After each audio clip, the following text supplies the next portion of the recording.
Ile suafa malumalo Yesu Keriso lo tātou li lo tātou whaola mātou te whiawhia te o wholofa mwhatalo whātu Sāmoa. Le atunu e pele le loto malanganga le nei tai au. Ilo malei fo mai whanunga fōu na nei aso o tātou ni mai le aso lulu. Le aso lua se fulma le fitu me. Ile nei tau sanga luafe lua se fulma le ono. Mai whatalo whātu le tau tuana nei mo si ufonga o le wha le la mua. Ia po le Sāmoa Capital Radio le nei tai au. Ma lolo se fo manuia ma lolo tau atai. Te pa ia malo le tātou tunu. Alo maia, o le tātou mo mui le tua le tātou sauninga lotu.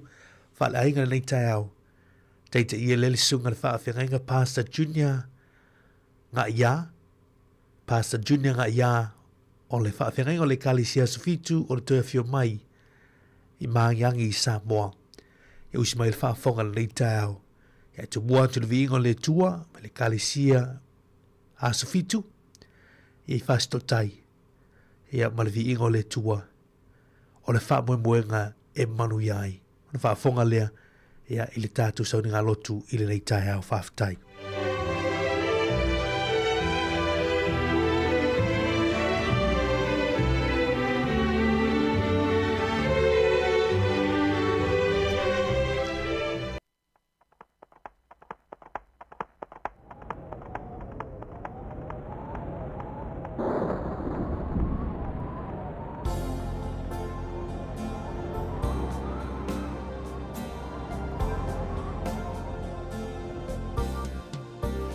There is coming a day when no more heartache shall come, no more clouds in the sky, no more tears to dim the eye, always peace forevermore on that happy golden shore. What a day, glorious day that will be.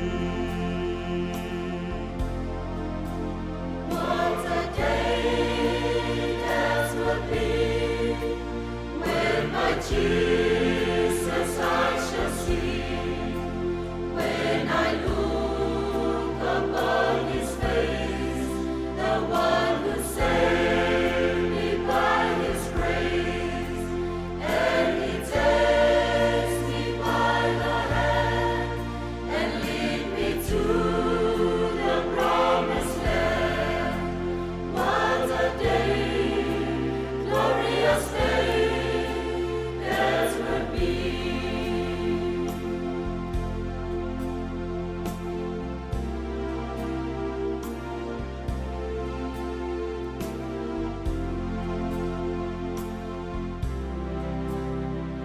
Uale o toe mamao, le na so kupula, mawai ai au pongisa, le toi ai ni loi mata, file mu e whaavavau, I le nanu e tu mau.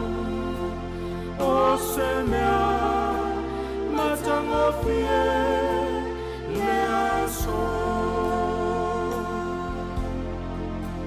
O se aso te lelea, e a o te paia Yesu, a I lau whaala, na whaia lau tongi o la. Ma te sama mani ai, ma mata mata I lea ai. O se mea matangofie lea so. O se aso te lelea,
Fatalo fatu, mau folo fatu nei foi tai fo. A lor soi fo nuia. Ale fo mai ai fa nung le lei.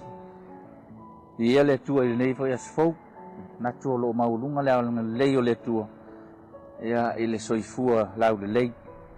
O se tatu sunu o foi mo paanga. O le aso lo tolu le nei. Nei foi vai aso le tatu se valinga tu te mo favor. Fau tu inai fa so le so. E ia le tua fatasima oi. O le ale winga fai upu e lima lau te fia mai ai fa soa fa pelo no fai tawina pe yo no ia mose e fa pea ona o ia te oi o te le tu la voi o te le tu la fo ia te oi. As I was with Moses, so I will be with you. O lona win o le folinga mai fam tala o le tu la vale sa ia mose le tu la sa ia Joshua. O le tua foi na o le ata tolu ina oe I tute mo favor ne yaso. O le mauti nanga le mai o le ua le ai mos. Awa le sa fa lang lang o ye nga lu.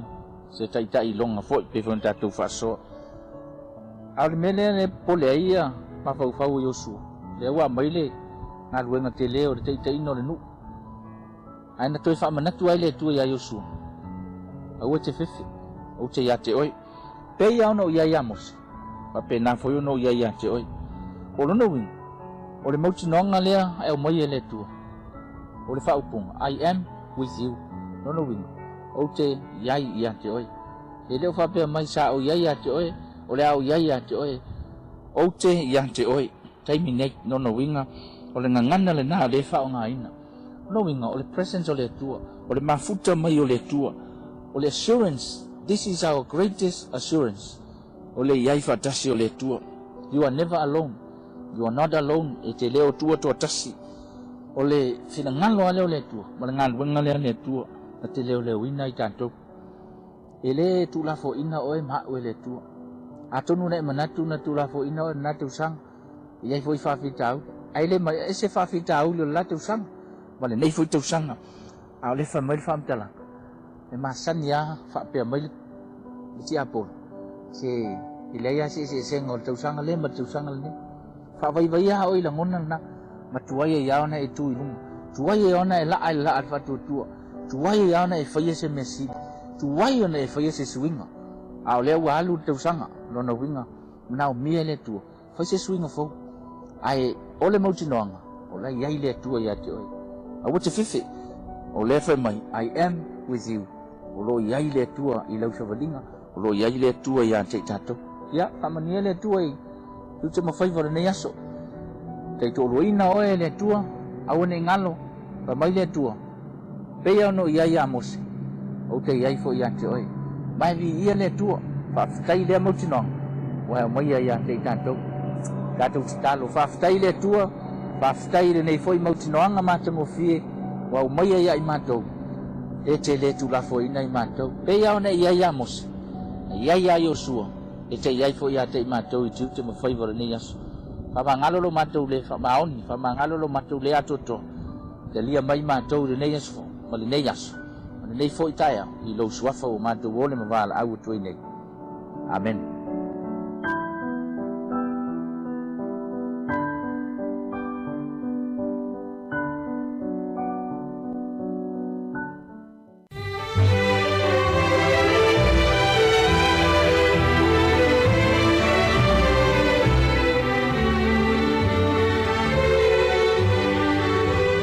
Ia le tūla lei tai au Sāmoa le atunu pela na ua whaafonga le tātou tinu I le tātou saringa lotu whaale ainga le taita ia le sunga le whaafengainga Pastor Junior ngā ia o le kalisia so fitu o le toi fio mai I maangiangi Sāmoa mo le ngang whaftai le wau nā le tua o na tāpinanga mātungo fia nei tai au mātungo fia wha malosi ia le upu whaala I au mo oe māu Sāmoa tātou wala usua toi fe au mga luenga nei aso I nei whanau ia o onga al tapo inga ni utatu tu asina sine mota malawa. Vi ia le tūle le tau. Ave ma oe le fe au ma le upu. Ia o ngā walo su fufa le nganga. mo so ne yola mo we tele ne yaso lo sunga fa fa ngai ngam fatua te na no falo ma le kalisia fa tai o lo digo le tua mai le kalisia fitu mai fasto tai pe avalu mai pe avala mai o te ai digo le tua le tai so mo tor minuti o te ni le fitu to tu mo si fongo lo mu Wellington ni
O le tautua le si ufonga o le laumua o lo iai fo i le langolango a le New Zealand On Air.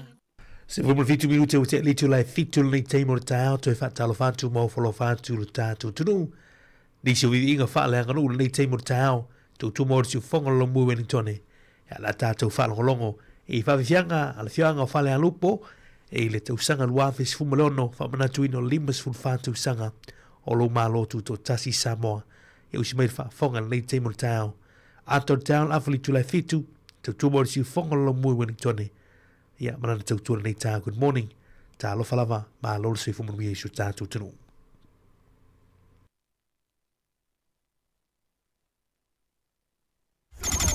O le tautua le si ufonga o le laumua o lo iai fo i le langolango a le New Zealand On Air. O le tautua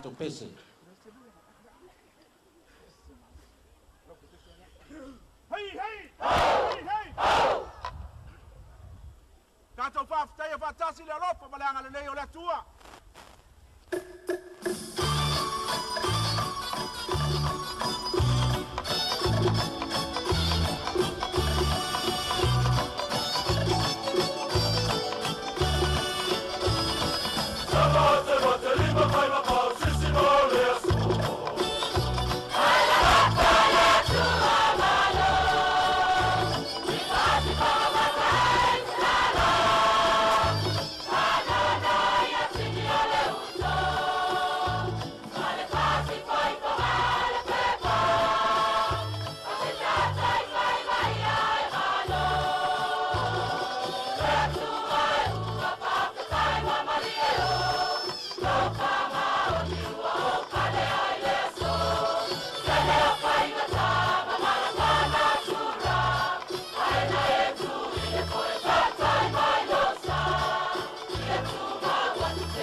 Sāmoa, ngunguak.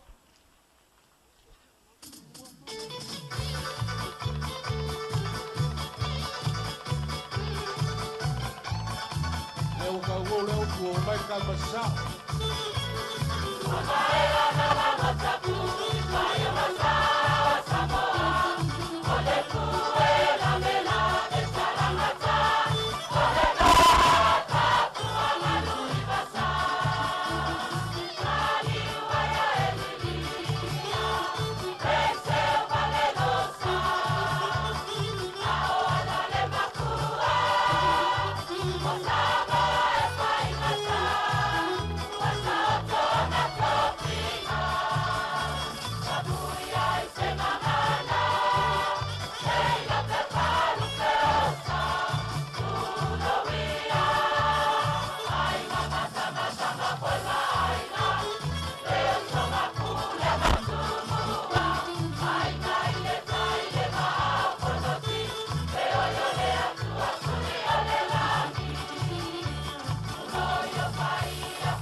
Ole au ngā marwha moe moe las.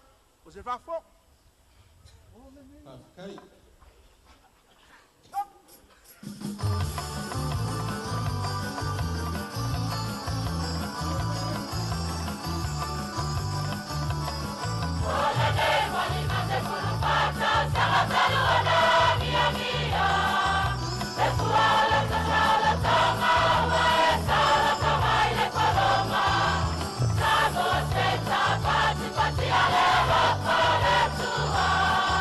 Oh, yes,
se vi inga o le taitainga o le whainga malo.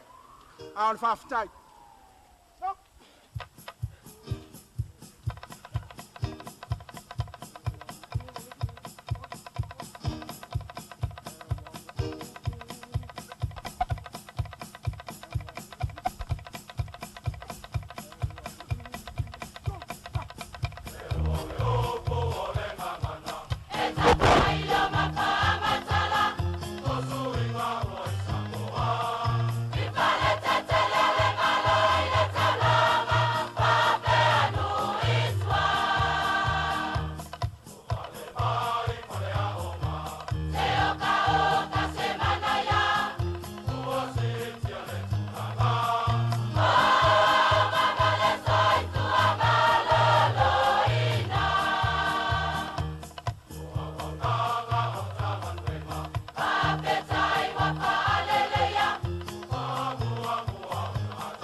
Hi Sāmoa, it's Auntie Tala here. It's tell Fifi Falo in the atau le tayao. Laugh of the morning. Su fongalo mua atau le tayao.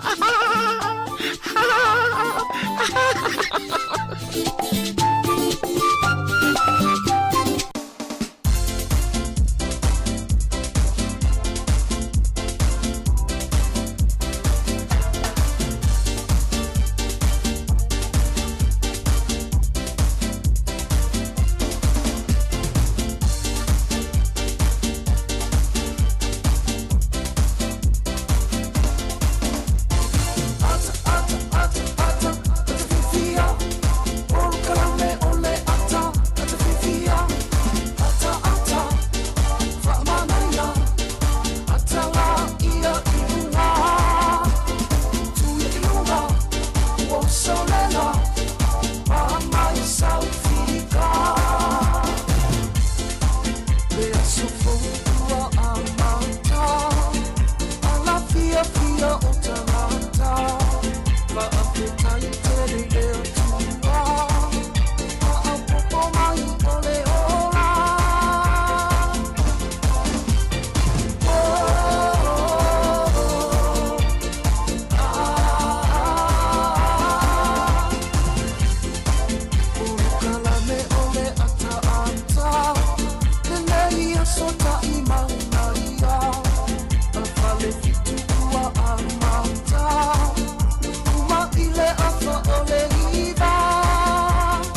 Io el programa le ata le taiao laugh of the morning to follow fan fatalo fatuel ia malu sutatu tunu ya ilo malifu mai fanu o fol ne yaso tatu di mau taiao ne la sulu ya wolu se ful malfitu yaso tatu folonga ile nei masino me ile nei tu sanga lua fe lua se ful malono matu tu natu limo fatalofa malol se ful maruia malol tawatai iso tatu tunu vi ile lofa malanga leo le tua foi no mole mai lo tu se forma so mato ni yola le utato to tapa e foi lungo pe ngalu ea le se fa ponga ne tu tu si fonga lo mua e malam tu tu nei taia o tu fata lo foi nei taia o pa yola foi ngalu to fe le tua pa falle malu le fata foi te ulanga male fata foi te ulanga fi tai tunga wal te o sino li foi le ola wal su fo fa le nganga o tatu tangata le fangalu foi fata lo foi nei taia le pa yona yo tatu tu sino te mam tina ma tua ta po me mota malawa pol fala mol mulila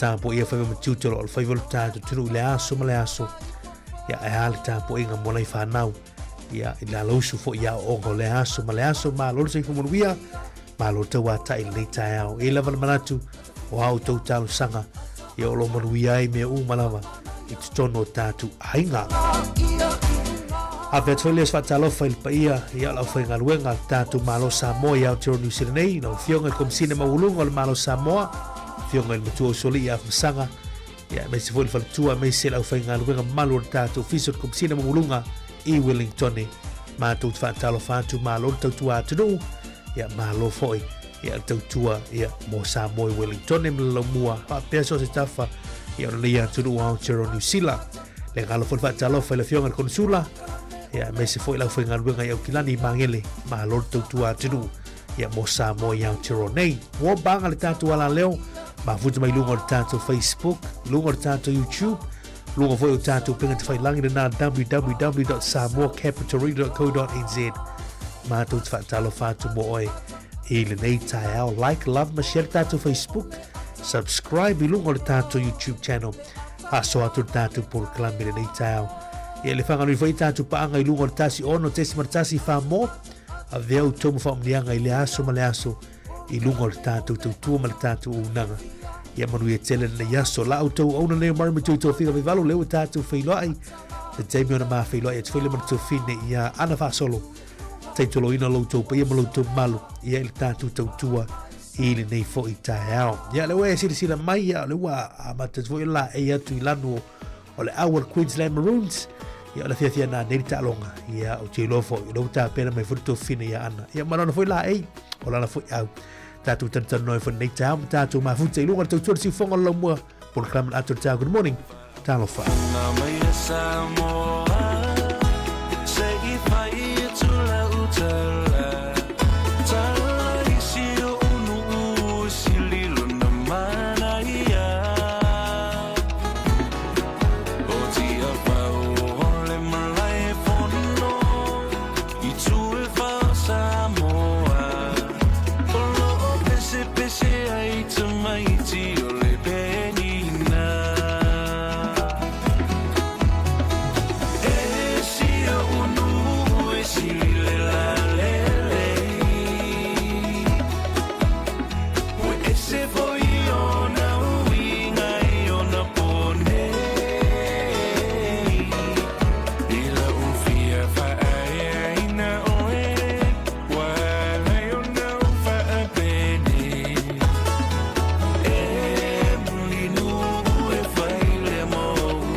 fatalo vatu le table tau vai le talo tau fa pe foi talo tai a wau fu fo fa ne ya sululu tatu di mai ile lo fa malanga le o le tua a talo vatu le lamoi Wellington ne tatu amata tuai ile lo mua pe foi no i ona du tua oi le soma le official vai tau e a ward table tau ya ai vai ma to last table le yaso a solo tu le a uli ma le fia na nei se fu mal fati ke real fall e ma walunga fa ma wile le so se full for e malulu i lona mawalalo la so tala stoffi level i official vai tau alangi le tau surmatu o filela mo tatu lo muasi tia i le tasi fu se fu malima for e mawalunga la so tau to ese tasi la so tau liva tikeri for e mawalalo fa mo wina mo lo muy Wellington a peono no tua oi tato se atu le te lengo le tunu na ia tau la surulu au kilani surmatu o filela mo to le so ma to file tau mo to se nai Hamilton tu nai wanga le timo tau ya ai on vai ma to la timo le yaso a solo atu la wo nei tau ranga surmatu o filela mo to le so pela foi Rotorua langi le tau Gisborne tu nai wanga le timo tau ya vai ma to la timo le yaso fa solo atu la wo le tau po New Plymouth langi le tau mo to apena foi Napier le so susuru mato o fila lai Napier apena foi Mastone Palmerston North ia matato i lomu Wellington si vanga nai Wellington le a wall nei table taiao tato se atu le motu South Nelsoni apena foi Blenheim Christchurch Timaru Dunedin langi le tau le so mo to apena foi Queenstown si vanga Franz Joseph mo Westport o lo valu ia le tu ulo i wanga le nei aso fa malu bingo tau ya ol pito ilalo le motu South Stewart Island langi le tau surmatu o vile la mo o tau le so in the cargo tu ulu le wanga le teimo le taiao ya e vai mato la teimo le aso fa solo atu i le awoli nei talo le tau mo sio tatu tunu i Sāmoa le nei taiao o se whataia inga o savili ma timunga o lo ta oto pe inunga o Sāmoa mai au mai a timunga fa peo wila ma whaititili e a fia i le atunu i niso taimi lamta inga mo timunga mamafa o lo fa malo sia pea mo lau whanua uma o Sāmoa lua lamta inga mo lo longa o lo fa malo sia pea mo waitafe mano foanga e a fia ngō fia i sio tātu tunu talo le tau mo le aso i polu ma savai e a woa ma mamafa timu i niso taimi fa pea wila ma whaititili e ono fa tau savili i taimi o timunga mamafa ia le la Sāmoa fa o tenge mai talo le tau le so mo le tātu tunu e a woa ma mawhatimu i niso taimi fa pea wila ma whaititili e ono fa tau savili i taimi o timunga mamafa tala na tau siu tātu tunu i Sāmoa le nei tai hao tātu se mai le talo le tai wa foi ngā te whale ma whangotanga fo e malolo telo le tātu tunu tātu a mata mai la Wellington i le lau mua o le ua pere tai a tātou nei Wellington whanto a sua i le lua i le auli nei whanto a toi pelea i le se fulma le ono minuti te li tulai malu i le a fia nā nei ngā te whale o mana Porurua i le nei teimo le tai au o lo suar tai a tātou i Porurua ia whanto a pe i le tasi i le auli nei ia o le toi sua le afoni tulai fitu i le a fia nā nei ia tā ua tele ni sila o vaega i le talo le tai mo le nei tai au ia tautua na le saunga le mu ofu whaaola awane ngalo ia tūlanga masani se telefoni whia lea i longo le ainga le teimi tau wa atuai ma le teimi fofua toi te liu mai ai ia ma tātou tau sisi mwhata ua le saunga le mu i le malo tele o sio tātou wa tunu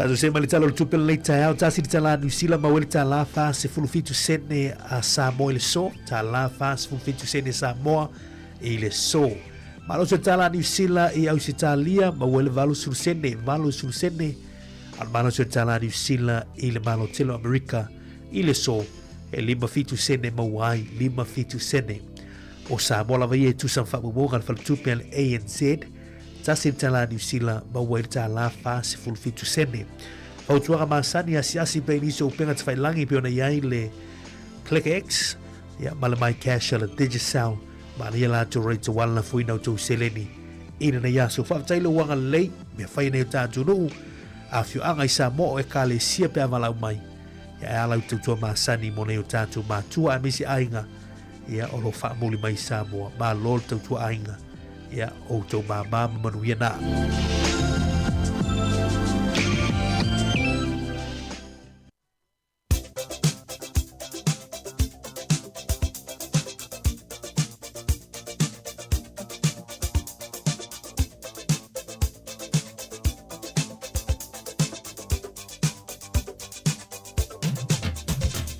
O le whamunea ngā sifo mā so whanau whamuna tutupel tātu emaili nā so whanau at samoacapitalradio.co.nz e mwhaina tu mai sau whamuneanga e tōlau lau i nātu ilunga o le tātou tautua. Ai mana i o le mauna ni aso tusi a le lua no whai ngā tupu lo mtaupu e se furuma le lima e a whaunga ina whai upe thitu na nei tai au. I a whamalo losi o tau au o fo i tau te lima vai vai a wae tau ia au tau ngā luenga. Ma nei te whaafonga ia whaamalolosi o tau au o fo i tau te lima vai vai a wae tau ia au tau ngā luenga. Mauna nei te imor tae au ia marwhi aurena ia whaamalolosi o tātou umalawa ia e heile ngā ngor whaamalolosi i mea uma tātou te whaia au o fo i ni o tātou lima vai vai. Tāla tu ispa ira nei tae au a wae tau ia au tau ngā luenga. Ia manuia te lau tau aso i fua nei aso, sanga tolu i pele tua nisi tau sanga stele i lau tau so i fua au auna ia te ia. Au auna ma tau tuai non whingalo i le kālisia. Ia atu tono tātu ainga, ia ma wha la pututonga, ia ua wala au ina i lau so i fua. Mana tua le tua i wala uma, ia ona ia wha mawina lea o wala. Manuia te lau tau aso i fua le Sorbeset nei Peace Chapel, Yesue o te lofa ia te oe. Manuia te lau tau aso i fua, te lau tau malo whala nei aso.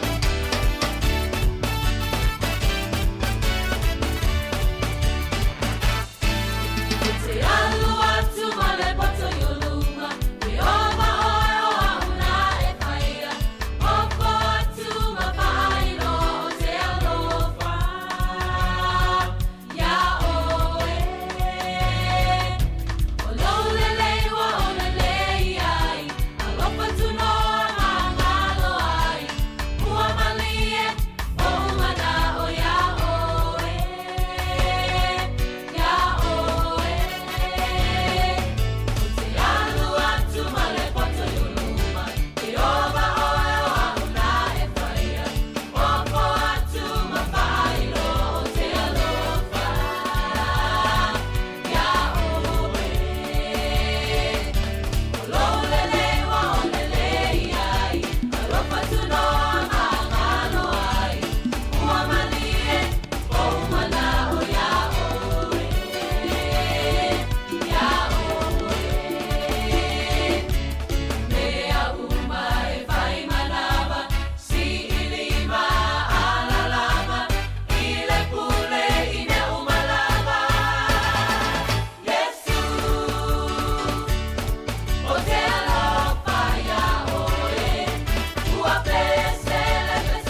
tala fatu le tulu smai el fa fonga le va ile tala o le tala fa so pito la langi mena tupu ile so tau sanga wa ile aso lua se fulu mo le fitu o le masina o me o le so tau sanga e tasi iva tolu se fulu fitu o le ala lau papa le San Francisco e taua o le Golden Gate Bridge ia po le ala sima na tatala ile so ua vea ile ala lau papa po se ala sima e mata ina ima manatua i pele no uneo San Francisco. Tausanga te si iwa ono se furfitu na pālota ai ia Ausitalia. Ea e matua tele le lango tangata Australia i pālota na whaia ile so. Ina ia tuua i tutonu o tusingai ngoa Australia. Tangata nuumoni o Ausitalia. Indigenous people. Ia po Aboriginals. E se fwoi matau tia o whainga na whainei tangata nei. Ia o lea la na whaia le pālota i le so. Po se fisili wha pālota o le referendum. Na matua lango ina umai e tangata. Le te tau o na tūsia i tu tonu o le tūsinga ingoa Australia. Tangata anu umoni o Australia. Tausanga te siva o no sfutfitu i le so na tupuai.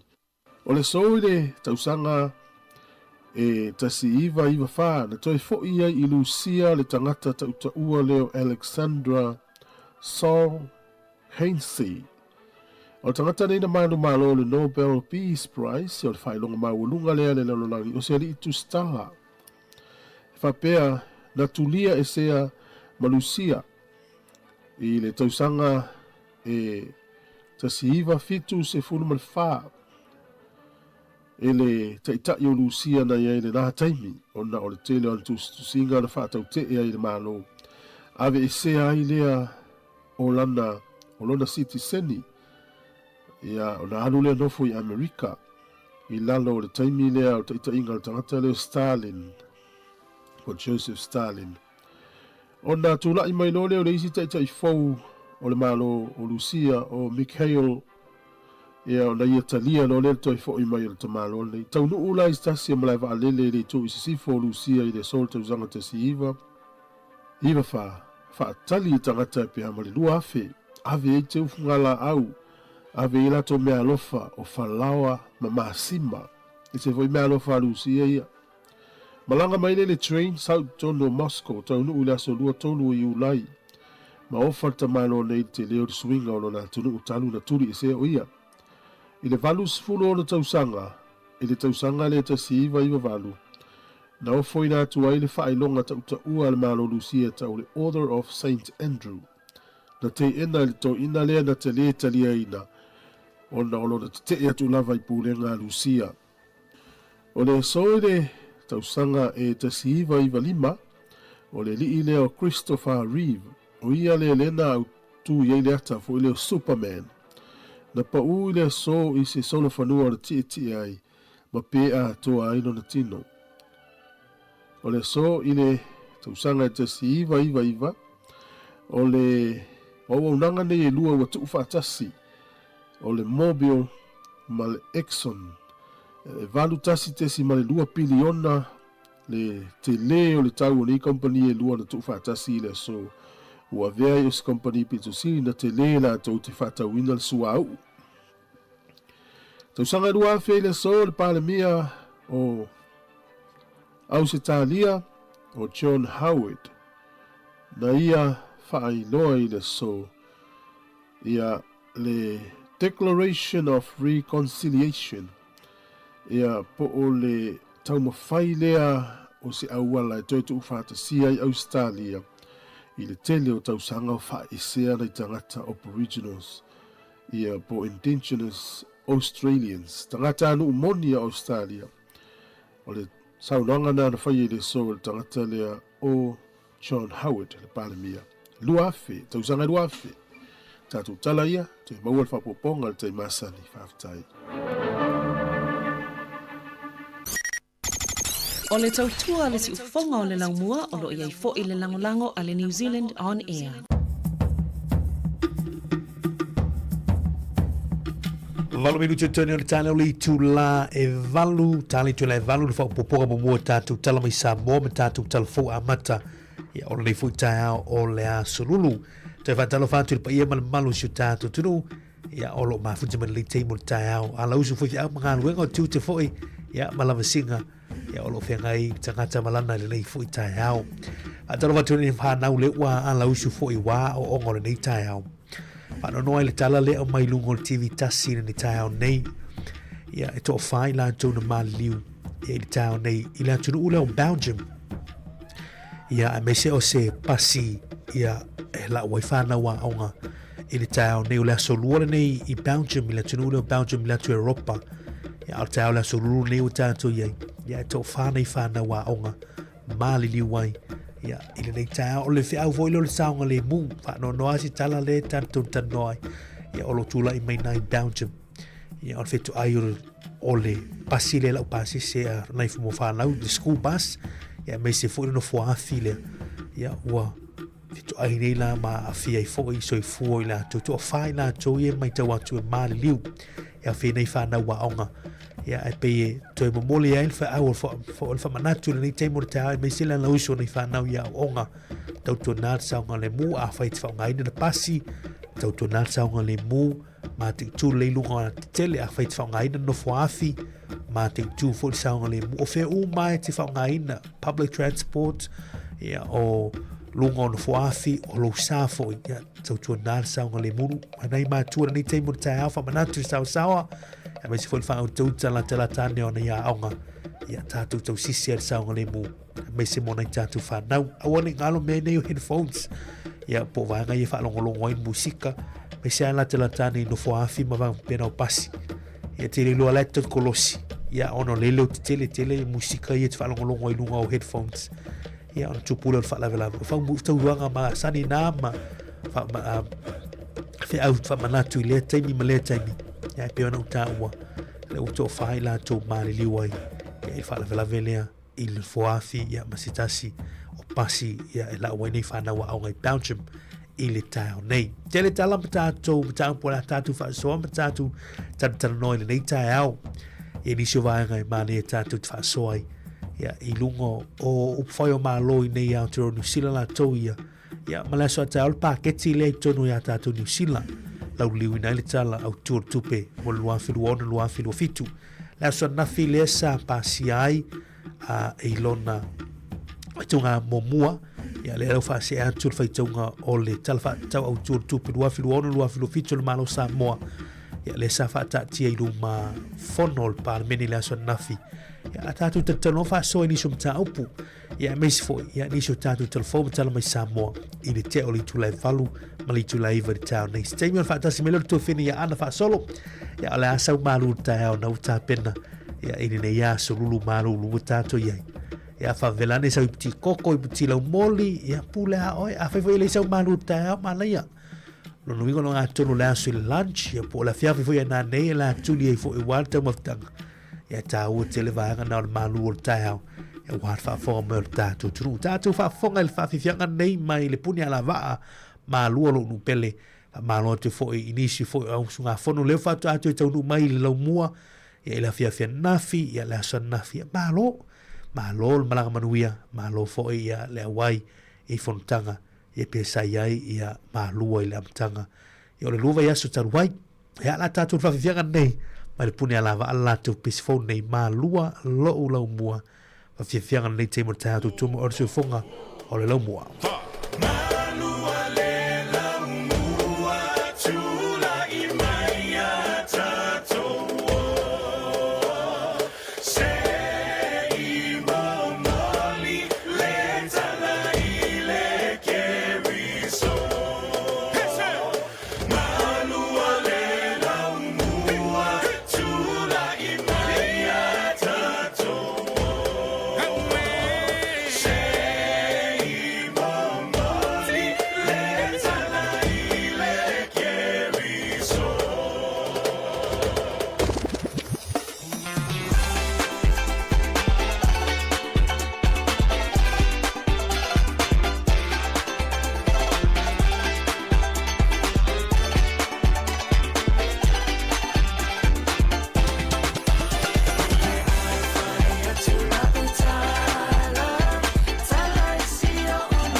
Toi whaatalo whaatulu tātua tunu o le isi fo i le nei whaopoponga i tala inisi o meolo o tutupu le tātua tunu i Sāmoa o si mai e lau whaafonga. Wa ngā lule whaatasi nei leo Sāmoa mo leo au se tālia e whaawauso e suenga i televou Sāmoa e to alua ia na o la whaatino ina leo sa whainga e whaao le maliu se tasi o televou Sāmoa lusa fulfatau sanga le matua Lorenzo Levalu o ia lea te ita ia se tasi o kengi o whaai ngoi na le coconut ka tau li sini au se tālia. Pa mauni e mai a sui kom seno mtanga ruenga o leo le ia tau Samuel wa whamasanga. Arsusu enga lai fokusa pe yengi sol kula fongo sa kupu nge yung fa yung mori nge ala fo se mako so soangi pe akapa mai le susu enga mai skalia arke minge ya se i mai asinga va yaso fa nga solo susu enga arke minge le wo mako lo ya le fa ki ngoi fo susu enga ya ngi si fo i me ka un ki kilo i mako mo le lumanga ya misia sanga le mo se ka kokngu wa whaalau i loa le 7 News au se tālia i anto Joseph Va'a ma Steve Tofa e na umai o na whaeloane e leo Vietnam na whaelo foi e li atoa tulanga tau i tusi folau se ia no la whao ngaina. Ia, kei loa e me kau kusi folau ia e ian ka ngaluenga i fiko i kongo ia arsi suenga mako a whai e kusi folau sa maua i au wala whaasol kula fonga. Ia rubenga e o ia ilo winga e kaunga o ia i morianga. E le mwhainga wale ai manginga umaka kou e kia kasiara kusi folau e wako e ka ko official mi kwese. Ia pe o si vanga ngal susuanga. Ia ngau ko si la fia ia pe se ngoi ka kikilo ko ka ko i New O le lia vaasanga lua se company telefoni tutono le atono. Ai o tofa, sanga lua e se pisinisi ta avale tutongi po le rental car i Sāmoa e pule tangata mai Vietnam. E na wapu e la ue leo Vietnam ma whaatana noa, sa o lata utino ai, o se fuafuanga na whaatunuina i la ue whaataunuina, na malanga ui atu i fiti, ma nga i atu ai i au se tālia. O le so lea ua whaatulanga ina mtanga ruenga o leo, o le a whaia le sauninga o le whaau unga o leo e silia le 5 wa basi a la tosu enga wha leo sa awai ai, e a vea i la to mamalu le malo. Peita ina wha alia sui kom seno mtanga ruenga o leo, e wiri wha popo pea o le au 5 ma le fwai numero leo mai yesu enga i le tausanga ma le tausanga, ai o loo numero tasi le mauia to le fwai numero leo, mai le wha maa vai o ilanto e a ngai ngā ruenga wha vai taimi. E leo lava leo le temile nei pe o na tā ue le iantaua, o na watoe palasi mai lano le fwai numero mai le vanu se lau montupu sa iai, ai e mo o mia se fwai numero e siria ma le afe, e mawhai e o na wha soa tiu te tau ave, o na o le ngā ruenga e fitu aso lua se fumal whai tu la, e alu wha solo atoa.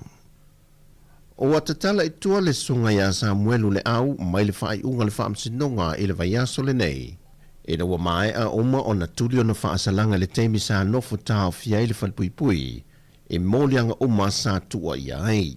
O le sunga Samuelu e se furma le ono molianga o le tau whaamatau sa moliai, e whaongai nai e fsota inga upenga te whai langi, tasi le molianga o le tau mawhai leo fiu file a mio tonu, ma le se fulu molianga o le whaia leo whaamtalanga se se, ma le lua molianga o le tau wha se se i malu le malo.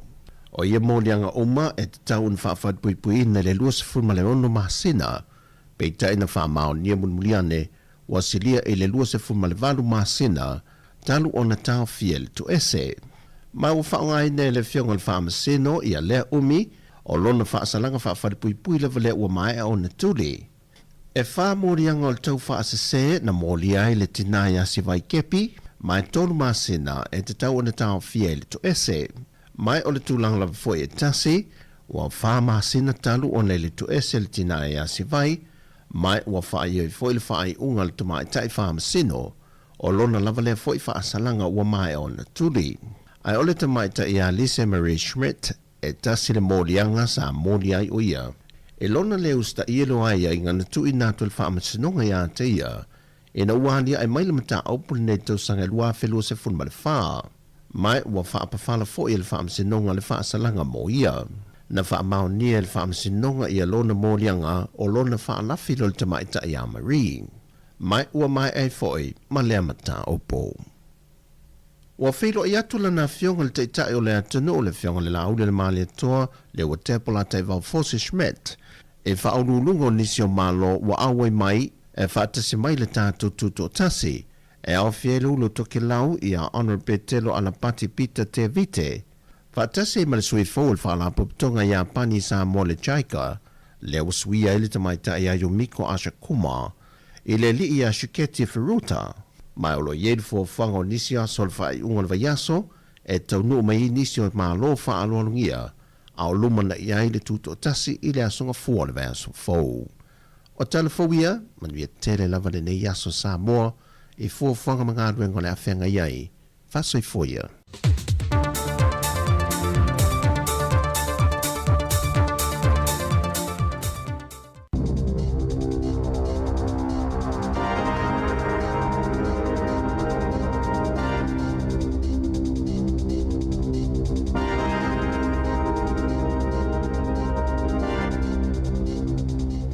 Tala flava le whaapoponga momoa tala whau mai le si ufonga le lau mua mo le solo as fulfito me lo a whelua ono. Na ta uani tangata whai ngā luenga i Wellington e na waia mai ngā luenga al malo ua whaaloto vai vai nā tili i lato ina ua whaalongo i tala o le ato i whaamalo lo fu i si ngā luenga. Na ta ua se tasi o ia tangata ua lua tausanga i le imaua lavani a lato ngā luenga i tusai mali i poti. Ale Radio New Zealand. O le vai aso talo ai lena whaasilsila i le malo e lata i le iwa awhi tangata whai ngā luenga. O le ato e vai ai le isi tolu tau sanga peitai. O le manato lau whai tau wha. O le awha au popo ina le numero tangata i umi se taimi e le whai ngā luenga ai. Ma o le aalu i lunga le tūlanga popole ma le atu atu vale. Na ta ua i penji i le Radio New Zealand. Na ofo e vai ai na ufa ngā solo le vaenga mua le au wha malolo. Mai ngā luenga al malo i le lua awhi loa wha. Ma ua lua se fulu tau sanga o ngalua i matanga luenga le malo. Peitai, e silia male se lau tolu se fulu ngā luenga na talo sanga ia i tutonu o le lua tau sanga o tuanai. E le ima o lava sana ngā luenga na whaamatala fo i se tamaita ina ngā lua i le malo i tūlanga tau. I whaamatalanga mō te konolosi mō le se fulu lima tau sanga. Sa le i toi whaafo wina lana kone karate e le matanga luenga o le loto i whale. Ai silia male lima se fulu ngā luenga na talo sanga iai. Peitai, e le ai lava se laki ma ua whaatuputele ina pealo na popole o na o lea wanga i mai le tau malolo e ua le lava le whaasoa ai le ainga. E lua tau sanga ua whaasaina ai i laisa ne malupo o le nane Easy Loan Finance Services New Zealand o na toi whaiani au nanga tau tupi na ta ua le TVN said e le irestala ina le pisinisi e whaiani nuno ngā tupi ma sa whaatutuanga i tangata tonga ai o atu ta isfulu 5% le tuluio ai ta lafu i le vai aso na whaatonu ina fo i malupo e tutongi le se fulu 5 awhetala o ni tau i tangata e to fitu sa whai aini a lato ai ta lafu i le pisinisi. Ua whaatonu ina fo i whaatino ni au nanga mole atunuu mole se lau 5 se fulu i tū lai au nomas tutongi e tu sai malo na whaasalanga na fonga ina i le whaamsinonga whaitu maloi au kilani. Sa whaalia le komisi mo mta au tau pisinisi na whailawai lea tangata ni nono ngā tupe whaasolutu la fono. E o i e tele ni la pata inga na tuu iai ina ia restala lana pisinisi. Ua whaasalaina se tangata ana se company Kiwi Fruity Bay of Plenty i se sala tupe whaase fulu awhita la. Ona ole le o le whainga o tangata whainga luenga mai fafo sa ngā lulue ai. E au fiele tutongi stasi tangata whainga luenga o se tupe silia malilua se fulu tolu awhita la ina ia mauti noa e maua peala na ngā luenga. E le te wina e Taran Kautum o le Harrium Horticulture Limited ni whaamaumonga o tutongi taimi whainga luenga maaso malolo. Whaapea fo ilona le whaonga ina o le tutongi a mata whaatula fono ina o le minimum wage e tutongi e tangata whainga luenga. Pea na whaali se pepo whaamatalanga matanga luenga le MP. O whaatonu ina Kautam e tutongi le ta ilima awhetala o le whaasalanga i tangata whainga luenga ta i tōtasi. A e tatawana toi whaapopo le isi lima awhetala. I le tangata le ana tutongi ina le tupi e tau fia ilana ngā luenga o le isi se fulu awhetala e alu ele malo. O lo whaanga solo se so e ngā leo i se ata ua whaasalalawina solo i lunga upenga o so ta inga. O lo whaalia i se tamaitai o whaia i eini whainga whao li mai lunga o se pasi i au kilani na saunoa leo na whaatino ni tupulanga tala vaulia whainga whao lima i lunga o se pasi le asfarai le talwai. Na whaalia le Radio New Zealand o lo wa i ele ata ni tupulanga tama o tutu whaataali o li o mawhaamatau se tamaitai ai whaao o lima i ai se isi tamaitai. Na sauno Jim Wilson o le taitai leo su e le taulanga i au kilani le tu i sasai e iei ata video o whaasalalawina solo ma ua ia whautua ina mālosi i tanga tolo o whaia ne lātou uputau whaamatau ma whaasoa atu le ata ina ia tu nei loa o nofo sila fia fo i leo se mata upuna puena i fo i se ata i Glen Innes i lea sosa. I whawhato New Zealand, o whaitio ina le malo Iran le whainga malo le United States o na ole solio le mali lienga na whaia na tau fie le taua a ole ana toi whainios whainga fo le United States le pōna pōi whaasanga i no whanga e te wai mea tau whaatontonu mamao a Iran whaapea mani waa o utulanga whaale e tono i fo i se mali lienga e whaamuta tu mawai le taua na whautua ina e saina ma aloe lua ina ia mulmulta ia le mali lienga ma ia whaia se whai unga i awala fi le mu na ta awai le poti ma whaamaumaunga le UK MTO le tuli mata ina le saunga le mu o ngā sami sa whaaleanga ina se paala uswau i ngā tai o Oman sa liptia fo inios fa inga le ayo Banda Abbas e la taile vai no ule uie va aswau le Strait of Hormuz le asovalo aperila le ana amata fa atino ile mali lienga sa tau fie le taua na fola fo ile bali mio Israel Benjamin Netanyahu ile asonga fuolo na fa atama ieina o le Hezbollah i Lebanona aina fola Iran so se mali lienga la ve fa atau mo se file mo e au fia i fo i mafetawa inga i Lebanona. Na tolpo se whaalinga o masini whilelei whaatontono po drone si sini Australia e le aso ana na fina ua pa uule lata i le valu se fuluiva o ni masini a o whaia le whaalinga i le afiafia le aso sa i Cockle Bay. Na whaalia se tasi o tangata i whainga aluenga le Darling Harbour i lunga le ABC to i titi lava ala vevea nisi o lau whainga aluenga i le pa ui fo masini whilelei whaatontono i lunga o le wafu. Na whaalia fo i lea tangata whainga aluenga na fōlinga mai nei whafo ato le sone te tauna whelele ei nei masini pe tai na whaalia le Vivid Sydney i lo lātou tali tonunga e le ini masini na pa ui whafo ato le sone sa whaatulanga ina mo le whaalinga.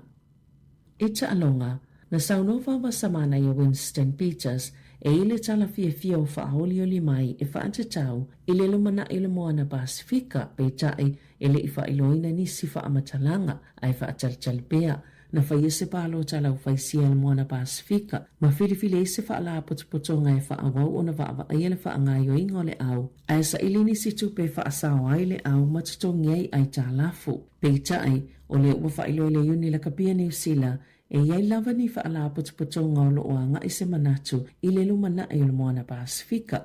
Sa fsilingia e se sui le Radio New Zealand le fionga vawa samana i le palemene le au aulia na nafi pe fia whaaliso na finangalo i winga i le au aina saunoa se i whaatali a iei se tala fia i se taimi mulimuli mai. Sa fsilingia ina fo i pe whai iei se fuafuanga le malo na tali vawa samana i le ai ui ilea e le isa na tali i winga i le au mole taimi nei.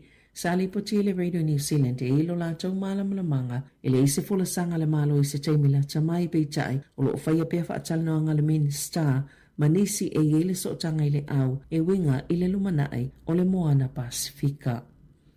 Wa whaamaunia le manu atu ngā o le tuli vai o Rocha tui vasa shake o le Warriors mai le taalonga lea na manu malo ai le St. George i la wara i le aso to onai na whaamaunia lea tala i le aso ngafua o li patia fui e tu samale iwa masina i tonga fiti ai mai lona manu anga o le tau sanga muli leo tui vasa shake o lana kone karate o lo i nei le Warriors mo usaini le awale Wakefield Trinity i Europa mo le tau sanga a sau. E le imamao atu lena atu ili se lau 50 ana taalonga mo le Warriors. Ma le lua se lau fa se fululua ana taalonga ili NRL. O tele fo i whailonga le lakapiliki u whaamani e nai. Na taalo mo le auliki a New Zealand whaapia fo i le toa Sāmoa. O le Warriors le tūlanga lua le taimine le whaasolonga o au le NRL au sauni atu ila la taalonga ma le Penrith Panthers i le vai unga le vai asanei le au lo tūlanga mo mua i le taimi nei.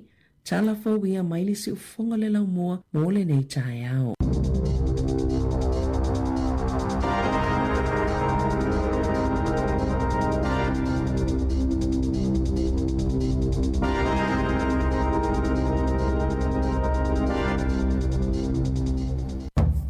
Formalono minuti o te tu lai valu tu mo si fonga lo mo wini tone male por clama ato tau te mo ris po pongo tatu tal mai Sāmoa tatu telefon ile tu lai va ile tau nei a before tu lai formalo la woli e te no mo le no mat fata si tu van tu fini ya anfa solo ya in nei tau ma lo si fo we nei tau good morning ana Malo soi fole tuanga ni Mari ya talo falava le tata o fa fonga ni maenga tau Wa velan matu pito Mario. O to fa ya to voi le fa langi o coach le New South Wales. O la o tamai tai de to te. Wa te sawa ni tai au o tuai mai ona sa o lai warm up le matu. Ia, o fela me to te de bigo. O le poto. Le fai ni mana tapo ni te taipi. Io e malo te lo Mario te sau. So ni tai au avai mai son. Na tata la sa vani mai pe o kole nini. La e pola no moana o mali spito. I a tata te taipi va pia. Tata la e o le man via tai au ni le o funa moana. Io e. O malo lu, o malo.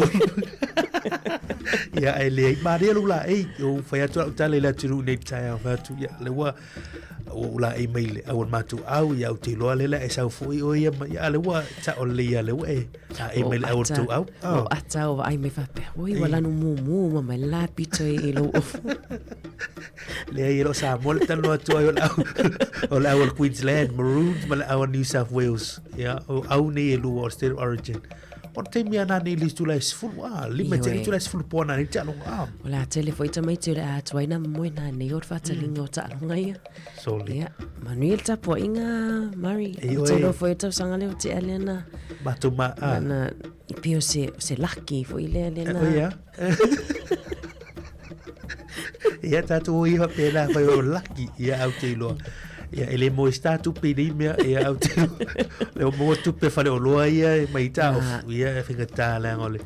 O peo o to sanga te nei na o tu ase stasio tatu pa ngama sa o sol o tu ngol tatu tu e pa molia tu foi inisio wa ka foi te mana o i foi le ya fa so ya onole o fata o ina nei foi uso ma ai mis foi la to mai mo mai nei me ta longa o la kapi ya e te lo e stulanga mane e fa o Sofia foi fia ma o to ide malo tu ai tu ngati malulu nei moni le wa o e Mari ro te va to pe la finga le pule le te lua auto lua le lua au io se me awide me ni mo fai ya na ser awa ya walo fata story na ya o na o la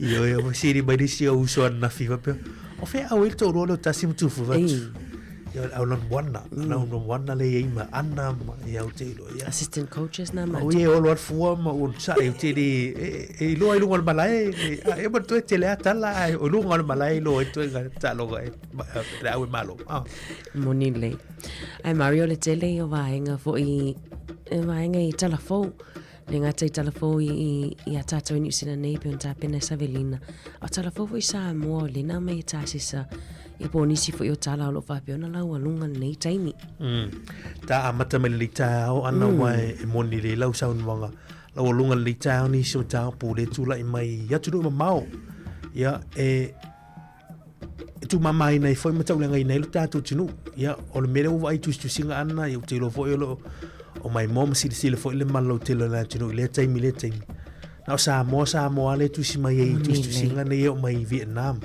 ya pola tunu Asia le Vietnam fa mau ni ni so o alom fa na Sāmoa to lua yo la tu foi ni tu langa le manuia fa o lima tanga tavarina yo o mai mau fo se tasi fo o alo Sāmoa ya o to sanga ye ta mai ana lu surfa lu sulima lu sumarfitu ya ma tu o nei tanga to fa ye tu langa ya mai Sāmoa fa i tu langa ya i Vietnam o te lole ua moli mawina le malo te lole tātu tunu i lungo le Facebook i lungo tustu singa pa mauni eile tūlanga ia maleu tātou mata o mai tau tinonga le na po e mai po na po ia mai nai Vietnam ana Moni le mata fo I videos a Mario o le tautinonga po le po confess fo ile la o na fatino ina le ngai o inga.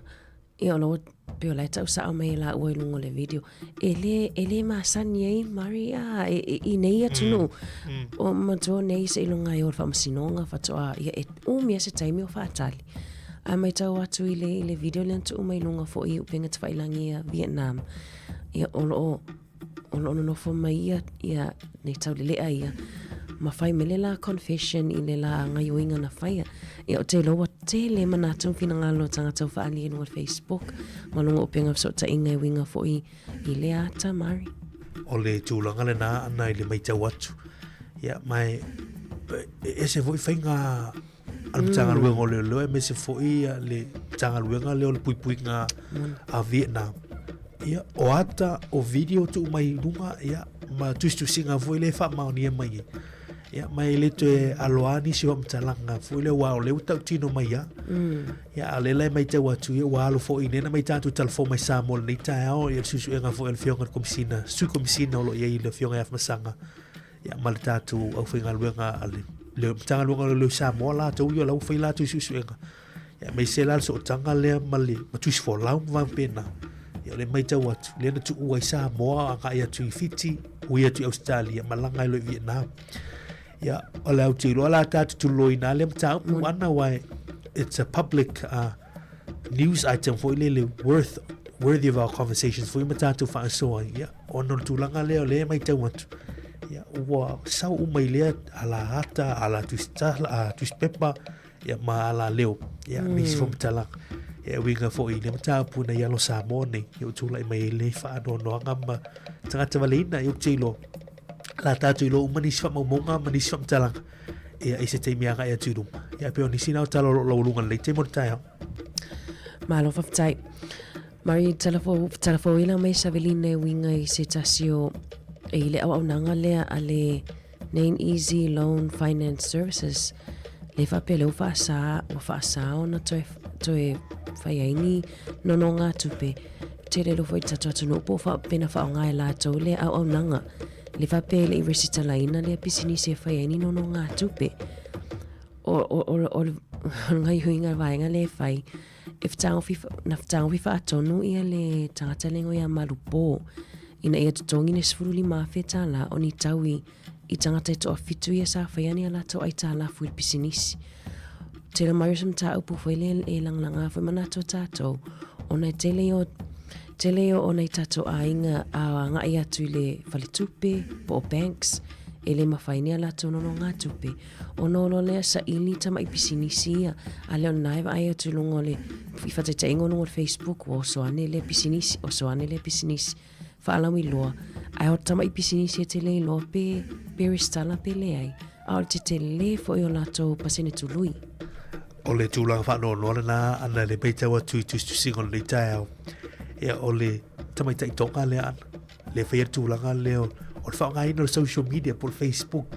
e whairana company la lea ia e leo se company alo ia peristala ina e leo se loan service foi po se financial entity ia o lua whaiala na ia tamai loan company ia I lunga o social media man Facebook tulu ina lola yo tangata ia wa tuaina fai tula to pe meni te tongia tula ko ai talafuni ia ai pe moni lau sa no te le ia tula on interest rate fa popo me ia mal me ala le to fa le ngai lungo Facebook na ol me ala le man tu wa le se pisinisi ol me ia no follow fa le tula ia na fa le ngai lungo Facebook ia le wa mai te wat fa to no ina fa sino ngai tongia le sidia marfia ia fisfuli mafe al me ngai o le vainga foi le o le tango atu ai pe meni on tango le fa mata tanga tai fa masia si lungo Facebook ono no winga pe tango pe atu ai melna tongi lo ai tala fu Mario tango post lo atanu na tu sa tu ai mai se ai tala fu ya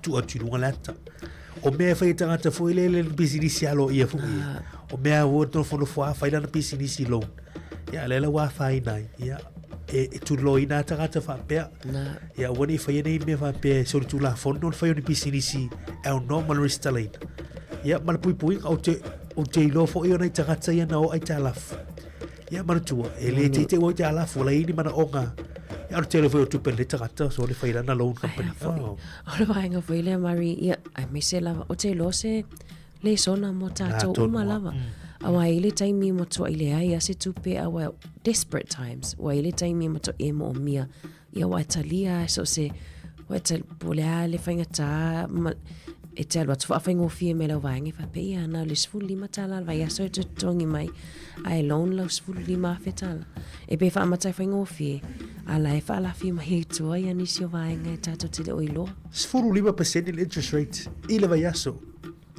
ia na o pasi male tuli masa no isi au nanga ma fale tupe ia ta o el fautuanga le moli mai I ma te tu le tangata fa pe ia o kilani le mai tau tu le tu lai mai le fa fitau le ia o mata ala le te me mesia au nanga fa pe mai lungo le social media o lungo la Facebook le mai il pisinisi le ia ai ta o tele fa yo susuenga research le tu langa fo ia po o si company alo ia le company Mawawa ia te tau ia I lalo tula fono New Zealand pui mai o I tūlanga o tau whase ia ai ona nei teimi ana mane fo ta se atu inisio waanga ia e peona ia le talo tupe le au tatu sa unia tuila soa tai amo tatu ia ni New Zealand wa o Sāmoa la soa nafi lea sa atatia I luma fono le palamene le talo tupe au tua Sāmoa luafilu ono luafilu fitu ia tai au la le fatu atatu whalongolongo e tola uino talo tupe ia New Zealand ia le mai tau atu e lua tesi manatasi piliona tā la le uwhaanganga.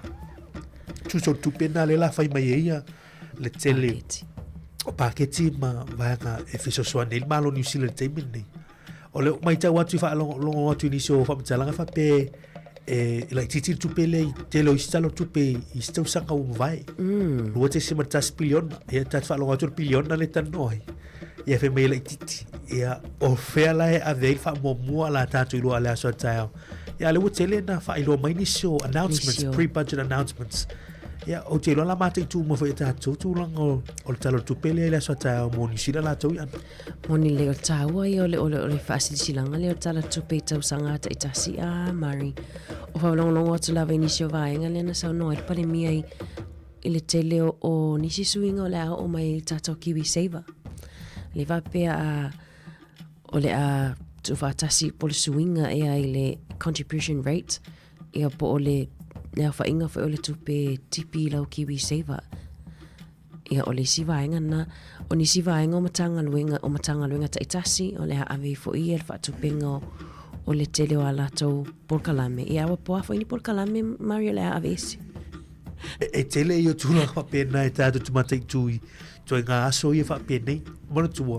o lo nofo le a mai fa longo o le ana whainga mai fa upunga milista tupe o feolo aveile fa soa ia ana oela le se milista tupe ana ia oela le te trufilufia tupe te mai ngol le tunu ia o fea te fa mo I fo ila ilo fa mo e me te fa lona lua fa lona tolu fa lona fa pe o fengol pakete tatu ainga ia ala galela fa la witele la tunu a to le sotaia ia o me ia la ave fa mo so I fo maloloina la onga o a uma leo ia tele o tulanga pensione o sosoani ia ave mona I o tatu tangata matua o tangata lo malosi a to toltino va uma fa pena e tau o fea so I o paketi mo budget date o le lua lai la wole la sataya mai moi lunga al Parliament TV ia matatu te loe fo I maua tu lau te lenga la fionga li pulema saurina I la sforili tala lau lunga la sforili ia matatu talo fo po fere la oile ana oile ana la so manatu tu ngā te pene mai sa alis pasene si fonga lam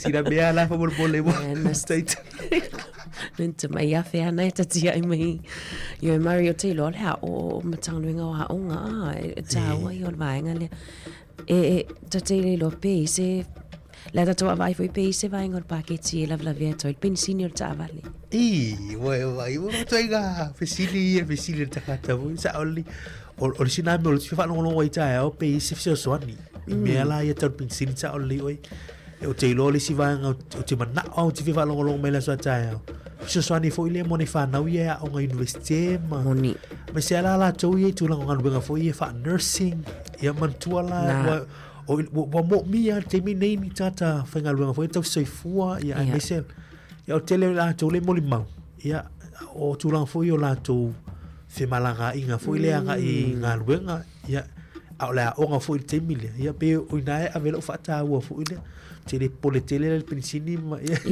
e ta ua au pe o vaenga na o fale mai foi si vaenga o te fifa ngolongo le so tae mana ia o vaenga le si vaenga na fi mari mon mawina foi nisi foi fenga nunga I tai taulanga e fa pe mai e o atu le pitole masani Polcott Street le vaenga masana pakaila ta vale wa luata lawa pa ua ele tupele te tongi le paka ai o mai le train wa luata lawa fa popole pases ele sa wa no foafi tu sole o tu pa ule me paka ta vale ai le o mai wa si ile tala ma se le pases e masani fo le train ia onisio swinga te le si inu le si vaenga le pa uila le si vaenga fa palini o le upu foi fa Britannia give and take e le se me fu e la ni ana o me ana tau malama there's nothing for free wa e isi polo misi mai si vanga fu e mai ia free public transport o a uma isi me ai mana tua e ia tanga tale tongia e fo vanga tu pela mana lobinga ya ese me si vanga tu pe ave fairi si me ia on pa ule lobinga la wa si wa pa ule tu na tra paka ia e si tierta o train e le make sense for you o ta fo la tele o faito fine tambu totally tama ainga tu la ngole o filofino tele ni al tatu tu nei New Zealand la tatu mate tu e fa logo e faisa I puti te minna le lua la mo ni tila TV le TV al parliament le sa no Sky ia pole parliament TV no Freeview mai mo fa logo te lo foi au ina tu no tatu o nanga ia tele no social media one news manisio ala te pe le RNZ ata o yo aso pe nei tele tatu le han noi foi le tu lo fa mo tatu tu no ai e tatu te lo ai melu ava fa mo ala al malo I le tau sanga talo tupe ia no tatu timi ana vai tatu programa spese te tele mai tata no ala I pakete Sāmoa le o mo fa tatia fionga ile su minister o le fionga il minister tupe ia o le su parmilia fionga ia an rosa molio ile so nafi tatu fa long ai ni so fa sisilanga fionga ina tupe a mai tatu fa fianga nei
Lo sul tolu minuto tone on tale li tu la eva sta se fa si silanga war fo il fa formal tatu junu nei temo taiao e on o fa poi fa la au tu vanu e pe ol upu ya le malu ma le mamea o te mo e te pui le tapu tu po e pe ol fetlenga i le tau to lima yo pa ia sau ngata Sāmoa pa ia mai le vavau e o le fa vavau o pa ia e le tau fa pa ia ina ma malu e le tau fa ma maluina. Aura nei whaasiri se langa e whaasiri tonu i la ulango uma le HRPP i Wellington e. O le a whaia le tātou whonutanga i la asfarele o le vai aso nei, la aso lua sumaliva o me i li tu lai ono i le afiafi. No whaanga e whaia ai, whaasi fuluiva a Mount Gavin Avenue i Porirua. To atusi whaasi fuluiva a Mount Gavin Avenue i Porirua. Whamanatu tu whoi o lo i eile tātou tusi lulu o lo tutoe, se fuluta la pepa, se lauta la il tusi. Ma le whailonga mo mua kwa ta eka, 5 whailonga tupeta i se fulu afe, 1 whailonga tupeta i 5 afe.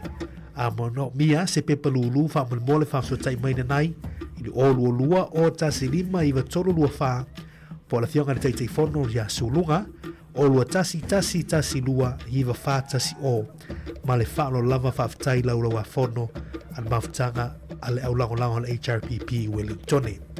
Ya ni sina tātou whaasisilanga le teimo ni tāiao. Tu whine ana, ya, maner tā se atu fōi, ya, inisio vāanga peona, ya, pāketi la son nafi. Ya, lena, lau liwina pāsino le whaitonga mua. I la soa tāiao i Sāmoa, la son nafi, ya. La son nafi, ya. Io e mari mana ia. Vainga lena, peor vainga le la walunga lava i le pāketi Sāmoa o le si tanga le i le pensione mo tai tātou mātua.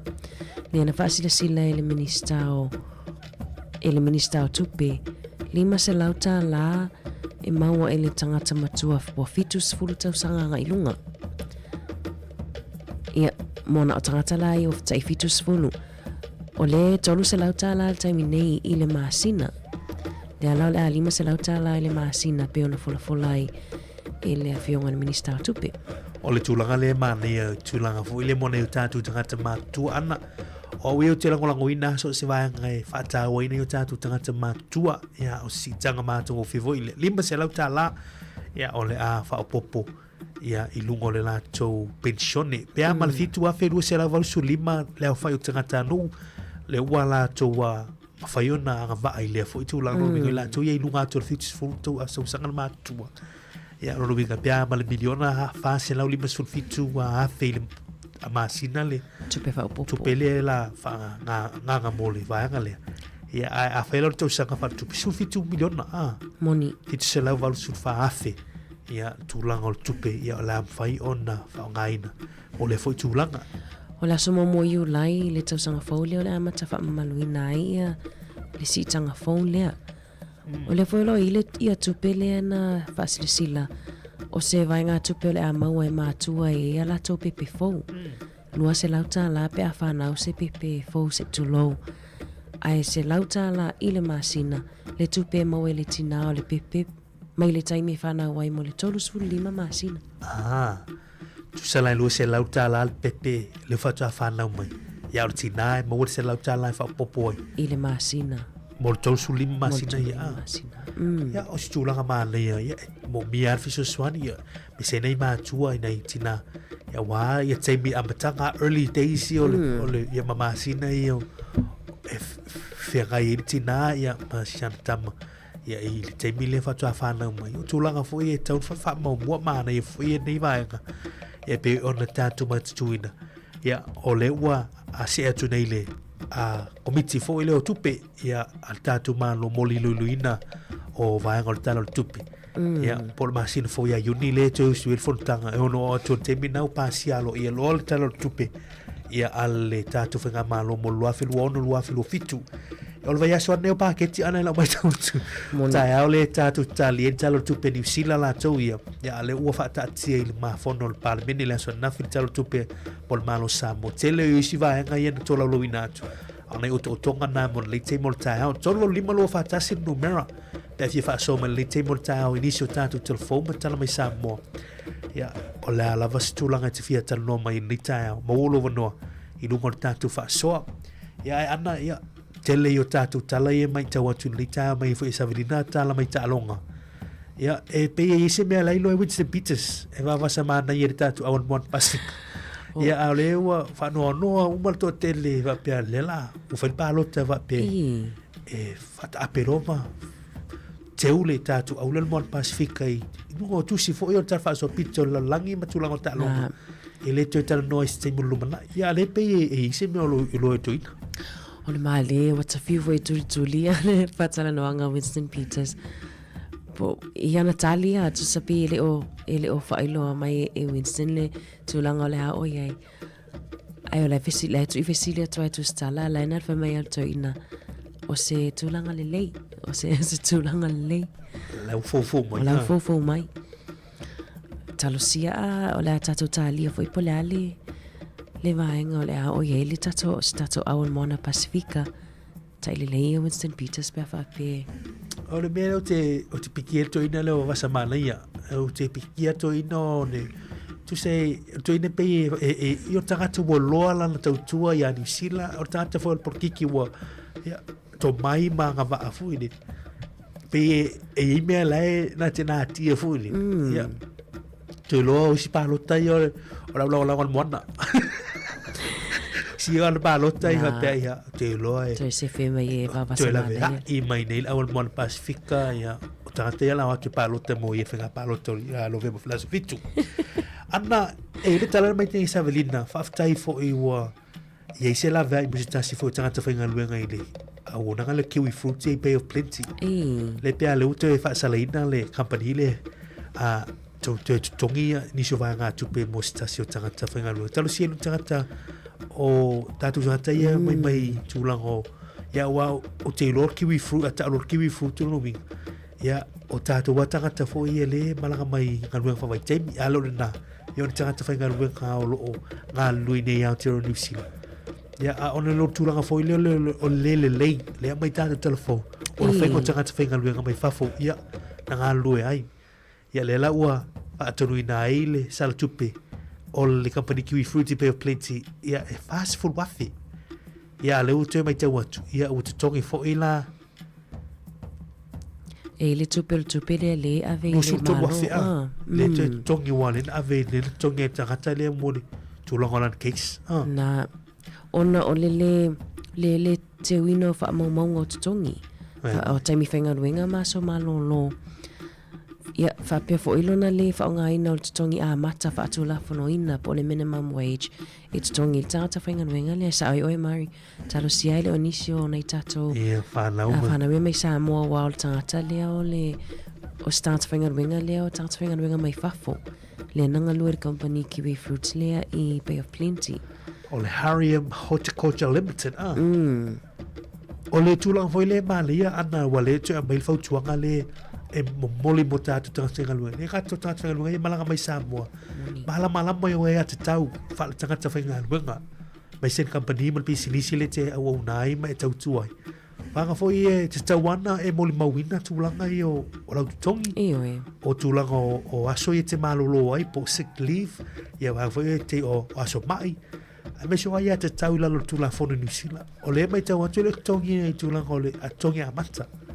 Ia o nai loai ia o te loa lai whaapea a malai malanga mai ia tunu e mamau i whafo i lau mau te o por Pasifika po atu Asia mo fe malanga mai tangata lea a fia ia e leo malama mai tūlanga o le tātou starting rates mai mai pena maua ia te tau ia leila o nanga le MPM whaina e fiso tai e ana a mai se le Commerce Commission Employment Relations ai me se la nei tato ia fatai tai la ia tato i Sāmoa mari ai me se nei ta mai tia fatoa o mai fo i nei ia em whaiona o mai e ro ai ala taule o ro ai ala taule sfur lima tahla le tula po le luas full tahla le tula o se tupe tele ai le ono ai le o mulmuta ia le minimum wage le ta on to tongi ai ma nei fo tatano ai nei tato ai nei i nei tato ai ngai Sāmoa me se peta pena mai ngaluenga whawai taimi.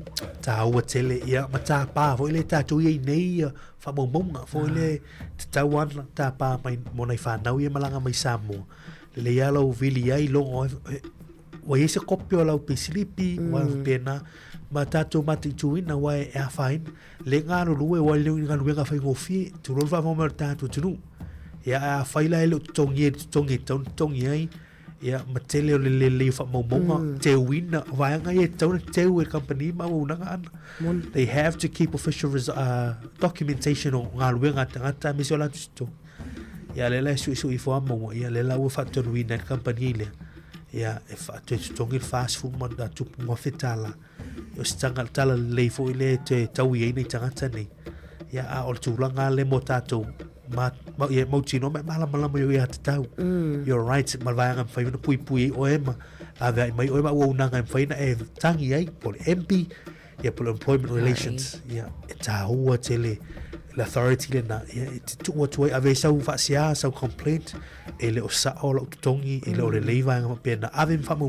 yo ya to ya e ka lue va fe nga lue la wa na ya ba o na na ya te fo ia tu langa le ya mai popole lo company ma pena le fai ya e nei tanga a fai la le fatu a manu mai me anga na ana moni no wina e fo inisi wa na o fo le tu langa ia i tau sanga mo vai a moni le ia o tele a cases fa pe a mari a me se la vai la to e inisi o wa mai o a inga le tu lo fo ia ona tree tale fa pe ona a inga ia ai le sa ai le fainga o tongi o tamaiti ia oni sina vaenga i tala fo Marine vaenga lena me Savelina nei tangata ia na vae a mai ngalwenga malo ioi o le mai tau atu o le la le lua tau sanga ile i maua la wani ngalwenga nisi talu ona vae te ro pena e va ai Marine ngo le upinga so ta inga ile soro te al pisa ale na lui taile aso sa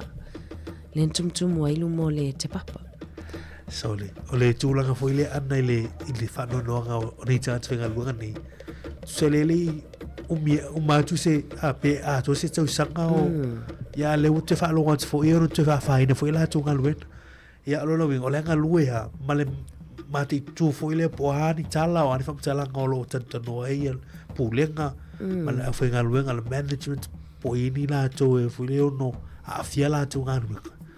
Ya o tūlanga i o whai unga whai pāle mene male pai ngā malo. Ia i le taimi le o mai tau atu le o tātou tātana noi whai vēso ni te nei. O lo ngā tono lua whilu sumaliva le wha pe tolu tau saka. Ia o le a whai e ile tūinga le tele o ngā luenga pe amal valu afe fitu se lau mon tupa ai atu liva afe. Ni ngā luenga ono wha i titia. Tu e fia fo i lalo limas fulu afe mon tupu tanga te whai ngā luenga le malo. Ia pe ona ile mana tor fanga malo lo tur for taimi nei e ile si vanga male tata noel te olive town ni ana pe a te te mai tatu telefon e tu lango tu pe e mau e fai pule ma milista ma male pal mio ni sila oni la tu fo ia va a tu langa tu pe ma tu tongi e ma e ale ta Tata pese tatu te liu mai wha awau tatu wha soa au te oliva la tata noa tua ili si tanga le fufo mo o masino iulai. E lua pasene, ana. Te leo si tanga. O ele o minista o tupe. O la tau tali mai lea tūranga. Te leo nui mera o te tongi tangata ni tausang. Soli. Aole mea maani e foi lele. Tipire mea. Tipire mea tūlo wal whafonga o tatu tunu whalao ngā ina le bloketi. Te whaaui mai tua lea mea, malea mea. A le maua lua spesene si tanga o tutongi a whaipule ma tama nei tono le palemene ma palemia ma minista. Tātou tano te oliva tā nei, a la tātou whawhiwhianga nei. O le uwai atu o mai whaila au lanu wana le tai au. Whaftai Vitaliano Pulaa, Go Queensland, whaftai o mātou pitore. A le, uso le. So nga whaululi pule yata wewa ai anai. Toi South Wales. Leo toi South Wales so nga whaululi yata. Manu wia ta alonga nui South Wales. A whaia ina fwoi ia o toi lati fwoi Murray. Lima sulta lamra McDonald wewa ai lei. So ni whaululi. Pia ili. Pia. Atalo watu ia talo wasa Williamu. Ia le whaafsini mai pe te isi fono al palemene le sole hai. Masino uni toi usu ierfon tanga al palemene. O malto awa. Elia lolota ni whapea. Go Queensland. Elia. Atalo watu sunga le au. Atalo watu ia terini pam. Le ma watu man lita au. Chris Charles ya ma lor si fumu nui lita au. So tele mo to au non wana le o mai ta au. Faftai. Ya malo ya ilo ai ngon malai me o tatu au ma. Tatu no yanga nei mo chama ti ngar velo la. Ya ai tau tua pe. No bien ngal we ngon le ya so tatu tu le te valo minuti li tu laiva.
Tato val au le tempo tau si fu mun wia talo fal val au so fu mun lo fionga lo songa le au famol mole ma pino ngalo te ngopsilia ku ya tasanga si te ngi sile fie se ngumela la wano ya fa mai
Toi whātanu whātulu tātua tunu o le isi fo i le nei whaopoponga i tala i nisi o mea lo tutupu le tātua tunu i Sāmoa o si mai e lau whafonga. Wa ngā lule whaatasi nei leo leo Sāmoa mo leo au se tālia e whaawausu e su enga i televou Sāmoa e to alua ia na o la whaatino ina leo sa whainga e whaao le maliu se tasi o televou Sāmoa lusa fulwhātau sanga le matua Lorenzo Levalu o ia lea te ita ia se tasi o kengi o whaai ngoi na le coconut ka tau li sini au se tālia. Pa mauni e mai a sui kom sino mtanga ruenga o leo le ia tau Samuel wa whamasanga. Arsusu enga lai fokusa pe yengi sot kula fongo sa kupu nge yung whai e yung mori e nge. Le a fose makof so soangi pe a kapa mai le susu enga mai o skalia. Arke mingei se i mai asinga vayaso a whanga solo susu enga. Arke mingei lewa mako uloa leo whaki ngoi foi susu enga. Ingisi foi me kaunga ki kilo i mako mo le lumangai. Mesi ar saunga le mo si o kakokungu. Wa whaalau i loa le 7 News au se tālia i anto Joseph Va'a ma Steve Tofa e na umai on whaeloane e leo Vietnam. Na whaelo foi e li atoa tulanga tau i tusi folau se se ia no la whaonga ina. Kei loa e me kau kusi folau ia e ian kanga luenga i fiko i kongu ati. Arsi suenga mako a whai e inkus folau sa maua i awala whaasot kula fonga. Ia rubenga e o ia ilo winga e kaunga o ia i morianga. E ren whainga wale ai manginga umaka kou e kia kasera kusi folau e wako e kako official mi kwese. Ia pi o risi vanga ngal susuenga. Ia ngau kou sila fia ia pe e se ngoi e kau kikila koi kako i niusi.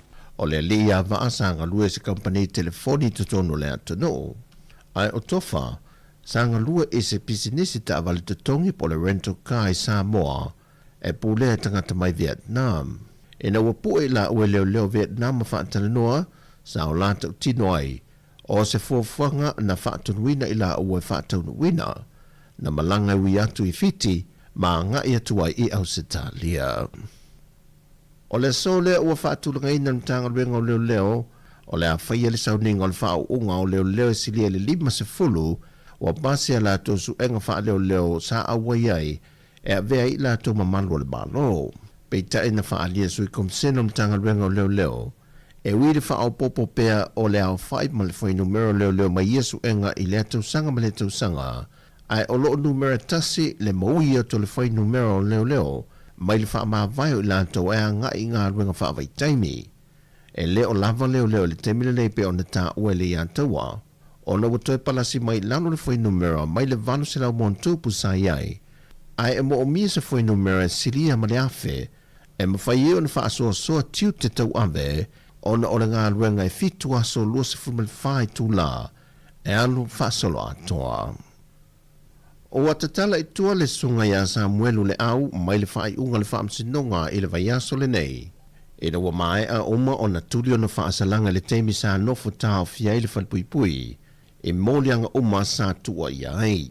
O le sunga Samuelu e se furma le ono molianga o le tau wha amatau sa moli ai e whaongai nai e fsota inga upenga te whai langi. Tasi le molianga o le tau mawhai leo fiu file ami o tonu. Ma le se fulu molianga o le whaia leo wha amatalanga se se. Ma le lua molianga o le tau wha se se malu le malo. O ia molianga uma e te tau un wha whadpuipui na le lua se furma le ono mahasina. Peita ina wha mao nia munmuliane wasilia e le lua se fuma le valu masina talu o na tau fiel tu ese. Ma ua whaongai ne le fionga le whaamasino ia lea umi o lona whaasalanga whaafadipui le vale ua mai o na tuli. E wha morianga o le tau whaasese na mori ai le tinai a sivai kepi mai tolu masina e te tau o na tau fiel tu ese. Mai o le tūlanga la foi e tasi ua wha masina talu o le tu ese le tinai a sivai mai ua whaai e foi le whaai unga le tumai tai whaamasino o lona lava le foi whaasalanga ua mai o na tuli. Ai ole tamai tai a Lisa Marie Schmidt e tasi le morianga sa mori ai o ia. E lona le usta ia lo ai ai ngana tui natu le whaamasinonga ia te ia. E na ualia ai mai le mata aupuli nei tau sanga lua whelua se funma le whaa. Mai ua whaapawhala foi le whaamasinonga le whaasalanga mo ia. na whaamaunia le whaamasinonga i alona mōlianga o lona whaalafi lo le tamaita i a Marine. Mai ua mai ai foi ma lea mata o pō. Ua whilo i atu lana fionga le teitai o le atunu o le fionga le laule le maali atoa le ua tepola te vau Fosse Schmidt e whaurulungo nisi o malo ua awai mai e whaatasi mai le tātou tuto tasi e au fielu lo toke lau i a Honorable Telo Alapati Peter Te Vite. Whaatasi ma le sui fōu le whaalapoputonga i a pani Sāmoa le Chaika le uswia ili tamaita i a Yomiko Asha Kuma i le li i a Shiketi Feruta. Mai olo yedu fo fango nisi a solfai ungal vayaso e taunu mai nisi o malo fa alolungia au lumana i le tuto tasi i le asonga fua le vayaso fou. O telefowia, manuia tele lava le ne yaso Sāmoa i fo fanga mga aduengo le afenga iai, faso i foia.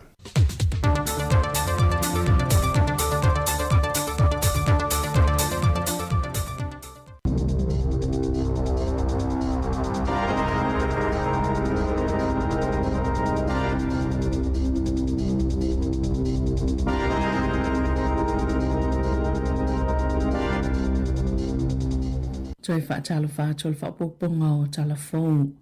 O whaamaunia le company waalele ale ene usila o le atu whaatisia pe whaititia nisi o malanga waalele le vao au kusoma o kitopa na la atu whailoa mai o le mafua anga o lea ngā yoinga ina ia wawiloa e pāsese po o tangata malanga suinga o whainga malanga. Mama wai se taimea toi fuafua ia la atu whainga malanga na ilo le whaalea o ngā ina whaafua sei i le taimi ua lata o na malanga ai. Ele i whailoa ina whaalawa i tele le company le lise o whainga malanga le atu whaatasi ona o le afsota i sa o mua i pāsese o le a awhiai a lato malanga o tangata umai o na tutongi pāsese le fsota i aile e New Zealand. Ono no wingo lo tu maupea lato whainga malanga i to sai maswha matalanga le company. E lalo i fole lua pasene o tangata malanga i tutono le piliota o le a awhiai a lato whainga malanga. Unisa malanga i le vao o kilani ma Sāmoa na awhiai suinga le company. Ia na whaia mo le vao aperila ma me. O le tai o le songfole na amatalongo i nai pāsese ia suinga mo au kuso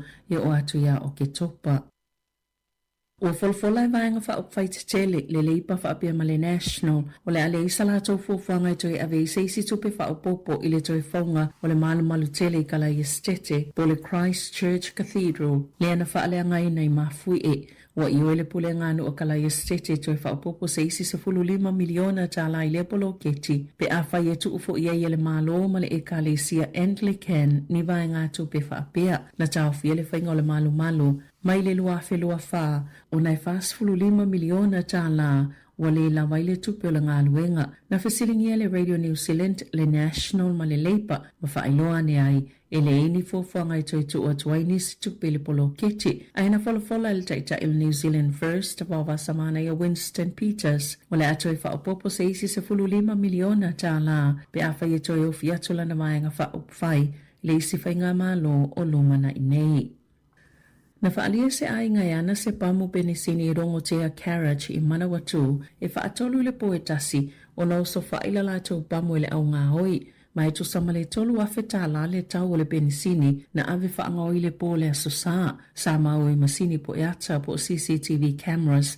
Atau le taavale matangata no atu mawhaia ia ngā yoinga na ta uefa ape whāselau lita o le penisini i watasi ma le tiso na mawhai o langa oi ma ele ilokaina le tane na toifo i atu le taavale le pōna soai peitai ua loka ele ainga na ta ue leo e tu samale se lau lita o le penisini whaopopo na ngā oi le vai aso le masina taluai ina ua si itia maa walunga le tau o penisini masuao o ile atu no o.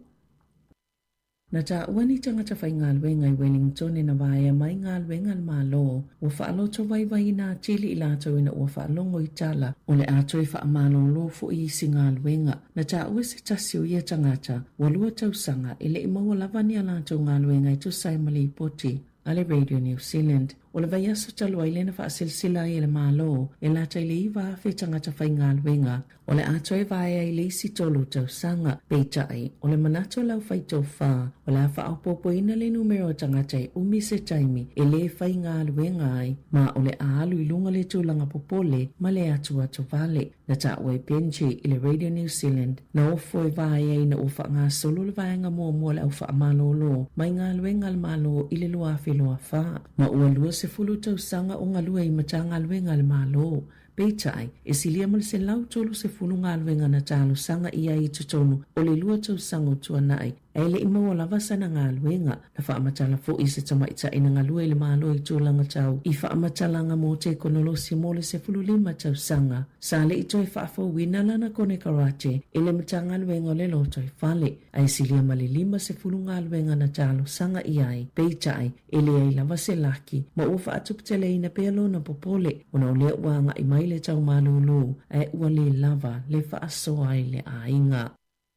E lua tausanga ua whaasaina ai I laisa ne malupo o le nane Easy Loan Finance Services New Zealand o na toi whaiani au nanga tau tupe na ta ua le TVN said ele I restala ina le pisinisi e whaiani nuno ngā tupe ma sa whaatutuanga I tangata tonga ai o atu ta isfulu 5% le tuluio ai tā lafu I le vai aso na whaatonu ina fo I malupo e totongi le se fulu 5 awhetala o ni tau I tangata e to fito sa whai aini a lato ai tā lafu I le pisinisi o whaatonu ina fo I whaatino ni au nanga mo le atunuu mo le se lau 5 se fulu I tū lai au nomas totongi e tu sai malo na whaasalanga na fonga ina I le whaamsinonga whaitu malo I au kilani. Sa whaalia le komisi mo mta au tau pisinisi na whaila vai lea tangata ni nono ngā tupe whaasolutu la fono. E o I e tele ni la pata inga na tuu iai ina ia restala lana pisinisi.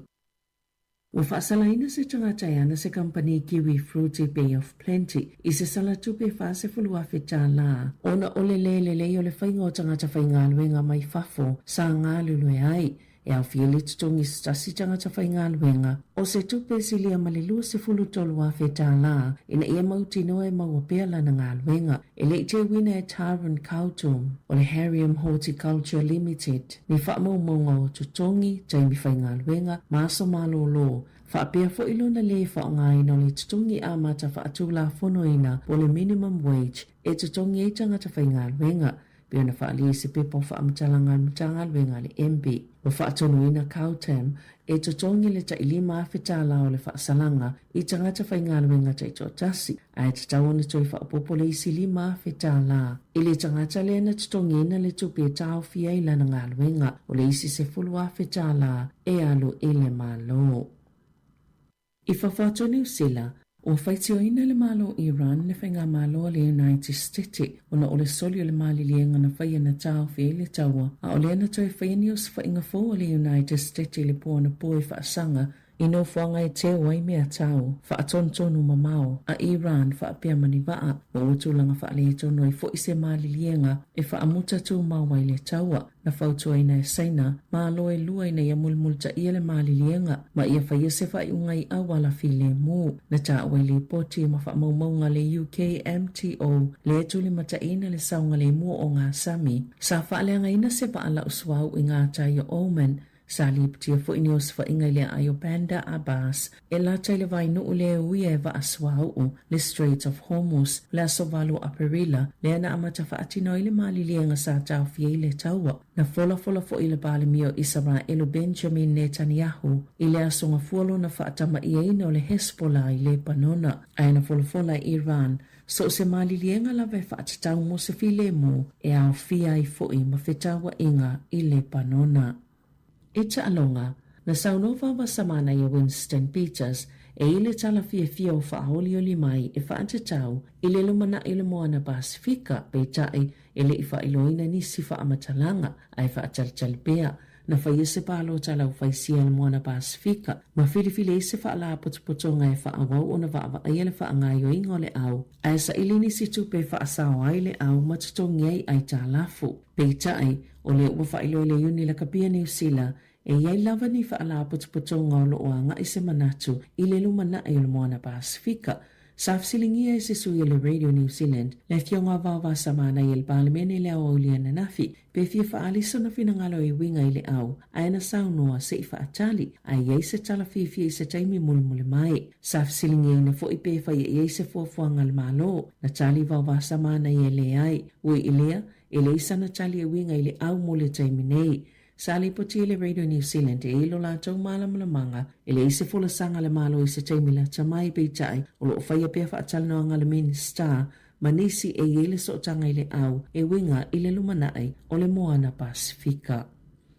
Wa whaamaoni ele manu atu o ngā ole tuli vai o Rocha tui vasa shek o le Warriors, mai le taalonga lena manu malo ai le St. George i la wara i le aso to onai, na whaamaoni ele atala i le aso ngafua, o li patia foi, e tu samale iwa masina i tonga fitia ai, mai lona manu anga, o le tausanga muli leo tui vasa shek o lana kone karate, o lo i nei le Warriors, mo ua saini le awa le Wakefield Trinity i Europa mo le tausanga a sau. E le ima mau atu lena atu ili se lau 50 ana taalonga mo le Warriors, ma le lua se lau 52 ana taalonga i le NRL, o tele fo i whailonga le la kapiliki u whaamanu e nai. Na taalo mo le auliki a New Zealand, whaapia fo i le toa Sāmoa. O le Warriors le tulanga lua le taimine le whaasolonga, o au le NRL, au sauni atu ila la taalonga ma le Penrith Panthers, i le vai unga le vai asanei, le au lo tulanga mua i le taimi nei. Tala fawia maili si ufonga le lau mua, mo le nei tai au.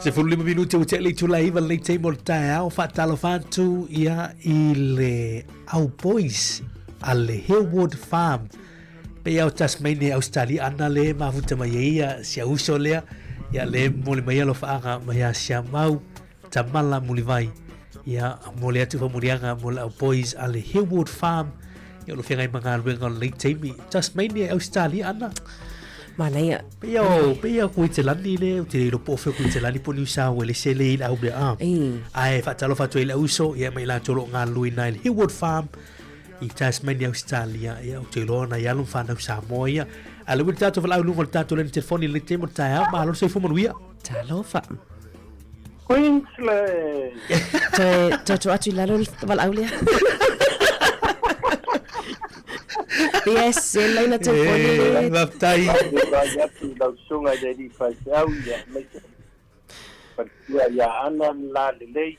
Se vou manuia le lua. O fele basa ni na malanga i Australia pe malanga. Eu levo um focar que poa por falar um cara poa ia cuinha. Oh. Balo, wa melita o lo masil.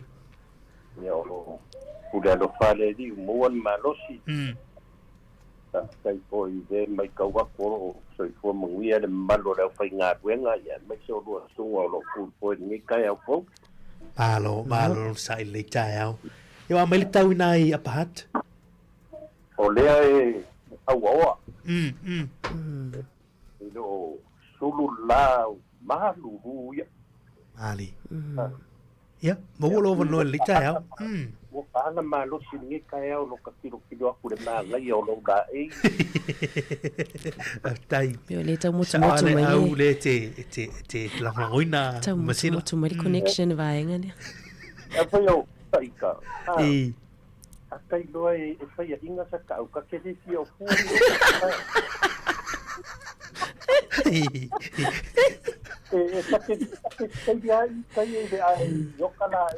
Ma tolea e malolo fa tamali e mal sanga talwa ya ne ga le ya me le ka ko wala nga o ise mo kwade malolo fa tamali fusu tangi ore te rua ni yu tu akore ore au ole la e feong lang matoa au kau ai maa ngā pēr whaia inga le lako a.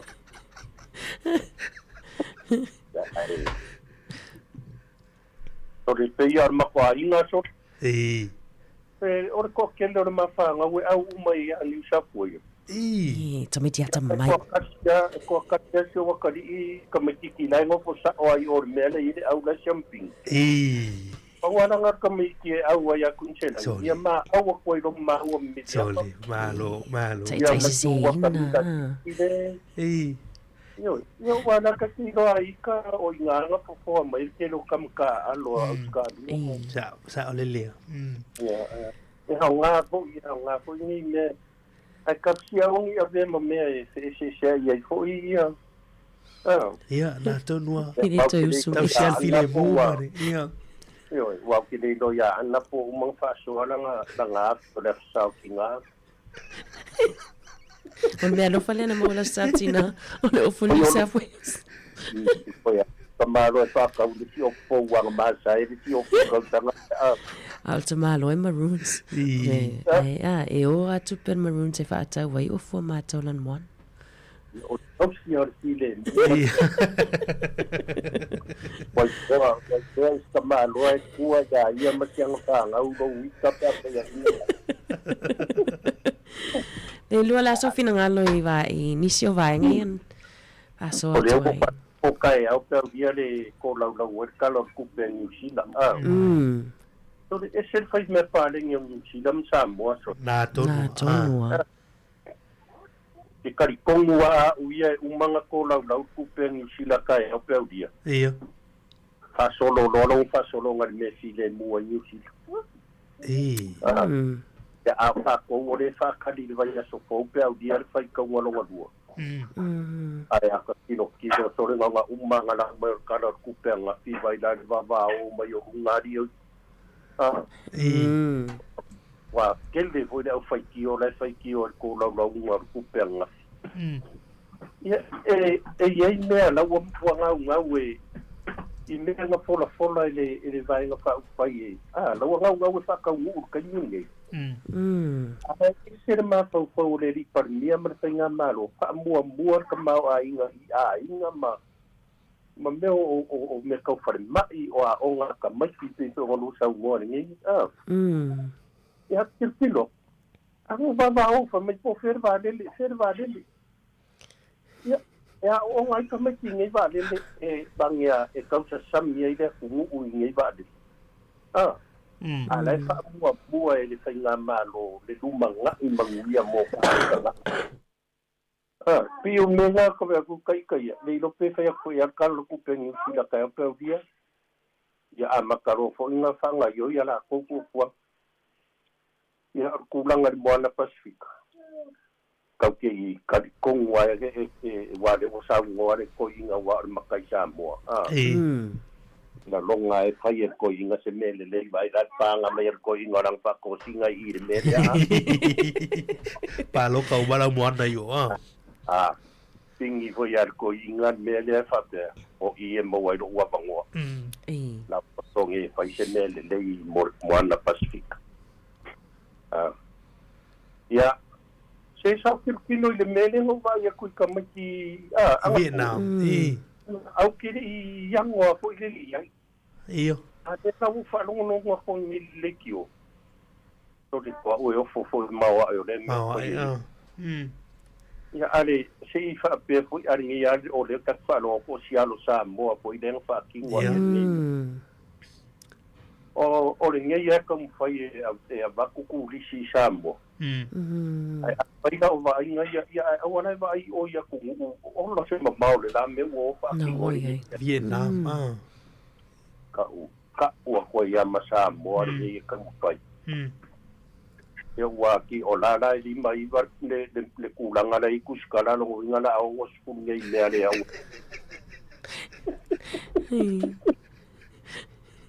le ngai de a popo ia si par mi ai I me fo yo lo malanga mai ai ke lo kupulanga ya kau ku ngare kau de le yo ka ko wa ku uma eu fui lolo ngai vai kau va mai kanga kamali liu nga luenga fa vai kai ai o la wala ko ma fa ko me nga le nga malanga mai Sāmoa mo mai tu esem lu manga I manguia o la ko ai mo mali ke lo fa ke ngai me o ku la I mai ya ai ka ko karsia ia sia kanga ka mai I de kiwi karsia kanga Sāmoa mangulang ngai ala ko oi na tam tu wang ai dia la poi mo wang sa pio te pa ua positif yo apo o kamanga au mai ya ku akwa ya mata la it's a dia ai wale le taile lua vai ya lu dia kwa po ye pa ma ko ku atu e o ai ua vevesi kagaka kapegaga o sisigapu ou leisi se viliaku ai lo lava tai lava o le tele ia so lo fionga lo matsila ya ua lelei faafikai famile tua mo le ia ya se fuia se fu tai le fionga ia lo matsila le tai au ya o le wilo atu i o matu aule la la ia ya ma lo ai la o el au i lo ai na nei o le vili mai e pi mo mua go Queensland ale so pia pia se leina le vili le lo la sa o le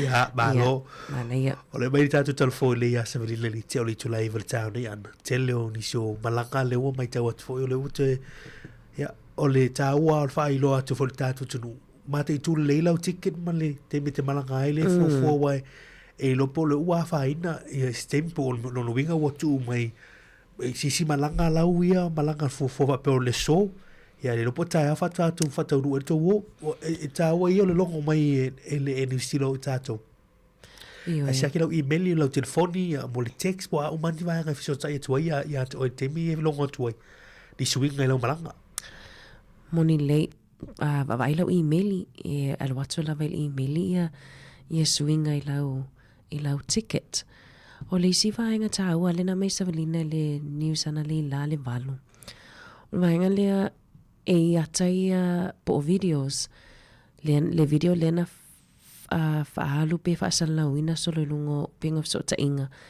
le teni titi le sa tamai ta ilena o sa fa inungo pasi au kilani mari o le fa pe o lo foto ina tanga tai awale le share pe fa so atu le video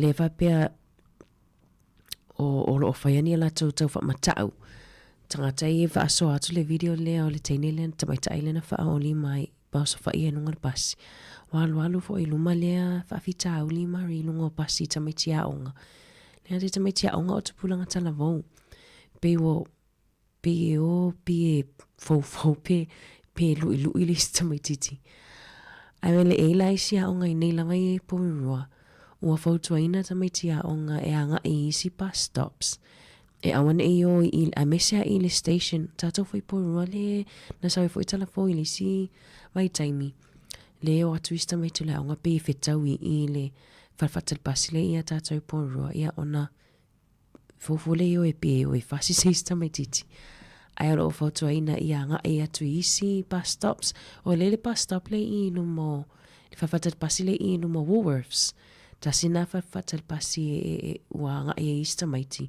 ono wale to esa nga le mui le station ele na tato fo te loi mo umal te loi si farfatel pasi fale fa atalin fo afi foi o le mea leo te foi ana wai moni le tau no ngai o stulanga le manuia te le stulanga le o tunai fa na fa atalia te me o ila to pasi por no fo afi ia a fie foi ni so fuanga pe a fie foi le fa o li moristanga te ya te lantu pela o tala o le porta usanga ele te nei le na fa ilo mai el pole nganu a por city council ki tanga ta foi ele fenga luenga ina le wa specific ala tunga luenga te mi o taao te mi longa tu na so fai ungo le aso e nga lu i no fuanga le e ye imbe po ni un tato tal vo e ala fa no fa longoi se to so e tala na to si aki po nga lu ni tanga pela o fai of civilia ele o fai ni it's town e no fuanga i te mi nai i le tu o la ya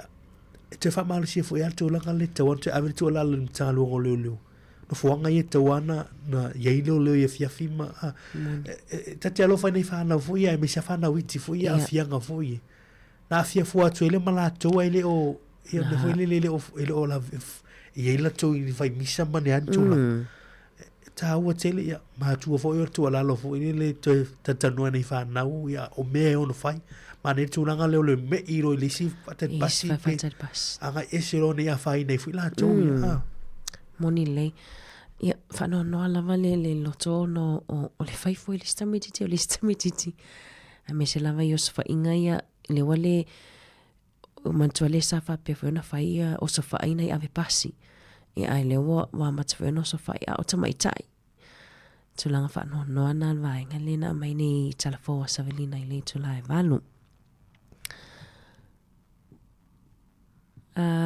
Mari le si vaenga na e tango whaasoa mai anafi. O tūlanga ia leo tu mai tau atu ana le tau nei. Ia. O le vaenga vo i le tu tongi o whaipule, ia, o minista, ia, a me se fo il pāle mio New Zealand. Whailala utala wai, o le tata no nei te o le valu, tūlanga o le pāketi, mai o pena. Ia, e leo toi pō mala e le whawha mal tātou tunu a fianga, fo i leo e ni malo New Zealand te min nei. Ia, i tūlanga o ngā luenga malo, le mai fo i tātou telefone, te lo i lātou whaanoa, ma popole fo i la fia i fo o lātou ngā luenga.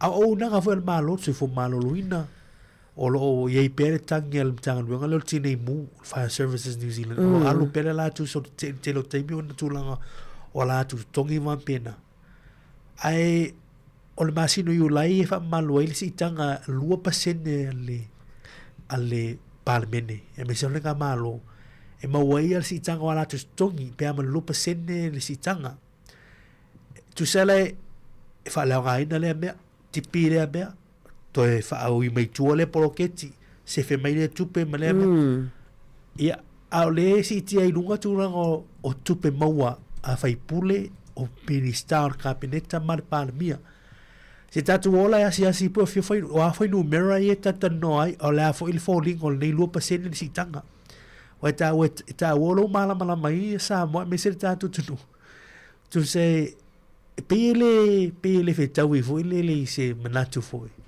o le tele yo o nanga ye fa le tonu ma pena ale mo si tanga ai la le si tu o tu pe wa e fa so me ma lola jo yo mal parmen le tal no tini New Zealand e ma le ta mata o le ase va ngai lo pa se si tanga le aso mo yo lai yo e mari e pe o tono parliament o se la los futolo members po fai pule tono parliament a o le to o nos fulu lima la fai pule o le general electoral seats fa pel to fitu le la to te represent inga ia no forma ori pe yo la to ia le la ma wale si tanga le se lau fitu wa fe ono se lau ta la each pe la to base salary le LATT formal se lau fitu wa fe le mo taimi nei saula la solua o la somo muyu lai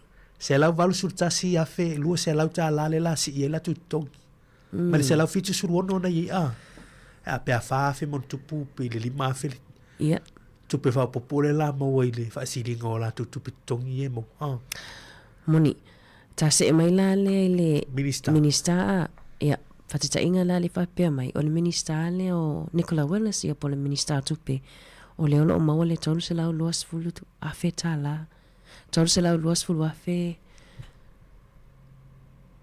ta la New Zealand le fa pe va ngata ya uni ona si tia le tolu se lau luas fulu fitu afe ma se lau ta la fitu afe se lau la fa popo le fa popo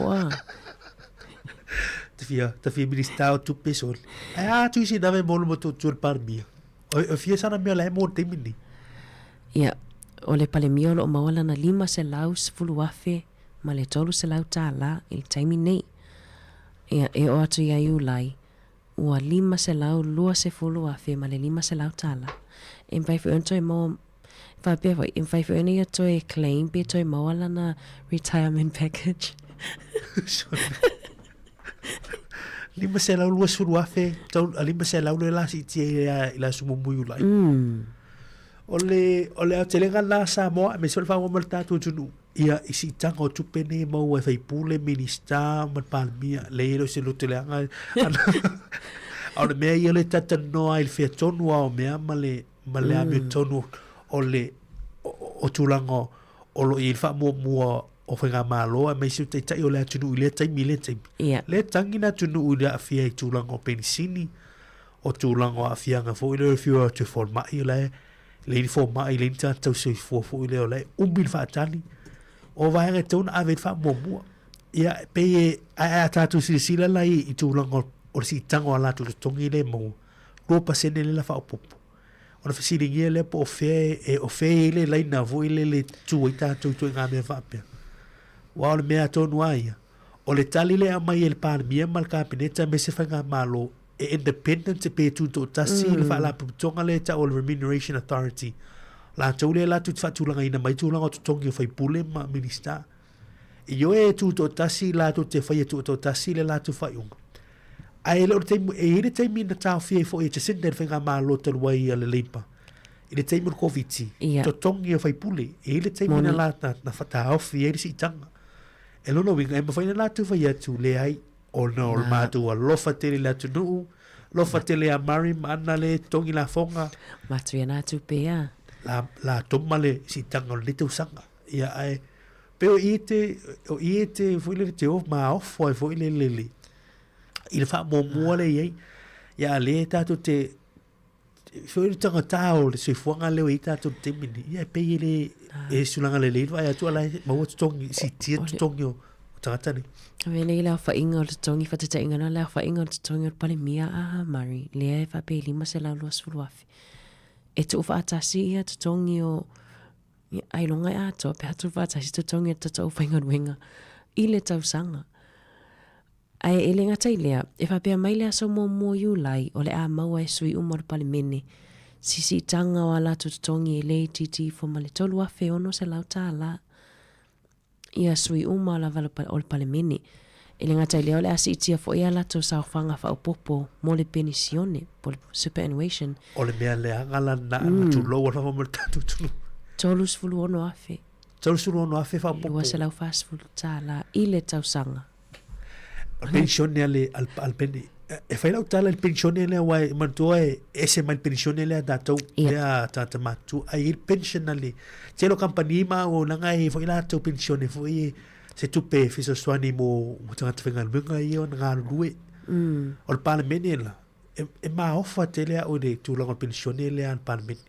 fa po la to alauni benefit alauni bini allowance ai ki we save fa te tingo ki we save Vate tenga tolu spesene le minimum fo ile le pe ta la mai nale alu fo ile le I tono tatu ki save le mai te tu I te mini tanga fanga luga uma o le base le 2% o le contribution a mata nai lau ki save wa pe na wisi ai e match la ta la le tolu su tono a fena fa pop e te le atu tu pe mo al fai pure le I tono il parmene pe al SM il parmene vo le o monte I lo tangata le I tono ki save fanga luga e le o tu langa nala na ki save I le mai ai wo au siele ono so lima tau sangon matur tangatana pe wahanga nei e taun tato mate I tu matai murumuta ia ia o aloni ia ana so le o le mai tau atu e lua su lima a afe ono se lau mo le alauni al panemia la tau ia fonga fetalai e lua sul fa afe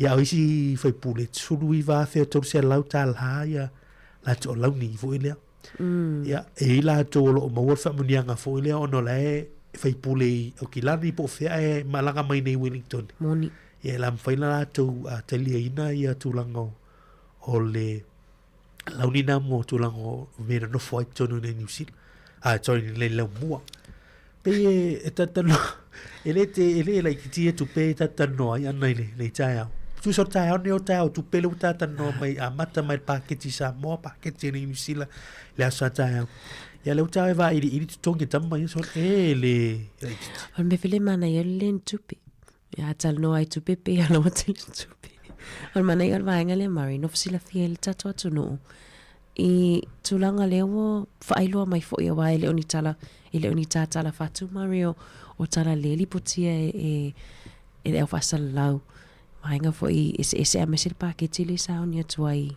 mo tato la vai New Zealand la so taiao ta ua te le vanga le male maua le wai o le tala le fe mai e pule le independent remuneration authority me ale mai tu to tasi le faina fa tu parlemene mal mai nga malo ile pule ngale ele ai ile fai au le tu langa ina me fai na ma fai le na ma fai na fai ile pa mi o te sinda dern mal vanga fa fe le pel na te mi ke mi govit le ta fo fai la tu si tanga e uma ta ofi manatu ila tunu ia ale mai fa so penia minal fosio fa mo parlemene ai o ila tunu mo nile ia na o sina manatu fo le tu ta tu fa so le taia wala ta tu tonoi ta tu te mate tu Ele me vale follow the money trail. E te muni me le alu tupe, o fele alu ta la, e o ta la te follow up mun matai. Ia e pe moni e lau sau nonga no ta e al package New Zealand. Ta tu wha longo ma. O te le tali aina le mea leo le telo o le lava o vahanga fui e ave wha mo moi meta, ua meta. Ia le maua si tanga ma pena. Tatu tala noi e pinsini ana. Ia, e ngana ngau tamba ia tu apiki mai o ta avali o e re tongin na ta avali pe o tatu tongin tatu pinsini. Na, moni le. Tatal noa lava fo ila i mata upu tawil malo nei taimia mari.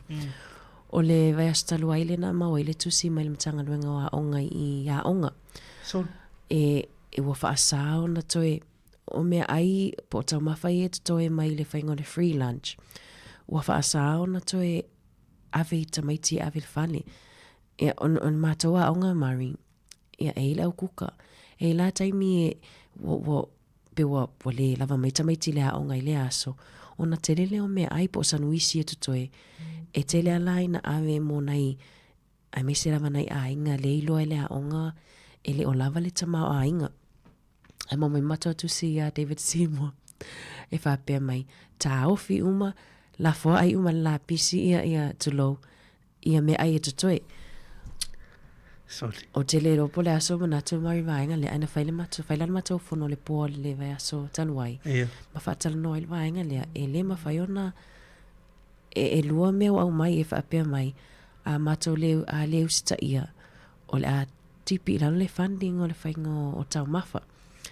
Ai pe o vaenga lea mari e ita mai tio mai lea onga o lai fia ai o nai lo lea o lai te le lava le a fianga i le a inga. Ia ona whai leo ato mea ai e whireta ma whai ave ia ai lewa wa mata ona whaasa mai. O le whanau noa ia wa leta te wai ato le si iti e nunga la tautu pito tongi. Ai leo pe e whaasa sa me mai si vaenga. O le mea maa e la ana, se tala whanau noa le whanau ngā tu leita e o ilau whaaso mai le tūlanga le. Ati ai tupe o tupe la tunu, ati ai la e whaalea ka ia na mea ai tuiso. E le se tūlanga whaale tonu mea ai o le aso, o le to toi. O le ala mea, se se i o lea mau o le whampe e o e tia ai ma whaalea ngā ina mea ai. O le maa nei ai o le mena e whairtu wa o ana. O le toi whaasa fua nei whanau, o le sita mai ti le lava tasi pe a vele lua tolu, ia, fisoswani whapena. Ai o te roele i o e nisi o tātou turu, a mese na whaafonga le mea e wa pe tia ai. Na. Tu se lua mai whaatonunga e tia ai a whai e totoi ni mea tia ai la pisi ma pe tolu. O le whanau noa ia wana lua tole asia singa le lua vai asta lua ia na tanga luenga wa onga. Ai lana o atu wa ai e loa le whainga lea wa tele na atu wale a onga wa ave ia. E pe le to tele nta mai te ave le ato mea ai tu oi ma fruits. Ia wai pala ia fruits ele umana. E umana vai aso ele te taina uma. Ia amailo mal tusilea. O le vaenga la lewa pe wa whaifele ma alofanga ia ma ato ia awai. Ne ima ua lava mea ai ia. O le whaita maiti ato le ma ona o mai e watu nisi. Ia naola ia tui ato. Pe leo nsa nuisi. Ia no meleo tamaiti na atu ila tau ato yo. Tu sa lewa le avatu fo ile fa ato taitai. A lewa o mai el time yo le lunch ma avatu. O le whanau noa ia vaenga le mai o te le lo isi a onga po o mawai a le o se whaaso waina mo tūlanga fo iwe lea onga leo tenga lue taimine. Mawa e o tūlanga le Sāmoa ia nau whaafonga tātou tunu. Nisi ne o lui tau o lo o whea ngai nei ma tātou taimine nei. O le mea whanau noa i le tinga ina tū lau ar whama ma tātou tunu. Ngā lue usu tau, ngā lue le fiafi po tātou la fonga e tipi ma a. Ia e tele yo afia foi lele te ai mai foi dunga la pislipi ana e tele a sina vaga le avel malo o le tatu sao el malo a fai la o fai unga ia ma le lufilufina le o tama ai ngole tunu e fa pel fai ia tonto sal faul io tatu tunu to ma tu le to sanga nel palota mo tanto ia nei New la sofito november ia ta u fesili ta u manat mare io ta fa pe e vatu o le mai nei ta pe porta an e sila mai ia o minister tupe ma minister lango io tanga luego tupe ia le ai me lato pai nai Torrensville ana O i loa fale faulea pukus pai le Johnsonville. E le tau mafa mai e la tu pai. E peo se pai pa ua lo tu ai atu le tau mafa mai le fionga ia Shane Jones. Ia e David Sāmoa, Chris Bishop, i o minister tu. Fatua ao mai a na ai no ana nafi e piki mai atu langa o talo tu pele le tisiri mai. Le tusi o talo tu pe.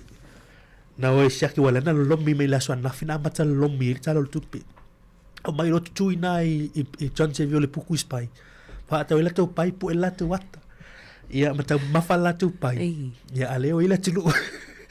O vaega fo e mata i tu vo ile tatou te mini. Ia muli i tu langol porkiki ma Sāmoa o tatou o tatou malama tele. Ia io e tatou anno fo i Sāmoa la tau ia ma au la tunu nei le te nofo mai au mau mai. Tau i lo malama i fai unga fai e fai. A fai voni fono tanga fa ali no manatu malo fina ngalo suai au wai e tara no ai tusi sau tusi lau fai pule pe vili lau fai pule ana o a uma tu fai lo ai lo le fie le manatu o isi mea pe e le manatu ile ta to ile ta wor por kikima ya a fai lo fai uma fa pe ya e fie ai va ve yo ta tu te filosofi tu lo tu fa fo mal ta tu nu ai ta wo yo ta tu matu tu ya e fo ise mala manga i tūlanga o mei e whai nei te mini. Ia ma polisi ma mai ngā le whai lo mai le taimi. Moni le. Io nisi nā vaenga o mwhaion wha asoa tuai le vaenga o tai au. Mario wha tati anga o tātou polkala me le aso o le July 10 o upwhai o malo tata noa tuai le whionga ia la wano a te lawa ma Mari ta le July 10 tasi ia o le tuai whaafunga mai se tasi o polkala me o moli o le awa. Ta tātou pese tuai taliu mai fa mai atu tātou polkala me atu tai au.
Sāmoa whaavaile tua.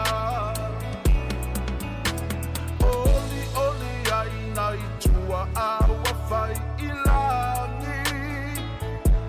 A olele watu tupu mai e lo tama siasi. Ela Sāmoa, ela Sāmoa, o fea e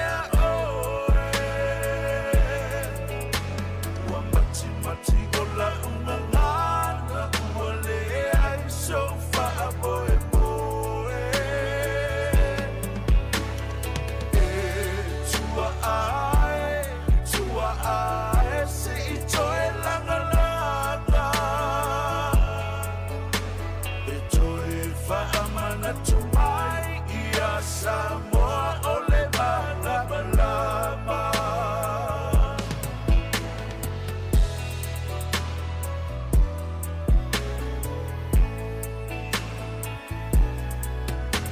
Le pale mia male malo se isila silane.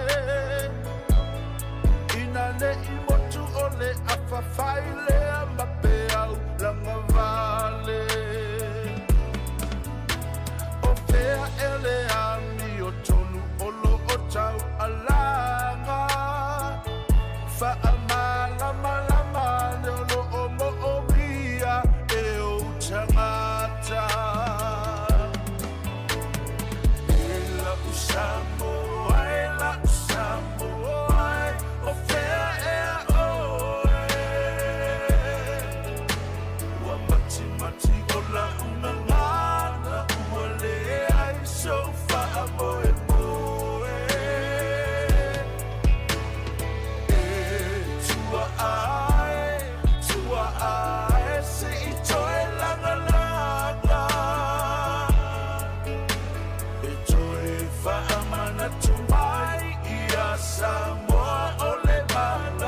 Ta longo atu roi sauna a. Ga longo atu roi sauna o lo ta longo.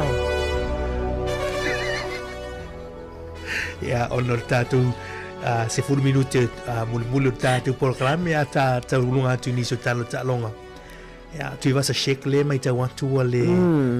Fa o ma ina lana season ta alo mo tatu au le One New Zealand Warriors ya le na final tu langol ACL la.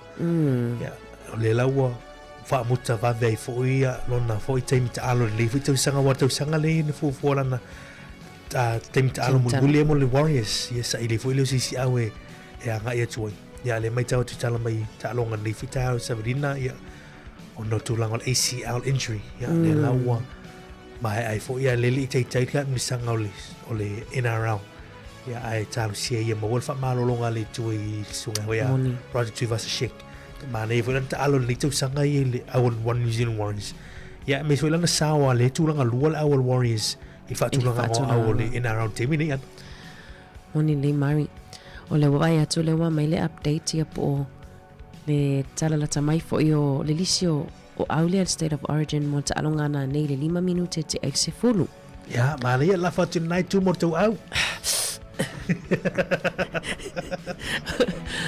mo New South Wales ia o le Aulia fa ilo mai numero tasi o James Tedesco numero 2 Brian To'o Tolu Stephen Crichton numero 5 ko Tony Staggs 5 Tolu Tau Koula numero 10 numero 1 Ethan Strange Fitu Nathan Cleary Valu Aiden Fonua Blake Eva Reese Robson, Sefulu Mitch Barnett, Sfultasi Hudson Young, Sefulu Lua Haumole Ola Kau Atu, Sefulu Tolu Isaiah Yill, Sfulfa Yapol Interchange, Cameron Murray, Letila Via Melmato Au, Sefulu Lima Victor Radley, Sefulu Wono Jacob Saifiti, O Blakey Brayley, KC McLean, Matt Burton, Malafa Leo Dylan Lucas. Go the Blues. Malay tu au. Bây even strange to sui numero Mitchell Moses. Lo bigo for Leo Olivia Mitchell Moses in Timini. Numero Valu.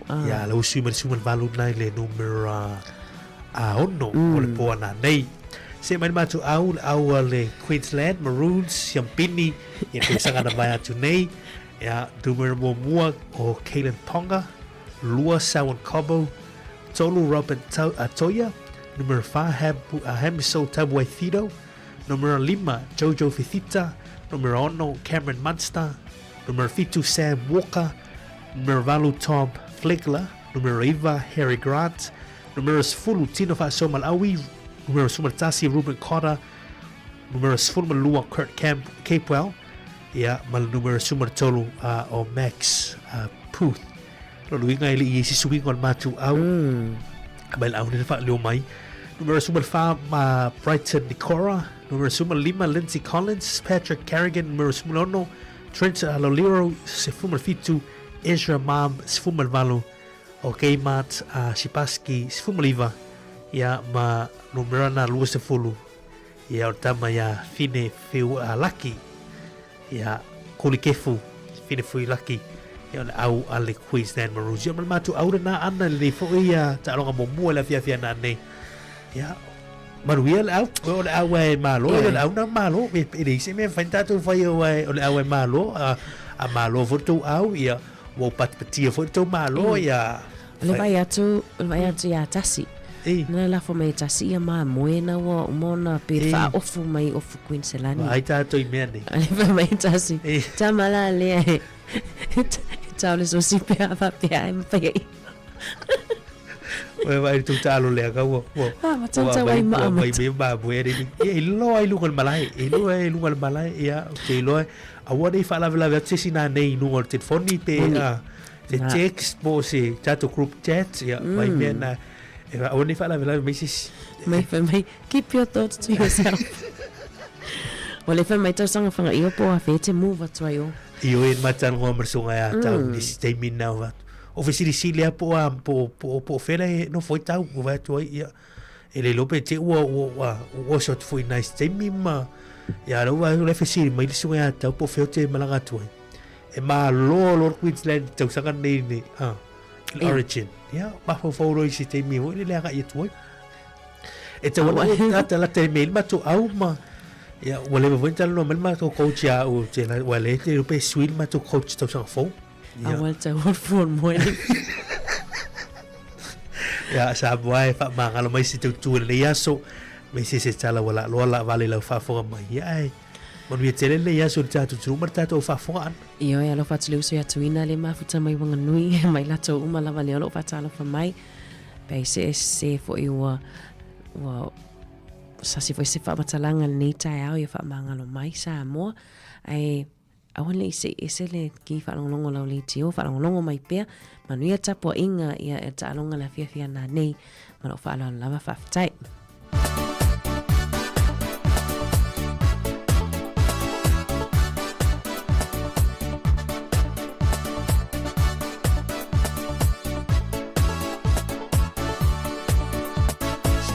se lava nei aso i tu ulanga o si o atu no e mata o tia le fia poto a o la to mata e tu mu so mo tau tai ti le o so pana ai winga e se le sawa be a se e ai sina mea e le au kalinga ma le au kalafa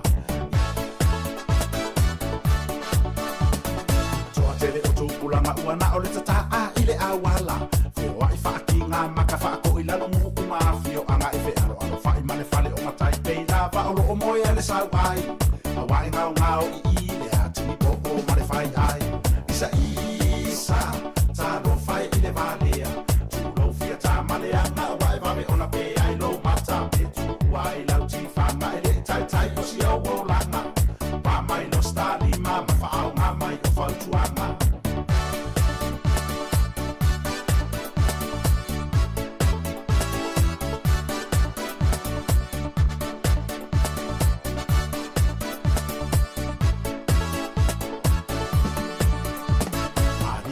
anga ta ma ele fia o e fai ngaruenga ai sa o manele I ma watu si pasi ua okay ma ua fawa ele marijuana male o na fia ta male anga fato ato I poto o le tama ua ma alili ta fai ngata isa ta ro fai I le valea tu lo fia ta male anga wai vame ona pe ai lo mata pe tu wai lau ti fanga ele tai o si o langa pa mai no sta di ma fa au nga mai o fa tuanga wai ai fo ni si matua fe I le la fanau e fa sala po mai ta mai ti le fa tonu nga pe a fa ya tu la o la sa o ma vivi o le la fanau e fa se kola sipi ai emo ane o le ata e tau I le si asini isa ta no fai I le valea tu lo fia ta malea na wai va me ona pe ai lo mata pe tu wai lau ti fa ma ele tai o si o lana pa mai no sta di ma fa au nga mai o fa tuanga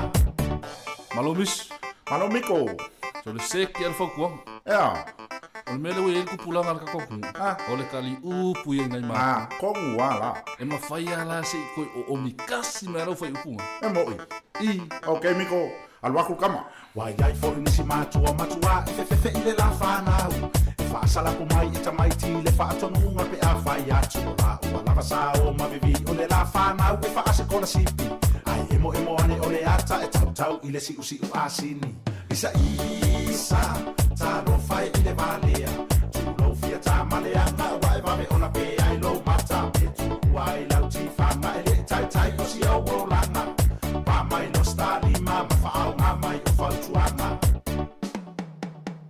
isa ta no fai I le valea tu lo fia ta malea na wai va me ona pe ai lo mata pe tu wai lau ti fanga ele tai o si o lana pa mai lo sta di ma fa au nga mai o fa tuanga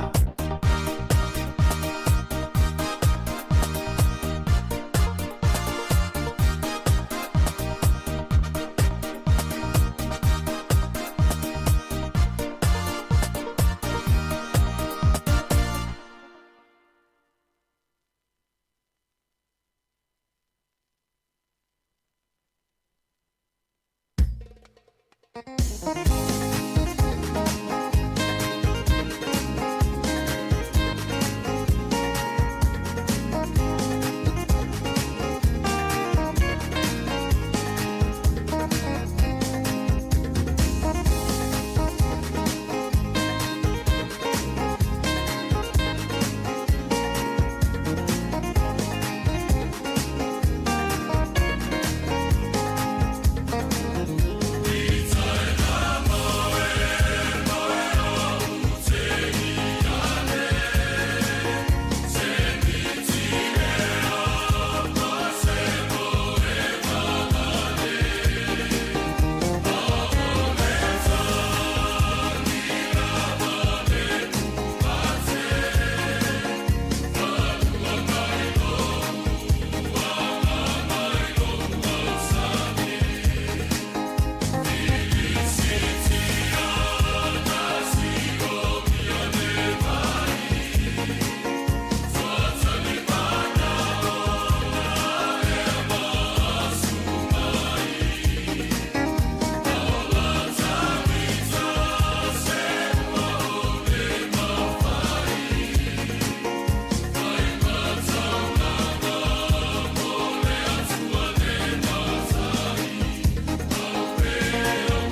Ia, mai whiwhi lava i nei fo i maenga o tai au, ma tau te toi whatalofa, ma whaafeilo i atu i le malu o le au whaafonga, i lo tātu tunu i le nei e so fau.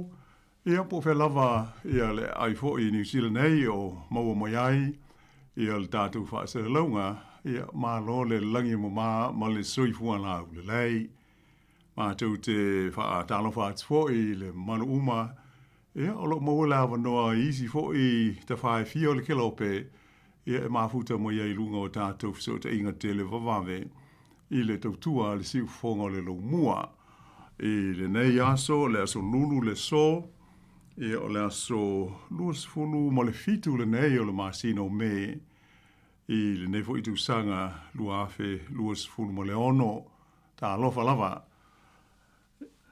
O le nei whaapoponga, o le tātou ngā luenga nei, pe o na masani ai e so lulu te itasi, ia o le tātou polkalame le nei, ia e whaasoa ai ma tala noa, i nisi o ma tā upu, tau upu whai o mālo, ai moise a tātou i New Zealand nei, ia o le ngā utu lava, ina i whapea na tātou manino, i nisi fo i o whaiunga whai, a whai ngā mālo, ia whapea nao nā a whiai, ia lo tātou soi whanga masani ia so uma, ia mai pea a fo i o na masani ai, ia o le sunga ia Maori whaiwanu, ia la ea mā te tō lua, i le tu inatu o le nei wha o poponga o le tātou Paul Kalame nei. Ia, e whaatalo whatu e fo i lau sunga Māori, mā lo lava le tauatai mo le soi fua manuia le nei fo i a sa fau. Ia, se fo manuia lau fionga la wano le teimo le tai au, a teimo le wano le tai au tātou toi whiloa i fo i lunga le tātou Paul Kalame, i o whai o mālo. Io o se vai aso tā ua tele le nei i tūlanga o mea tau upwhai o mālo. Ia pea o na sila fia, e ma whaafonga mo e fo i e tātou ripoti i telefou. Ia mo se fo i o le sila i whaasa launga i televise, whaafonga i le itio, mo fo i tau i tātou newspaper. Ia o le mafuanga e tā ua haimo tātou uma, ona e pei o le vai aso nei, o le aso le a tai ao, o le a fola sia ai luma o le Parlemene i Wellington nei, ia le tala wha te tau au tū o le tupe. E o e pei o na silfia, ia o stasi al nei o waenga tā ua, o le soifuanga wha le upwhai o mālo, ia so se whai ngā mālo, ma so se atunu, ia e pei o le aso le nei, ia e ave iai le wha mumua a wā o le a wha i loa mai iai whala o tele, ia fuafuanga o wha ta atitia e le whai ngā mālo, i se leni o le a wha alu i ngā luenga, ia ai whapefoi, ia le tūlanga po whea lae au mai iai ia tupe, ia ma tūlanga uma whapena e te le lava se a whaina ma le a fia ai o no tātou soifuanga i le aso ma le aso. Ai a fo i mō le tātou Port Kalame nei o manatu ia se i mua o na whaia se tala e tusa o le mata upu ua la ngā mai foi e le taitai o le Kalesia Katoliko i Roma ia po o le tupusa lea ia pope leo se furu mo le wha, leo ua wha alia i sona fina ngalo alo ia i lana e Kalesia i le laulangi. E le tau, o na sila to toa ia le Kalesia, e wha amuta ia pe tau wha i titia ia tūlanga a whaina, o le wha o ngā ina o le tau mai fo i le nei tātou te tala noa so, ia ima wha fonga mai i nisi o tātou wha sa launga, o le tau mai le ua mātou wha Sāmoa ina, o le ata mai wha fōlinga, wha Sāmoa ai ia le wha peletania o le upu o le artificial intelligence, ia po le winga o le ata mai fo i le nei e le se mea moi, ia ai wha fōlinga ai pei o le a moi, ia e pei o le winga lea wha pupu, ia ai te lea se wha amatalanga, o lea fo i to mai e pei o na wha fonga mai ai nisi o tātou Port Kalame, i aso o mo vai, ia e tala noa ma whaasoa atua I lava I le tūlanga ma tau tia o lea fo I tau mai whaapitoa. Ia leo o tātou mōri mawina lava le tele o mea a tonu pe mwhai ona whaapea ua whaafeingo fie ai, ia ma ua vave ai, ia pe ua whaapea nā fōi ona whai ai ni whainga, e fōringa ai o se mea moi, ia se mea se, ia matulanga uma whaapea nā. O le popolenga I la umai tau atu I ai mātunga lunga o pope leo se furuma le wha I le whaonga ina o le tau maile nei, o le awha ina ai o le soifua o le tangata ia awa o ina whaonga I le ngausinga o a upenga ia matulanga I ono lamati ai le soifua o le tangata e le neifo ngā ele. Ia tele isi vaenga na sauno iai le pope I lana tusi lea pe I ona whaa silsila I le amtanga o le neva aso I le kalesi katoliko I laulangi. Ia ma le utatou maufo iai li poti I lunga o whaa sere launga I TV, ia o newspaper matulanga o fisota inga tele vavave. Ia o pei ua whaatala noa ai fōi malanga langa ni whinangalo ni isi I le moni ia po o le tāua o lea whautuanga mai I le taitai o le Ekalesia Katoliko. O le whautuanga la ia e moi e patino I le Ekalesia Katoliko ai e te lela o fōi leo ngā mo isi tangata uma o le lalolangi nei po o isi Ekalesia ia e mafau loto iai, ia ona e pei o afianga matulanga e ono lamatia ai le soifua o le tangata I lea I tu a inga o ata mai. Ai e pei ona sila pia ia mamatou whaasoa tu ai fo inisio taimi e tele vaenga e fōlinga mai e lelei le whaonga ina ia o lea fo I te konolosi ia po lea to mai whaona po nei ia ai pangalea e iai ona I tu whaale tonu ma lei pe a whai e se le whaonga ina. Ia o nuinga e te lea se tu langa hore nei te tauna tātou mana tu nātu le lei iai I lea I tu a inga o to mai wha te konolosi. Ia pe o le mai ta watu le iai mari nei foi tulanga pe ona whaai loa mai Roma e le tupsa ia mai o le otele ina whaatala no ina I lunga o so te inga tele vave ia ma whaasa launga I tu SS le lau langi le nei taimi. Tau te lau whiona lau anoi le nei tau le whaaso māti o fia le ue wholan tau pulea o le encyclical po se tusia le al tupsa ia ia mai le pope I le Ekalesia. O le mawa e o le tūlanga lau vionga lau anu wai o I le moli mai e se ta iala moli e le ngatu le Ekalesia. Ia o le mai te watu fo. Ia motu ngata lau tele o moli mai se whea au I tūlanga a fianga o le. O le utu tau atu introduction o lana tusi po lana wha soa fo. Ia pe o le o mai ar te mine le nei au ngātu pulanga. E tofu ale au ngātu pulanga ia ma po le era. Ia ma ona teknolosi fau ma ni mai fau a whaatūlai mai. E aona newa I tau le tūlanga o le sao al whaatūlanga ina ma whaanga ina o le artificial intelligence po le ata mai whafōlinga ni. Pe e popo le ngalo vionga la wano I le ngata o le soifua malolo ina o le puipuinga o tangata o le maluti o whaamamunga o tangata privacy concerns o pe o vaianga umai wa afia nei le teimin nei wa tātou mulimauina. Ia e tu wai a tu la fono ma tu singo ni tu la fono e pui mai e tu la ngore ia ai o ma o luma le alo le ai la tu ma technology o le la tau fai catch up e tu mo fai tu mul atu fai nga malo ma tu nu tau fai fo ia fa fi talu ni ai pe o I le te otoi tu langa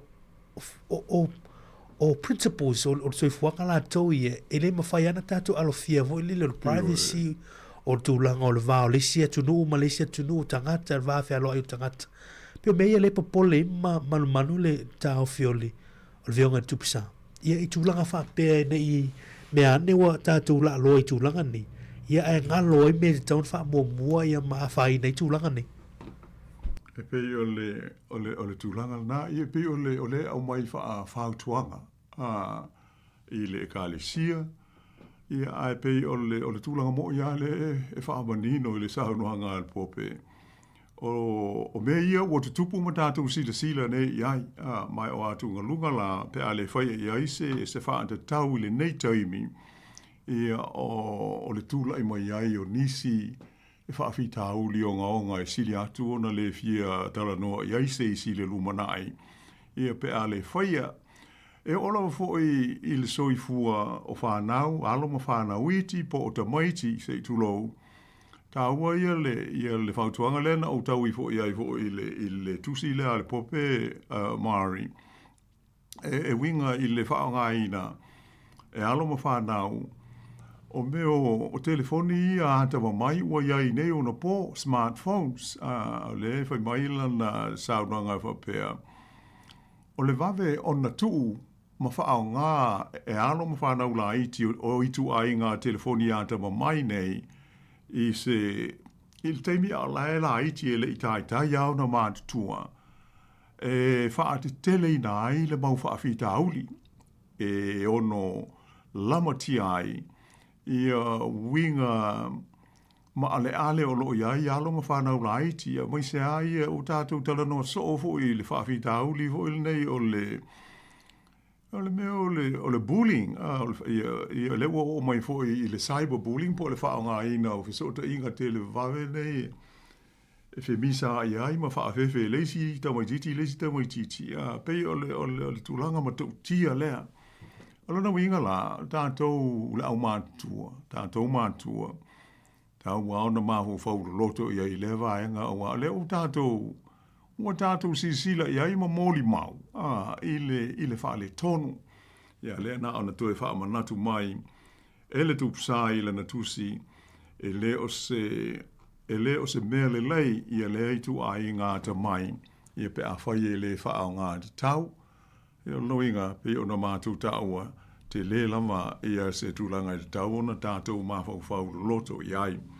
Ia aoanga ia tu iluma, ia mā tātou tālusia, ia o le a whapeona whahausia e tai o mālo, male lalulangi. Ia se langono fo i o le tai o le kalesia katoliko lantou, e tūsai o awhaina e ono a awhia ai le lalulangi ma le tangata soifua, e ona o le ata maile nei o le AI po o le Artificial Intelligence. Ia ai pe ona ta ua i le amtanga mari o se vai aso ta ua nei mo tātou i New Zealand. Ia ona o le tātou talo le tupe le o le a tau au i le mauta o le palmene i la so atai au. Ele minsta tupe ia Nicola Willis ma fola si ai a wale sila fia o le mauta. Ia ai whape fo i male atu nuu a toa. E telea ina tātou manatu fo il nei whape i o le tala o le tupe i o le tala o le tupe al malo. I pe whaale alu i aise maho fonga tele o tātou pa pe ina paule i le tūlanga masani e whape i tāse i o tātou tālia la. Po hani fuafuanga o le a au mai tai au. Ia e pea ona mātou tā ua fo i tātou talafou. Ia ai mai se nisi o tātou polkalame o mo vai.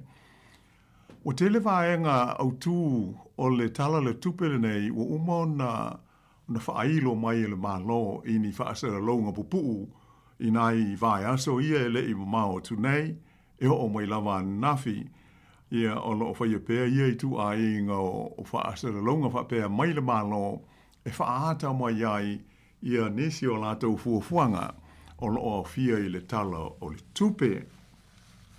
Ia e pea ana sila fia mari, e pea o le tāua o le tala o le tupe, i la au maita watu i ai. E pea whaatusa e le au vaenga hoi whaapitoa i mata upu tau porki kipo o whai o mālo. E whaatusa le tāua o le budget day po le aso e tau awai le tala o le tupe. I le aso o le pālo te tele le tunu. Awa e mata uma ia i vaenga whai o malo, e a maise la tunu o atoa e awala i le tātou pālota. E a maise la ole tu ina mai o le tala o le tupe. Awala e pei o na tātou manino hu iai. O le tala o le tupe, i e pei o le fuafuanga au tū lea so se whainga malo. E o e whaai loa mai ai. A mea la, o le vaenga tupe lea e 4 miliona pe 4 piliona o le a whaalu i lea ngā ruenga, ma lea ngā ruenga, ma lea ngā ruenga, ma lea a tinae, ma lea lava le mea manao, ia i le malo. E le ngata la i le nā, o le a maa io, ai po whea ave i aise leni, ia po o le afu leo leo tunu se i tu lou wa o tātou uma, o le au tutongi la fonga. O tātou la fonga i e whaatino ai, i a fuafuanga i a le malo. E le ngata la, o le a tātou i loa pe fia le a whaai o le tupe, o le a whaalu e le malo i le tausanga o luma nai nei. Ai, o le a tātou i loa le lei ai, ai po whea la e au mai ai, ia se leni, e māsani ia, o na tātou whaalongo e whapea o le tupe le au whai la fonga, ia ona, o tātou la fonga po taxes ia e wawai ese teimi o tātou tongi mai le malo po se company tupe nai pule ai le malo le ave le IRD e on whape nā leo na whai ai le whasoa le o le a tu ina mai le talo le tupe i le asoa tae au. O le tūlanga masani ai o tātou i New Zealand nei o le masina le nei o me i lona vai tau le nei tau wha ai ui unga ia e masani au na tau au mai ai le talo le tupe ale malo e le ngata o me e whai ai. Hai, traditionally pea o le aso tofi le aso e masani ona tuu i ai e fola ai ia pe present elements tau tupe ia le tala whaata tau au tū o le tupe i luma o le pālemene.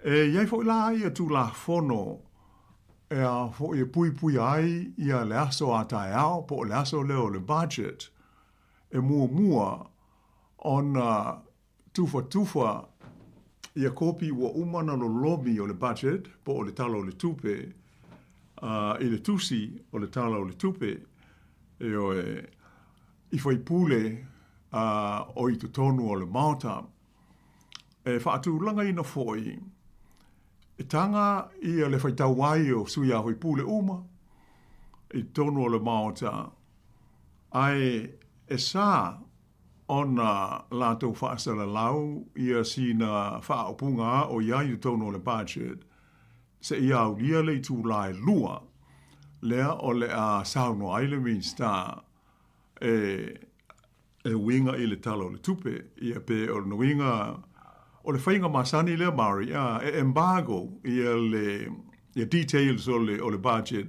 se ia aulia le tu la lea ina ia mautinoa e mua o na whaalau i tele ma sau noa iai le minsta tupe.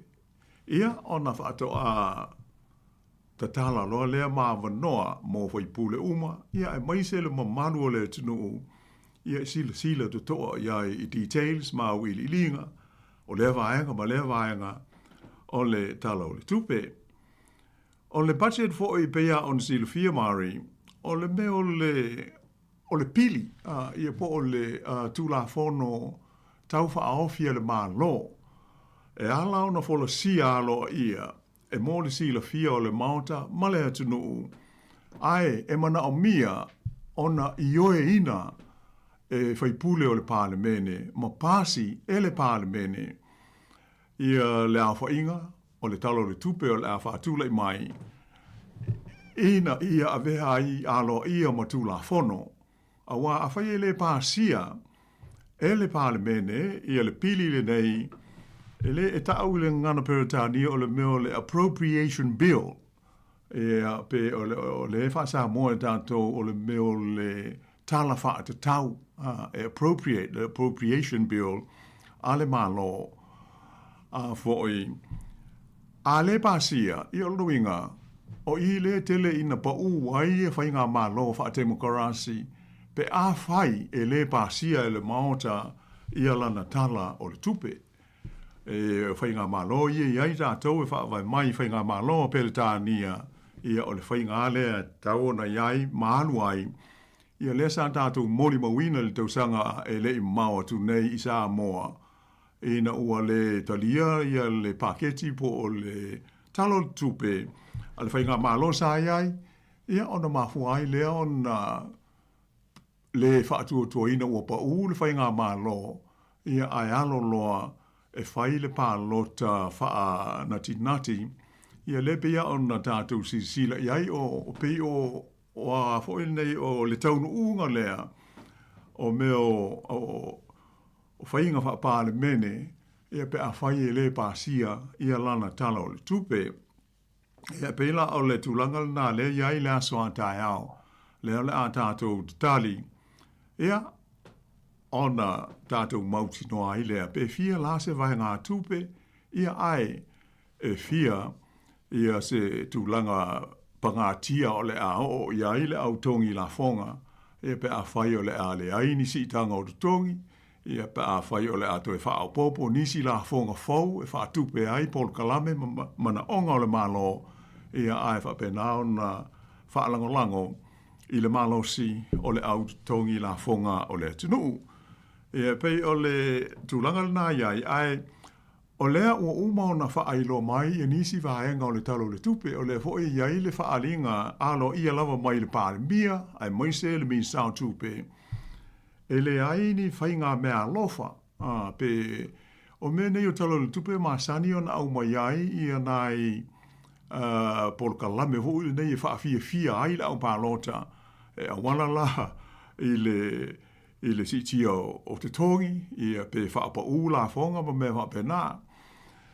Ia pe le tau e hoi le au pae pe o meo lole a po nai mea sumali e hoi e tau wha manai ai ia se fuafuanga o le a awhi ai le tino a le ala o umo na tau tino mai e le pāle mia mare min stao tupe e le aini fuafuanga whape nā o au fia i le tala le nei o le tupe ona o lo o iai le whanau naunga o le whainga mā lo o loo tū nei le foe e a hoi e sanga whaau le lātou polkalame lea na tūla i mai o whai o le whaititia o tupe whaalu po le expenditure a le malo e whape sefe mai tupe a ua tele na ua ia ai tā lafu ia sa whai e leisi whai ngā malo ia le whapea o le taona tutongi ia matūlanga uma whape na o le lai e mafu ai o na iai whaapunga ia o le ala tātou manino i aitai ao, ia pe mo ila ia whaapunga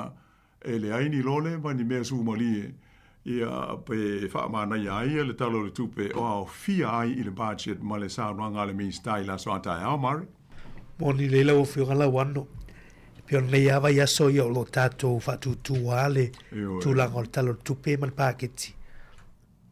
Awa le umai ona folosia ni so pre-budget announcements le pena ta wo fo ile wa a mai foi tatu telefo ia ile luva ia su tatu waina mata fa ilo mai ni so vai nga o tu pelo no winga line fa ina tatu fa popoa tu la tu penei ia fa tatu vai e te lau ina mai la sa tai au ia ni so vai nga le wa ia ni commitments po ni vai nga o le ua fa pe fo e alu tu la se le ni ma tupe lo viola wando ia tau te lele talo tupe lea wa te paketi muli lea ia e tatu wanga tu lo whainga whiliwhilinga. Ia, o ie mon mawina i fo ili sio vaenga e mawhai ona tūlai mai i leanga ia tula so fito november whainga palota. Ia ma tūlanga e mawhai i loa ona ta pena i fo ia vaenga whau whai e lato polisi ia ona lala i loa lea so tai au. Le tūlanga o lo i eile te mau aingo lea tunu o whea tonu alo i tupe o ai ta lafu mau pena. Ia non fai rola ia pe o paketi fati te inga lau whionga lau wano. Leo lo tali e fo il vang fau fai le leipa la tau ia. Le whalau ilo ine o la tu ala tau mani polisi. Se ilo le leipa o fertu lang o lo ile te mau aingo le tunu. Eo e pe o le tu langa le nā.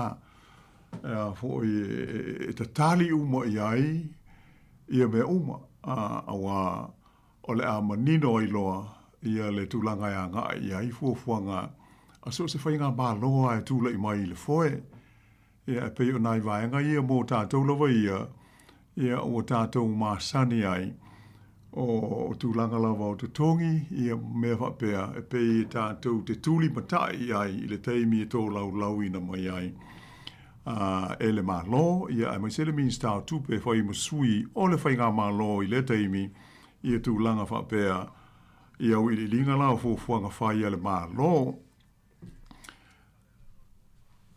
Wha tūla whono ina fo I pe ona o tau wha ilo atu fo inisi o vaenga la iti il te mile e presenta I le budget. Ai e pe o mo so se whainga mālo lava e mai si tātou I New Zealand e mo mia I le mālo e te tau ona te pena ma tu ina atu I le parlemene ia se tala au tū o le tūpe wha le tausanga a o le I tea pe tua nai le aso muli o le masina o iulai I tausanga umalava. E pe o le tula fono le nā, aua nei tea le aso tolu tasi o iulai, e le I pāsia se tala fau o le tupe, aua, e pe ia ona sila fia, a whai o ia le I pāsia o no inga, ua le ai se tupe, e wha atino ai ngā ruenga ale mālo, pe o le tasi nā mafu anga e whai ai le vai teimi le nei, ia le budget, ma le tala au tua le tupe, ina ia pasi ele I aulia, ia teimi lea, ina ia mautinoa e so longa le leia e le aise a whaina, ia ma se wha le tonu o meo o tupe alu I le whainga o ngā ruenga, ma ise le totongi o tangata whai ngā ruenga, ia ma tina e mana o le malo, e whai I le teimi, ma le teimi, e sea o na tupu se mea whapea, ia pe o leo tātou manino a whai e le pāsia ia o nuinga ua pa le whai ngā mālo ia maanga ia tu ina toi whai isi pālota ai ese mawala le tātou demokalasi ia ma demokalasi ale mālo tele o Amerika e pe o na tātou mōli mawina inisio taimi mari I tūlanga I o mea tū tupe ia e mwhai o na wha le tonu ma le pāsia le talo le tupe le mālo, ia ai mawala wano e whaaua o I pēa lātou ngā ruenga. Ia le tātou whaalongo inisi teimi mai le United States, wa ia le teimi ua le tongi ai le se vaenga tele le o whai ngā ruenga, e o lo foi I meo o le Defense Force, a whaina ia lātou tupe maua, ia a le pāsia, ia lātou talo le tupe ona e ese fo I le lātou whainga nai lo o le whainga le anua I tātou I New Zealand ia mo le tele o tunu o le Commonwealth la le fo I e whaapena ia si o tātou o tunu I Sāmoa mo le tele o tumotu o le Pasifika pe o le whainga masani lea ia wā ia le whaasoa ina o le tau mao a inga ai pe ona tā mua o le nganga I so se whainga mālo lama ia whapena ona te pena ia ni porokalame e manu ia ai ia tangata o le atunu ia o na winga tātou o le au pālota o tātou o tangata o le atunu ia o tātou e fuaina lelelei ma lelelei o so o se talo le tupe e tuuina mai ia a whaila o lea o tātou maua ia ni saunoanga manino mai le pālemia ai mai se le minsta o tupe e le ai ia nisi Paul Kalame e ono whaafia ina ai au pālota I le lātou talo le tupe le nei ia o noinga a foi e le ai lani mea le lei po ni mea mānaia tātou te look forward ia I ono maua ia pe o ina pasia ia matu ina mai I le aswantai au ia le tātou talo le tupe o tele o mautinoa mari pe o whaata mai e le pālemia ma le minsta se au whainga e ono o iai ia awa e peo mi na o le tātou tala no iai ai whaato a tātou manino a tai au I se au whainga a toa e ono o iai ia le se leni ia po o le malosi o le tunu o le a whaalu o le whainga malo Ia i le tūlanga o ana ngā luenga whai le talo le tupe a tae au pe au dia. Mo le lo fionga la wano. O le mai tau atu na whasi si le milistao tupe ha pe fo le fionga le pānia. Ia tu siname mo le muto tua. O le lua tesi matasi biliona tā la le rebate o le operating allowance. Mo le paketi le la so tae au. O whai titia mai le tau se lau miliona le sa fua e lua tesi matfa biliona. Ia o le wha opunga lea mai to tighten government spending. Ia ma sa ilia nisi o vaenga o significant savings. Ia le na mata whai loa mai la songa fua. Ia ili whatanoa ngā Hosking ma tuisi nave i lea songa fua i lungo le Mike Hosking show i lea songa fua. Ia sau noa e fo i la le minister o tupe. Ia i lungo Radio New Zealand. Tu so e lua tesi malwhale na fua ai. Ia u whai titia ma le tolu se lau miliona. Ia le lau atu mai i lua tesi matas biliona tala. Ia o tūlanga no operating allowance mo le paketi o nei tūsaka. Ia, o lo tau sa ilia pēla nisi o tūlanga fo ilea ia pe o le mai tau atu. Ia, o le tūlanga fo o le capital allowance le ie, le lasi tia mai le 5 tesi mai le 5 biliona net. Ia, o tā vaenga e wha solo i tūlanga o meo isi vaenga o infrastructure ma aluenga te tele. Ia pe ia le operating balance a ia lua tesi mai 10 biliona. Ia tatano el biliona ia te lea ia ai o te iloa ele o le tue ngā tupele e fiatano no i whinga malo wai ia ai pe o le mai tau atu ai le amata mai wha asalo lau ina le asunga fua o le tamawhai ai mamoli mai le maule o la tau le pe e lufi ina le lei tūlanga o le tamau ainga e pe ona e tā ua ele o se tūlanga tu whanga lole po le ale lolly scramble po le no frills budget ia ono le pe o tūlanga le le la tu nau nau ia fa le atu se ata i le atu no ia ilo la tu fo i fa fo i no te mau i ngā New Zealand Lalo i tā uol vaenga le a fo ia e moniala a fo i ona confirm tae au a fo i o le umona fa ilo mai ele ta ita inga o le whainga malo le tūlanga le nā loinga o le ua whaapa ui fo i lalo la i le lua tesi ma le tasi. Ia le vai ngā tupe lea mō ngā ruenga wha whai, le mele o e wha tino ai ngā ruenga le malo o le ana o le lua tesi ma le tasi piliona tā la. Ia ai o la atatu i lo ai la taia, po whela ua ave i ai le tolu se lau miliona lea ua ave ese mai le lua tesi wha lea sa i ai, i le tausanga te luai. Ia pe o itu a inga o fufuanga uma ia, e le lei alo tātou manino iai. Na o whanonga mai li tae au, i le lua Paul Kalame i le tulanga fo i le o meo alauni, ma si tanga o te tongi o fui pule, ia ma le claim pea e isi minsta o alauni, a o la tau a whale laena no fo ai, i le matua le tāla whea ai. O le mea ono o iai, e le ngantala ina atangia ai, fo ili wha maoni i seisi i tu.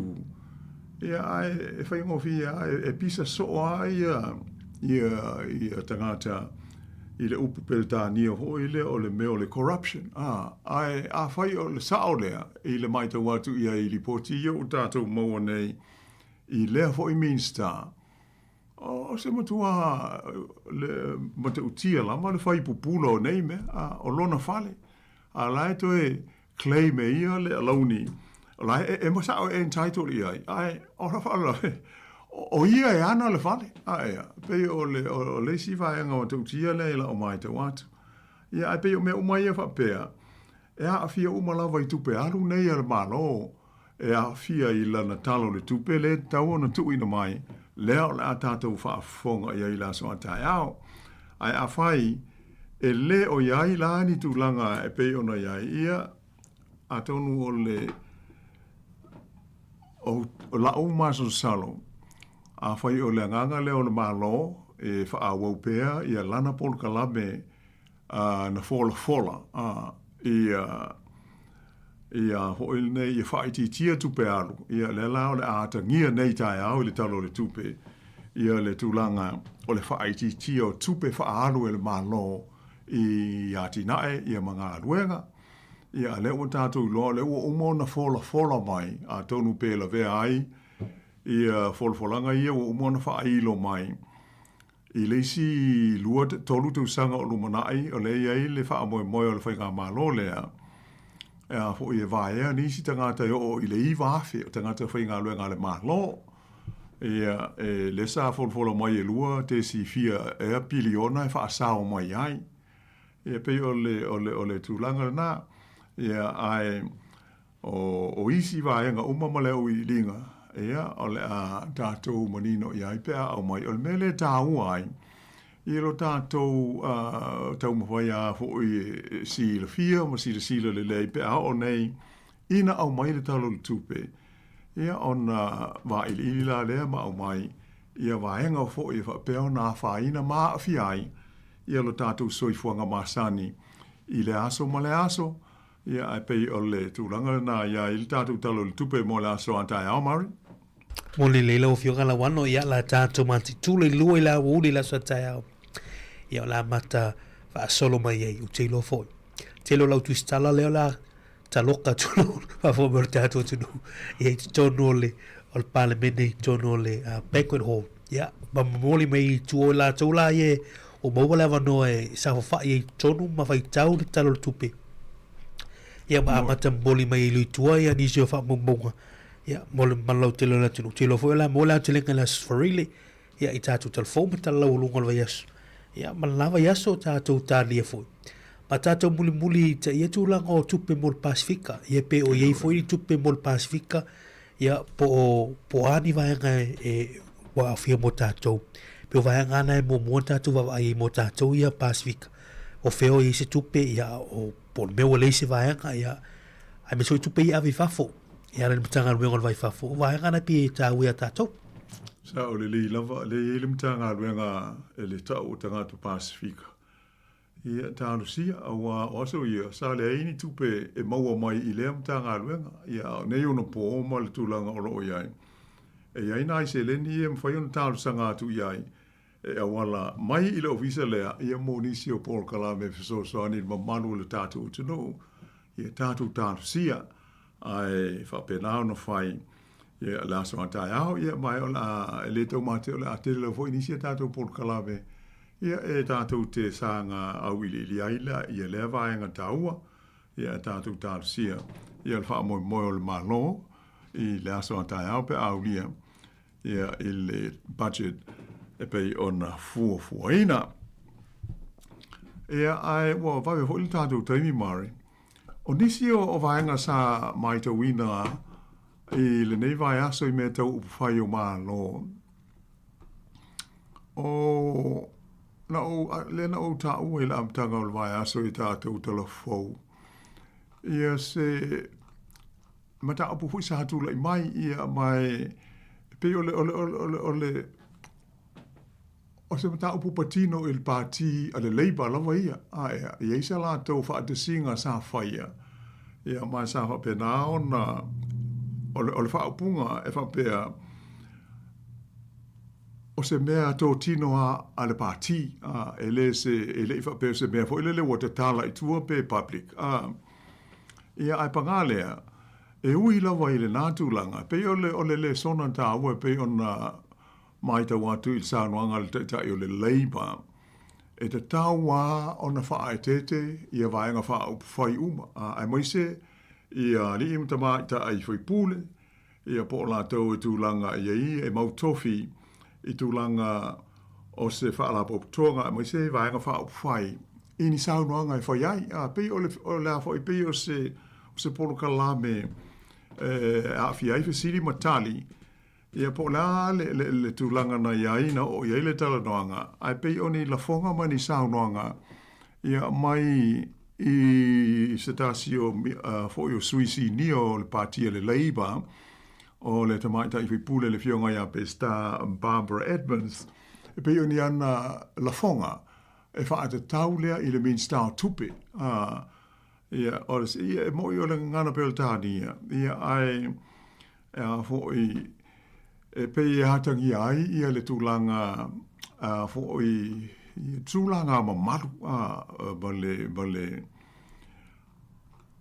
ia pe ona faalia le autostala ia ma fa pe na langa langa ai le nei mata op a pe o le a foi o le faaringa la pa le saunoanga Chris Hipkins ila o mai tau ia a foi na sasi ia le sui o le po le mai tai sui pule ila na saunoanga waia fa ai ngoa ai pe refer hoi le mi sta tu pe o se tangata ia pe fa pe o se solo fanua e fo linga i pato pe a fa Sāmoa ia le upu peltania na lafo o le duck-faced horse ia e uia fo le i fai fa pe o fai sao ia i le minsta ia ai pe sa atangi ai o le minsta sa fa tau ia le saunoanga ia fa pe ona fa sala lau i fo i nisi ai e ui ina o le maftanga mal fa te singa ia o se mea patino a i le latou vaenga fa u fai o le Labour po le parti o le Labour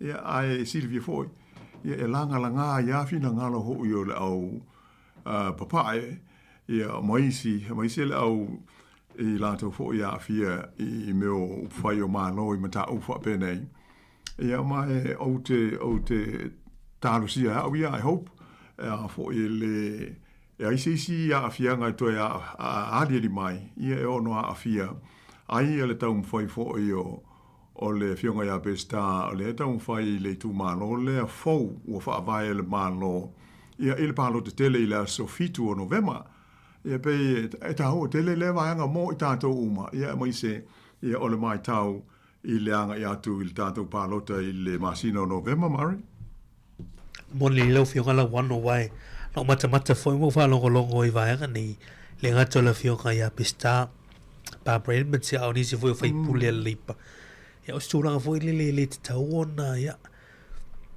a fai au se stulanga foi le na o la te wai closed doors ia ano le woliki mai tu ia lono bing o tangata sei tu tonu ia o ma foi le stulanga ia e a vai foi ma vaenga ia o fa o punga matala yo telefonga fo ia o vanga ia tado tomate tu te mini por kiki man palota yo te lo e fo inisio la to ia o le a pati tu le tu langa me se langa ia tu fenga fifilinga o opu matala ia o la tato fa longo fo ia Sāmoa ele fo nei nu sila mal por kiki la to ia nei nu sila ma sa tu le toinga kagana le alo fiona la wano pe o masani ia por le ia tata ia fai por kiki se ia ai ese tulanga foi le wa fiero tulanga patino personal e pinala e tama mama ia upu e fa ave ai tono por kikila to ia le taimi ia e faia upu matala ia ma ia ono tulanga on galwe ia ai ese foi ale mai tawa fu imota to ia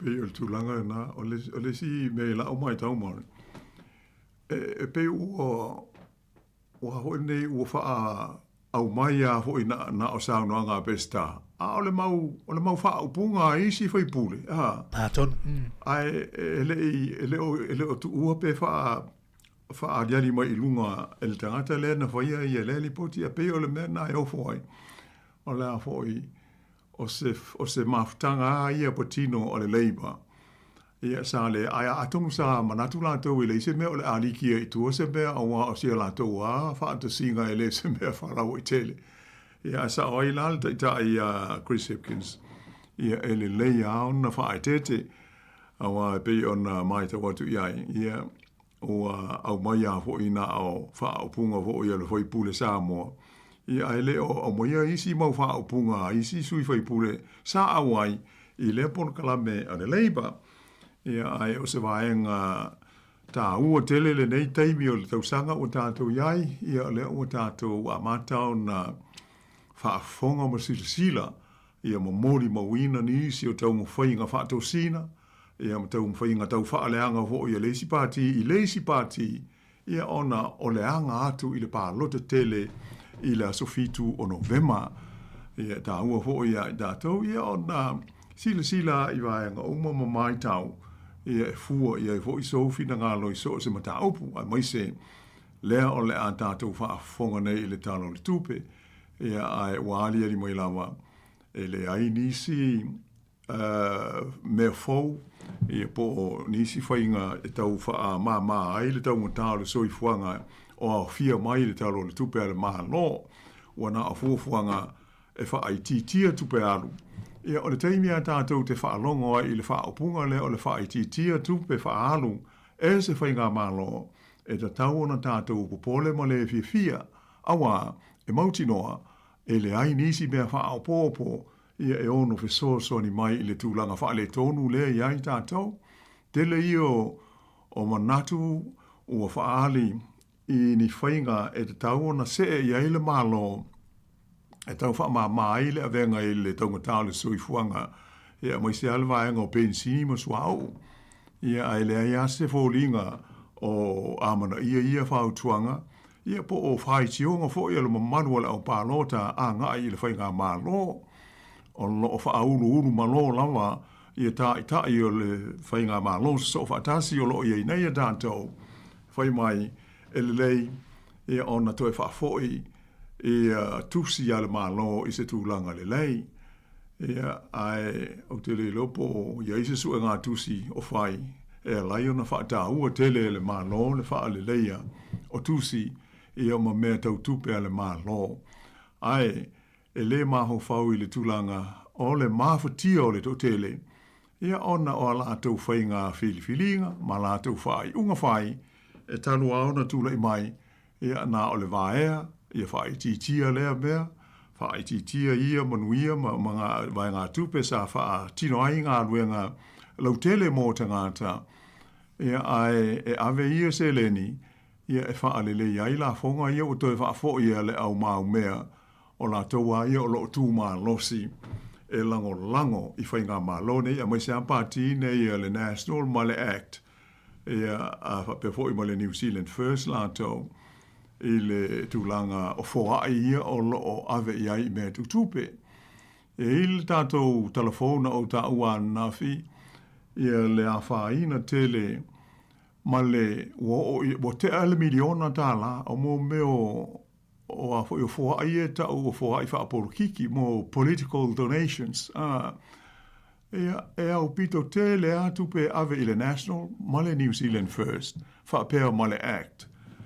e fa tu se ile valua fe fia e a le labor ai o le mafo anga ave ai ia me alo fo nei fo ai nei tau tupe tangata nei ma company ina ia vave o na pasi ele māloa la tau talosanga lai ai i lalo le whainga ho ile nei e vave ai o na pasi se talosanga se company ia mo se ati nai tele o le whainga la nā po o le policy o le mālo o se whainga na mali lia iai pe na whauwha apitoa le National Mali New Zealand First le mafuai o na whaatino i te tonu o le whainga mālo le i nei ia peila a tātou manino ia mea o na tātou i loa le leia lea ia o na mafua anga le nā e whai ei lea tū la whono e le mālo e au noa ma se kea mai lava i le mamaru o tātou le au pālota a e whai alme mana o iai ona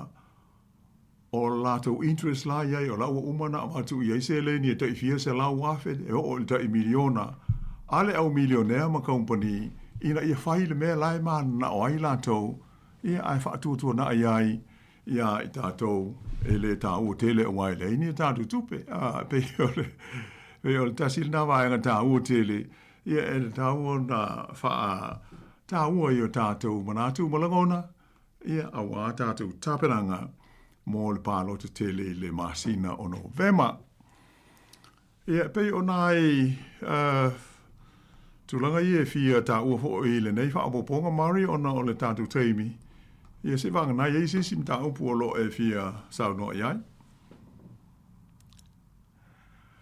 Ia le lei mālo ma rue lau wha fonga ua manatu ia o le a wha apau mo i le nei wha apoponga o upwhai o mālo i le nei fo i wā yaso.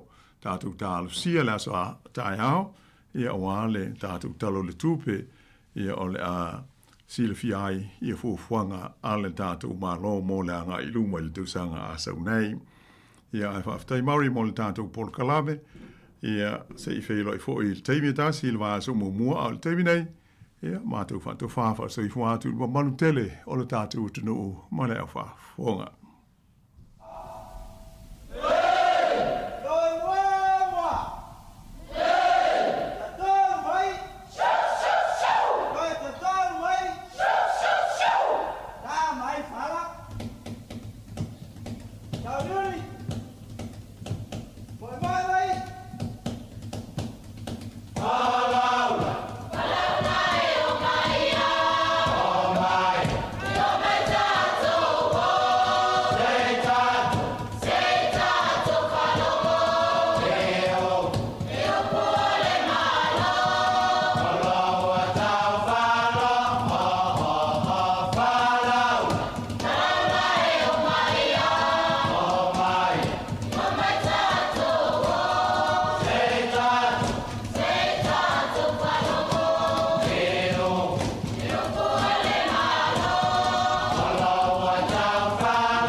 Ia Sāmoa le atu pelo la ufa fonga tatu tunu il polkalame fai malo le fai vayaso avoina la fionga la wano atilawa ia ma se fiso soani foi ia ni foi vayaso tantonu tu tamar tatu polkalame fai malo le na vayaso pulelo fale tu mol atu lo tu sifua ia ma se ola foi la fionga la wano mal mato foi tutua ia o wal polkalame le o upu fai malo ia ola tatu se atu polkalame fa le nganga o molio le ama le nei taiao Apoina le sunga fa venga Pastor Samuel so sene o le fa venga le Kalesia Kingdomized Worship Center i Ashburton ya le Lower South Island ya usimai fa fonga por klame umaya ona tu inatu i lunga tu tu si fonga la mua ya la tu fa fonga ile le tao fa mu tele le tua le fa fonga mai por klame mo le lava ile le tao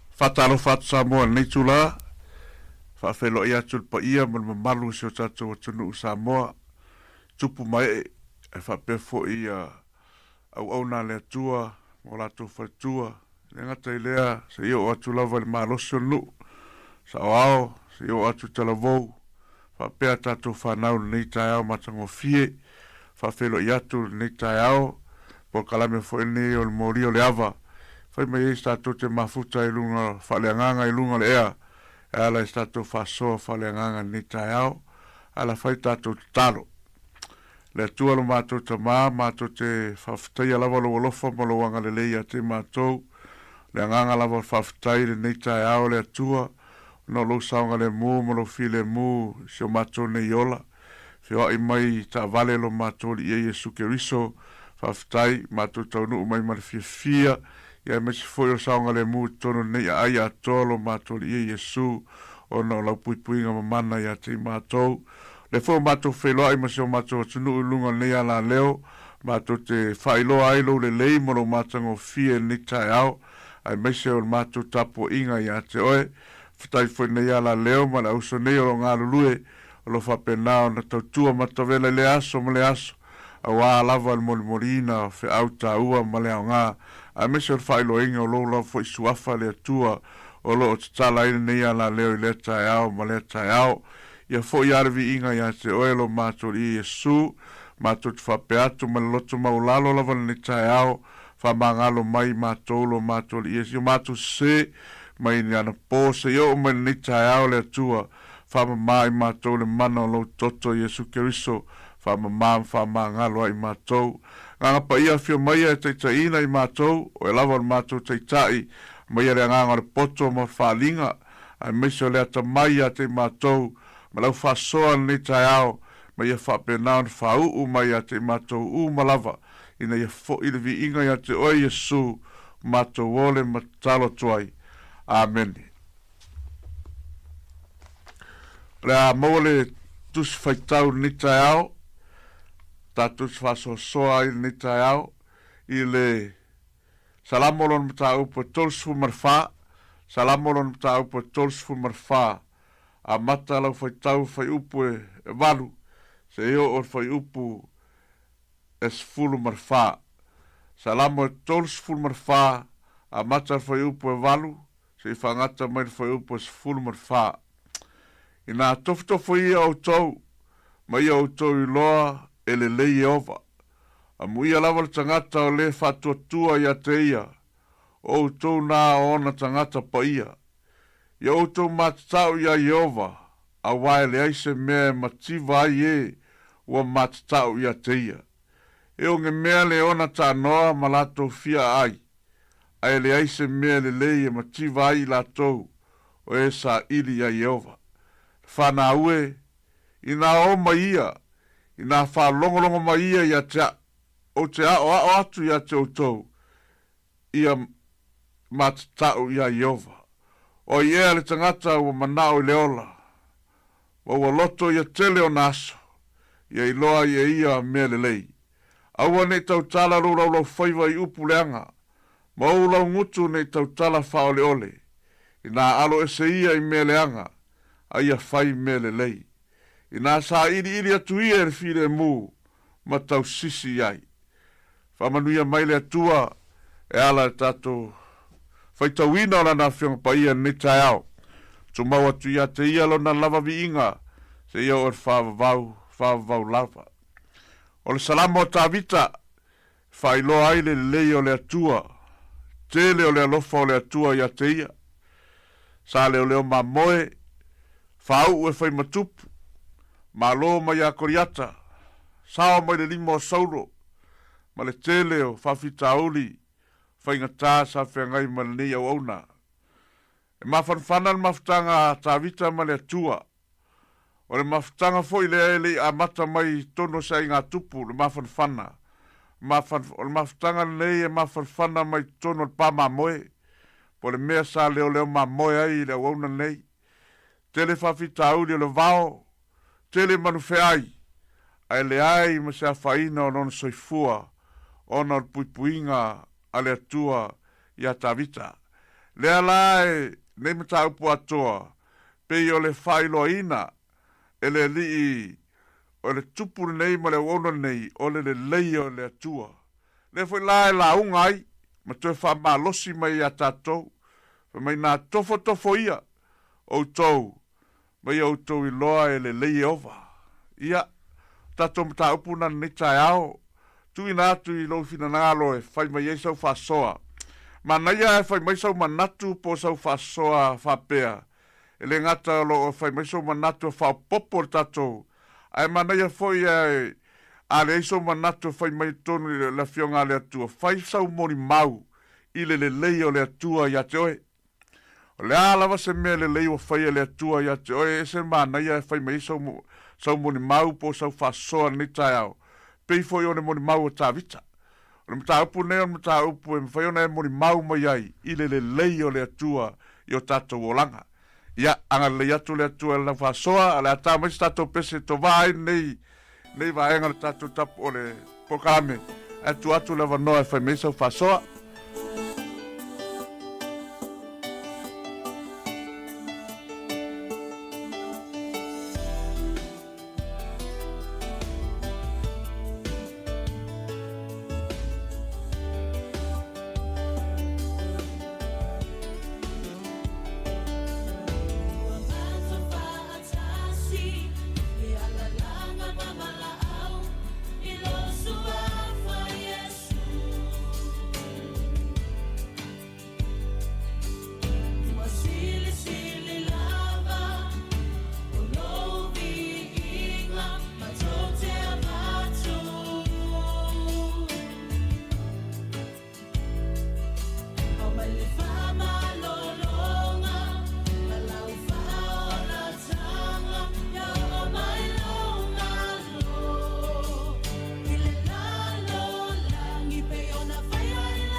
Tuato lava no ia iulai, maroro sei fua. Tala fatu I la sunga il whawhengainga nei tai au. Lange ma. Maroro sei fua maua. Maroro lange ma.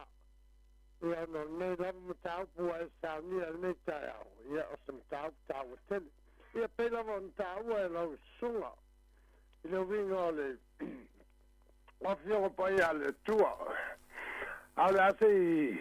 Avatu pela sina tala e pe lava o na maua I au. I lau whalasanga mai le amatanga mai o le tātou pokalame. O le sisili ese mo le mata tio le tuana na faria I lo tangata ele weekend na vai atu nei le pole aso falele le pole aso falele ama la mastora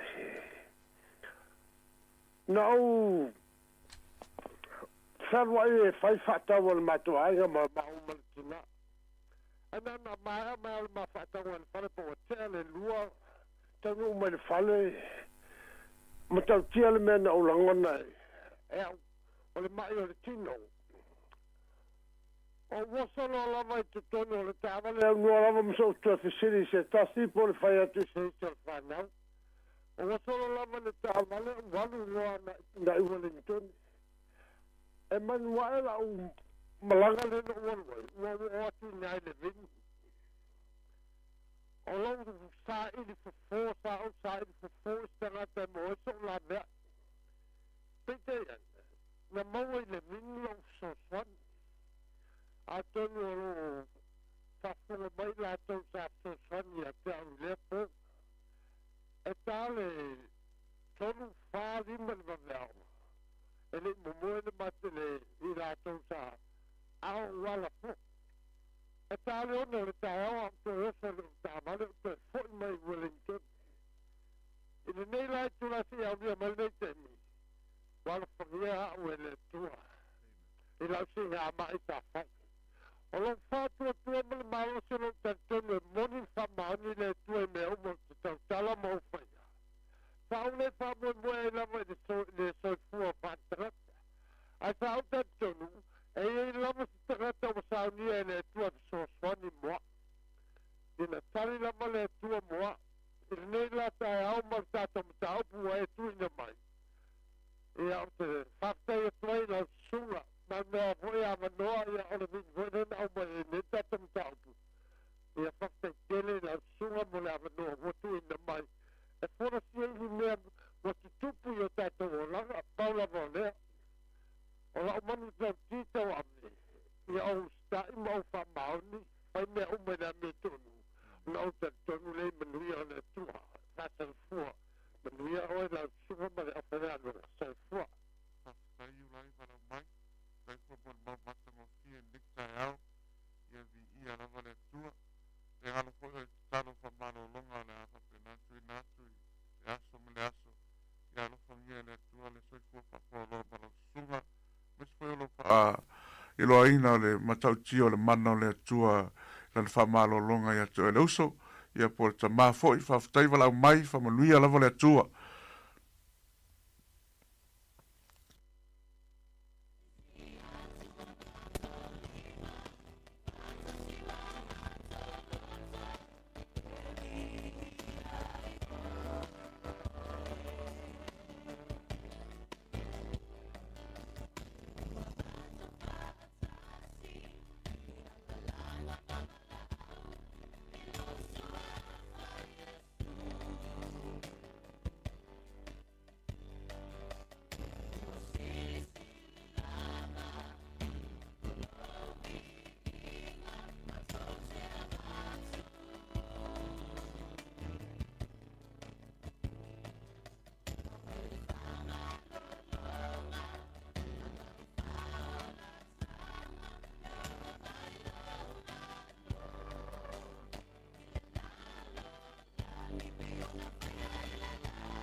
Talofa penina, sa no mai mo lo wanoa. Talofa la sunga fa fianga malo soifua. Malo soifua. Ya malo lava vi ia le li. Ia le tai le upo le tua le ni tai au. Ia le pestele. sama fai pese lau iloa lea le tupu lau iloa lea solo o tāwita a. Amen. Ia. Ia lea li nei tae au. Ia ole vi a tāwita i lea tua. A le asa mea o fia ia i lea tua e mana o i lea tua ia i tātou. Na pau a lea ole whaafitai. Ia tātou loa na whaafitai mea umalawa. O a mea au mai e lea tua i lea aso ma lea aso. O a tofonga e o mai a te i tātou i mai o le tino ma so se mea. A le fai mai le pese tāwita. Ia tātou tofo i lea tua. Ia tātou tofo i le lei o lea tua. O le lei o lea tua le fai mai tāwita. Amo ia lava le tangata o le whaatua ia te ia. O umana whetalai le tātou ali i whaaola. O le whaatua mai ia te au. Ia o tātou loa umana tali.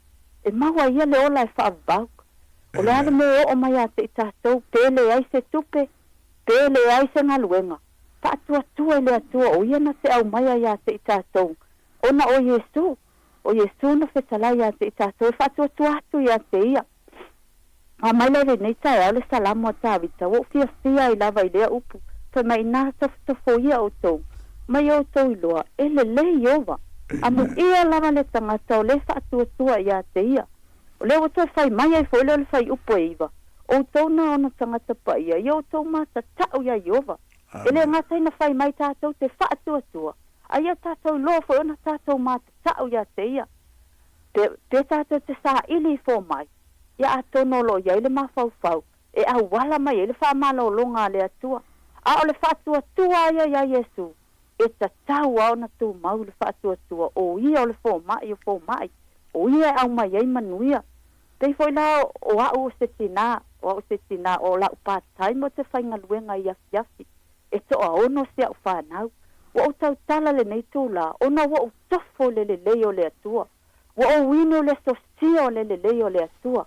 O lo nau le upo le atua le tele o taimi ma le tele o aso. O te fia e whaitau. A wā foi wa o iloa. O a mea o te vai ai. O a mea o te mativa ai. O a mea o te fia iloa. O le upu lava le atua o lo o whaasino ala lea. A wā o Yesu lava no whetalai. O ia lava o le ala. Upu moni ma le ola. Tātou te leo atu o le tamā. Te awhai tātou te leo ui ai. Ai a o fai tau le fionga pa ia le atua peifo nei tae au. O Yesu lava leo o whetalai a te au. O le atua lava leo o whetalai mai a te au le nei tae au. Whaftai le wha maalosi le nei tae au. Wa tu mai fo ilo loto le nei tae au lea upu. Ese le fia o tāwita vivi le atua. O sangata e tele ana pese e ave le atua. Langa o le mele le mana o ai le atua ia i tātou. O le vi inga. E le mana o le atua i sa tātou tau langa. Ai mana o le atua. O tātou ngutu wa awina mai a te i tātou. Fa mai le atua vivi. Vivi mai a mai lo vi inga. O lo fesili le atua ia te i tātou. O felo na vi inga. E tawa ia te i tātou. O na tātou ave le vi inga i le atua. Peifo i o la tāwita. Ia tātou o tau na o tangata pa ia. E te tawa na tātou mata tau ia te ia. A wai le eise me mativa ai. A wau Yesu lava na whetalai a te i tātou. O mea lai sa ili o tupe lava o ofu o le poto le lalangi. O mea na lai sa ili anu ese. A ia o tau sa ili mua mai lava. Ia malona malo. Sa ili mua le malo le atua. Tātou te maua i whele sa ilinga le malo le atua. Tātou te maua mai lana fionga pa ia. A wau Yesu o le upo le atua. O lana fionga pa ia. Na tu sia i lato e ua whauina le nganga pa ia. Ma ua au mai ai. Lea nganga o le atua ia te i tātou. Taimi uma tātou te vai ai. O taimi uma tātou te mamai ai. O lesi taimi e au mai le atua le mai. E tofu ai le whaatua. A lea wafai mai le upo le atua le nei tae. Whaatua. Whaatua mai a tia. Whai mai le atua whaatua mai. O Yesu wa o le atua le nā. Tātou whaatua ia Yesu. Wa o ia lava na ia whetalai. Whaatua mai. Ma ia o tofo mai. I le lei o le atua. O le lei na o le atua. Lea o te whaaftai ai foia o le nei tae. O le pese tā visa e vivi ilo na atua. Pei o le amatanga i le utala whai mai. O le whaasauina o tā visa. O ia i ma le tupu leo api meleko. Ia o le tala malamlama o tātou lua sa whatanga valea tā visa. A o tuli loa pea saulo e fia fasioti a te ia. a se tupu e whaamangalo. Lele leo le atua, o lana upu e au mai ia te i tātou, mea tātou te whaia, tātou te maua le loto whaamangalo o le loto maualalo o le ono sai, tātou te alo lofa atua i fo i tangata, ai stile alo tātou alo lofa i le atua, i le abatu le amare toi whaafo i olo na vi inga, i mea umaua ia whaia mo i tātou, pe mativa i le staimi, pe maua se mea i le staimi, pe mai le staimi, pe maloloina i le staimi, o le vi inga lava i tau na whaafo i matu mau ia teia, a wāua tātou whaatua-tua, o le atua lava e ta iala mo i tātou, o ia lava o lo i tutonu ia i tātou, o i tātou foi, o lo i tutonu ia te ia, o la u whaasoa atu lea le nei tae au, whaaftai tele, whaamanuia tele le atua i lau sunga so sene mal whaasua e mesa le kalesia, whaamanuia fo le au whaafonga e mesa le ofisa whaasala lau, i ne suafo Yesu, amen. Whaaftai penina walau mai, te le la walau sao nei tae au, le foi wae whamanatu o la upa ia moni whamaoni, me len whametala tu spa ia na maliu Yesu ina ia whapa ia ina i tātou, wa le whapa ia ina i tātou, ele mwhai tātou au nei le atua, le vo e sau noa, moni a au, o la upa ia, o i la tona e whapena o na vii mato anga e aver vi inga le atua peo tāvita, me tāvita o tona o na tangata pa ia o lau whatua tua, lo foi tāvita ia o tangata whatua tua, o ia o tangata pa ia, o ia tangata e whapena o na to anga e vii, ma aver vi inga le atua, whaftai maro whasoa mai penina, whamanuia lava le atua nei aso mfuafuanga, ia mai se foi la inga.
Talo fatu ya kuki ya tuki talo falava ya nga falalo sa talo fatu ai la sunga fa fenga malo lava se ko bawa malangi ba malo lava ya fa taina va mo lava no si va tu poisina paso le titi fo ele ya tum ta upu matango fi fo ele tu si to e au mai fo ele ne yasu ya pelo foi pana e bomua de e vadule ama te tato tuspaitau ne tai au ia se faso to io nei upumana ia nei fatia ina to foto ia o to wa amen to ele le io va e peo ona foia ole mana ia ole upuna tupule ta vitai e fodinga mai na tom fai faso mai tato ia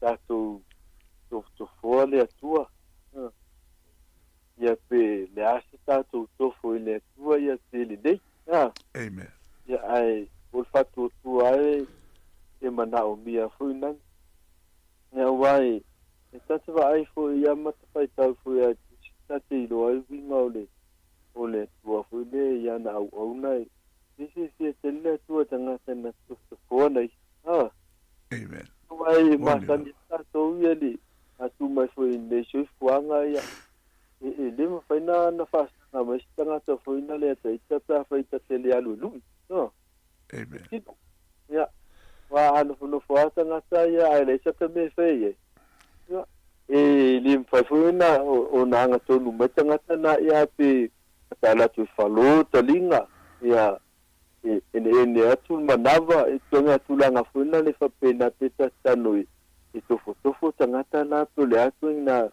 tulanga na ye e pe fa pena fo linga fo na le ole wala to e tangata na ya tofo atu na ye pe fo le ma le ye tu sina mala na ye le e to ja uma fenga to ya to ma ya tu sina mala na le tulanga o taulanga tango ki e tofo mai au le tulanga ia pe ke le tala ina ia ia una lania sa sa manuia a pe pasina fuina vai na ta ua na vole ne fui mata o pulo na e ta vita ona o tulanga na o ye tupu ko ia ma ona fo ia vai termina ia vai ne ne matango pio le tu eu fui nesse fanga faina vai tato ata tu se umame na tato que não é ata tu não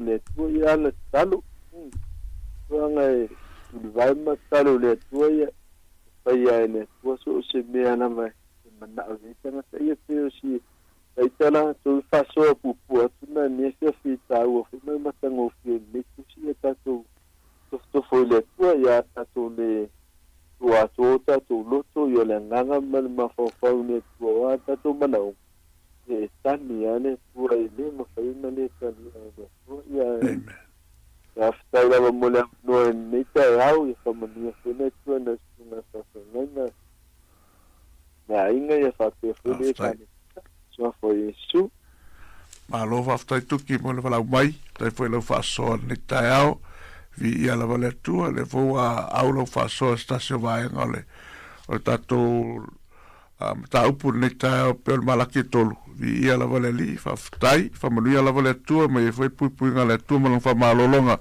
ya toi mala inga ne yaso fa tala fatu per tato tulu o tato tus foi tau o le salamo e tolus fumar fa fa upu valuanga fumar fa poi la to tele moina feitawina tato tusi salamo nanon ta upa tolus fumar fa foi upa valu fangata mai foi upa fumar fa la mo peta to vanoa ta mai tato pesele tu fue ye to vai ni vai no tat por kalam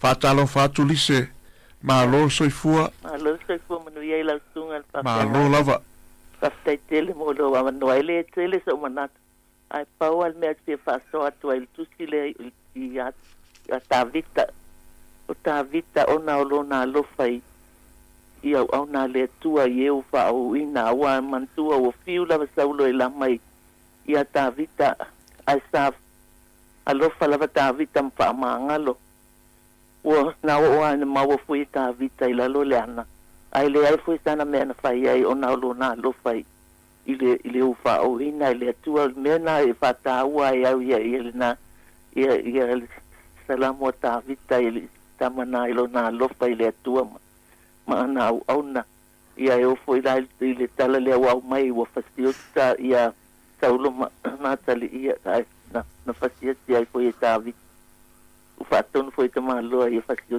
na tamalo ele não foi mais tala na forma se ele leu lá o saulo o mena o foi mela tasia o te lo fai pata o ilo ma pau e tá vita ona lo na lo fai ia na le tua o eu fa o ina le tua o stama tu fal na o fai fa taila mo lo avando la sunga fa pianga Faftai foi li se walau mai, te foi mon fa soa matanga fie, mas foi lo soani, mo fa malo si me nita yao, fa mo lia la vole tua, fa o ni aso. Ta soifua.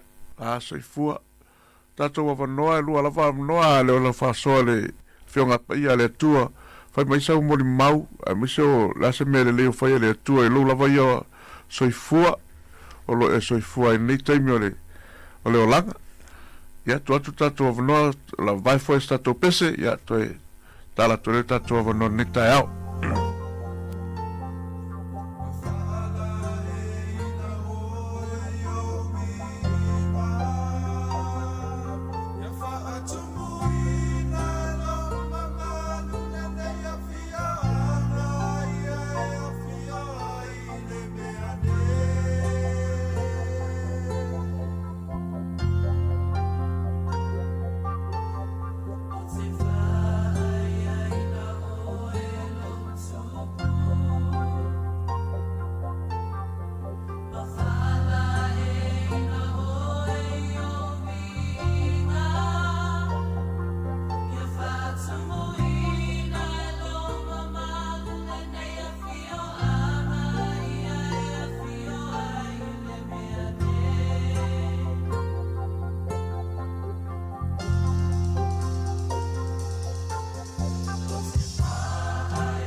Whawhero e atu aurita, malo lava, sauno ia, mawalo wa wanoa.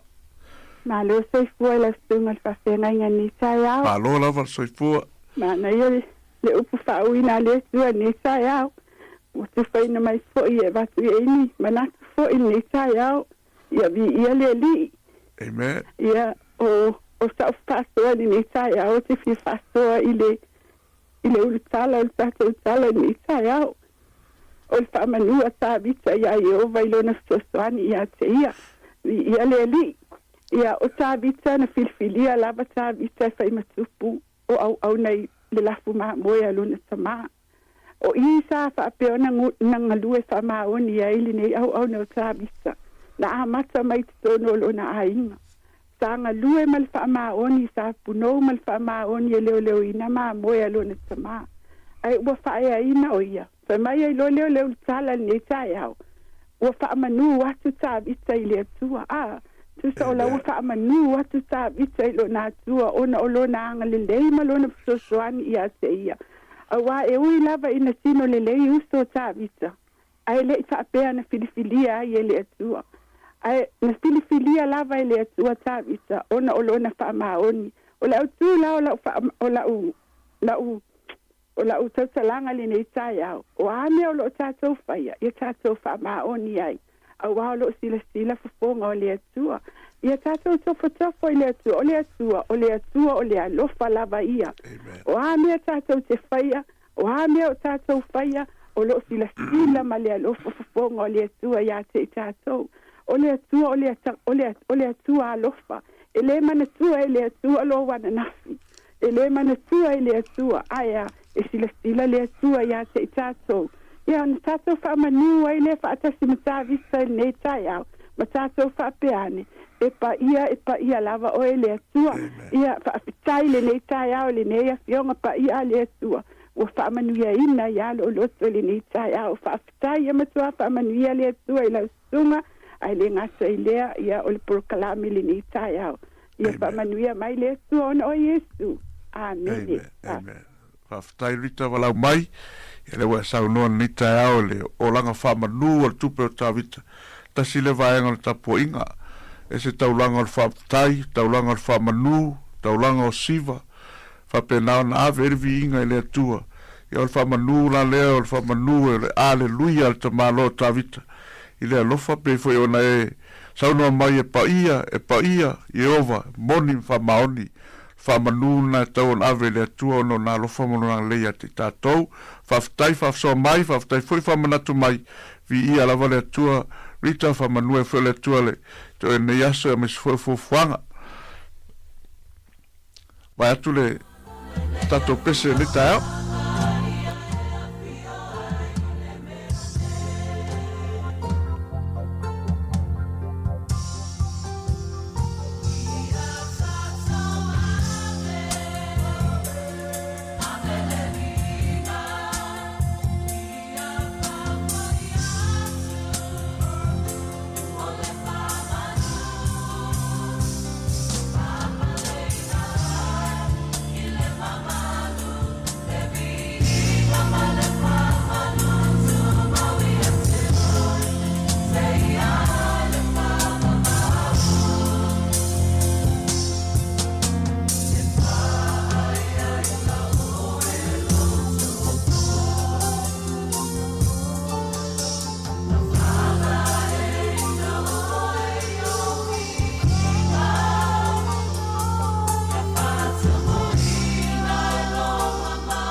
Whawhero atu tina ia tumua. Maro lava soifua tumua. Ia talo whalawa I lau sunga whaia o ngana nei tai ao. Ia pole au o nā lea tua. Mana ia tatu mata upu.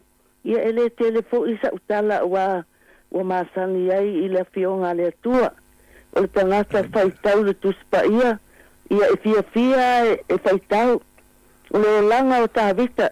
O le tatu mata upu lea a ea. Amen. Whaia onga. Ia. I nā tofo ia o tōu ma ia o tōu loa e le lei leli. E le tere sa ufasoa. Awa e loa e loa ya. E loa le au whainga luenga e loa le keusiano. O tātou. O le langa o tā vista.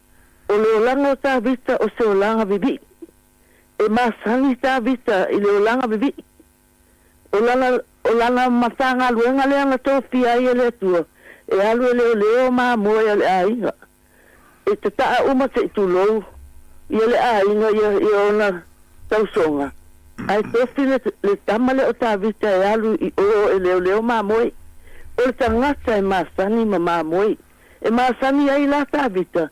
I ma moe. E ma faifo e ta vita. O na leo ma moe. E leo le e kalesia. O le tangata kerusiano. O le tangata le ua ofo atu lona o langa mo le li. O le tangata le ua masani wafa nga tauina I tabita le taua. Le ana alu atu e leo alu atu o lui e koliasta ia le nuu. Ana ofo ai tabita. Ai sea. O le tangata e masani ma moe. Masani ma whaafita auli. E masani ma le nuu lea whaingata. Ai alu tabita e latu o lui ai sola ia le nuu le lafi. Ai le ai, na alua tabita fai le taua. Ola olea, o le tangata na tofi mai le atua, langa lai leo ma moe. E whapena mata ua, il kerusiano, I nā tofo ia o tau, ma ia o tau I loa le le. Ele, whaingata no tau tala. Amen. O tofo whapewhea ilo o tua le o loa o whaola inai. O te tofo whapewhea o loa o folo o langa mole li. O te le mawhai o o whapea tofo. Ai o le sa lamo tawita. O le tangata whauina le atua. O le tangata ua masani mwhawhita uli. O le tangata ua leo mamoe langa lena mahalu wa e tau le taua. Makori ata ona o le tangata wa masani e toa le loto. Papena umari kelsiano. A whape ona o tofo lo o li o maua ile manuia o langa malo o ainga. O manuia I ta ua. Wa manuia ile au na le atua. O le tangata e masani ma le atua. Papena umale moli mau ile asana nei wa mai e lau sunga. I nā tofo ia o tau, ma ia o tau I loa le le. E whai le keusiano, e wha maoni ana upu. E wha maoni lana ta utinonga. E tele me te tau na whai, ma sa tau wha maoni. Ala sila le atua le luto le tangata, ma lana ngā ioinga. E sila le atua la wofu. Wa o le telo o tātou keusiano. La wha mai e keusiano. Ia o te le whamasino ale atua ia te au ia malau tala. E whamasino fo ile atua ile au na ale atua. I nā tofo ia o tau. Ma ia o tau I loa le. Ia a whapewhea ona o tofo I loa li. A whapewhea ona o whai atu a sila pia ile atua ile moni loa lof. Ia le te ua whai atu sau sinonga. Ona whapea lea e whai mai a la ia. E whai mai a ia. E whapena a ole te leo mea langa na avea ule langi la whapaponga le tua o lea la tautala I le mea sao la avea ule langi mato mafuta ma Yesu ma ola soa I to tolu le mantofo I alu Yesu na alu ia e alu Yesu ave ona soa a so tu umale si to tele I lunga ole I le si tu ole maunga ai ave sta mal to tolu pe telu yana ya kopo na ave abatu ai matu wa o la ala winga ala feta la ile tua e to fa ia tu mua le au tatalo o lona winga pe fo to fo ia i le tatalo o le mele na mai ele tua o le tatalo ia o le tatalo ina ia ola lo lu ia ola o tangata ia ola lo ainga ia ola le ekalesia le o tenga lue ai po o ai ia le ekalesia ia ola ile o tatalo o le mele o te tautino e moni ma fa maoni ala o tautino fo ile siasto po o leva e tofo ai fa mai ale nga le tu mai fa ya tu ia pena te mau le ola e fa babau ala ma te fa sa nga i malta ngata le fa mai le tu fa ya tu ia pena te mau le ola e fa babau e no fa tu le o le o fai mai ia le nganga o le tu le fa fonga le tu o le wa mau ta tinonga pa mai pete mau le ola e fa babau ai se awa fesili mai le nganga ya te o ulo le ulu le se tulo ulo i la lo le ulu ai pe ai watangi le te papine lo te o le ma fa sanga watangi ya ale wo fa ya tu fa mai le nganga o le tu te fa ya tu ya te o e pe se mo se mau le ola e fa babau tangi lo le fine ma puno ai puno i la lo te malo le o pai mai ele amen o fa masino mai le langi wa na fa masino la ele fa maoni o ke fet o ke kaukana e mesa le fa maoni puno i la lo matangi o fa ku wa kalo fai le tua kalo fai e ke au nga ele tua a mio le anga ba ai la utala o le wa halu sa o tofo a tofo ile tua tofo o e tofo ile o ile wa fa mai le wa sa salu te alu le langi a le wa fa ma mai ya mato a le wa tofo mai la o e ke le fa ma o i o ka ngakulo ia o fai lo la o minsui le fai o ke ngia se kulo o ke le o ke ngianga a o alu lo ile upule fa mai le tu e loa e ke le ia alu ese ia papenge upu ia wa fai pe o upu le ka ko la unga le ka au ina to foto ia oto ma ia oto loa ele to ele ia le le na maliu ke riso yesu ole lo foi ate o ma ole sangata nga sala au maliu ke riso yesu ele ya lo fai ya yesu ale wo fa sa tauro ya lo fai ile tangata e moni le lo fa ana le moni le lo fa le alo pele o le tua ta tau tele mau le langi a Samuel pa fetai le tua ele tele la sa wala wala tangata o le fa tua amu ia le tangata o le fatu tua ia te ia o tona o na tangata pa ia o tō mata tau ia li a wai le aise mea e mativa ia o mata tau ia te le aise mea le mativa le atua e le mativa le li le ta te au ona iai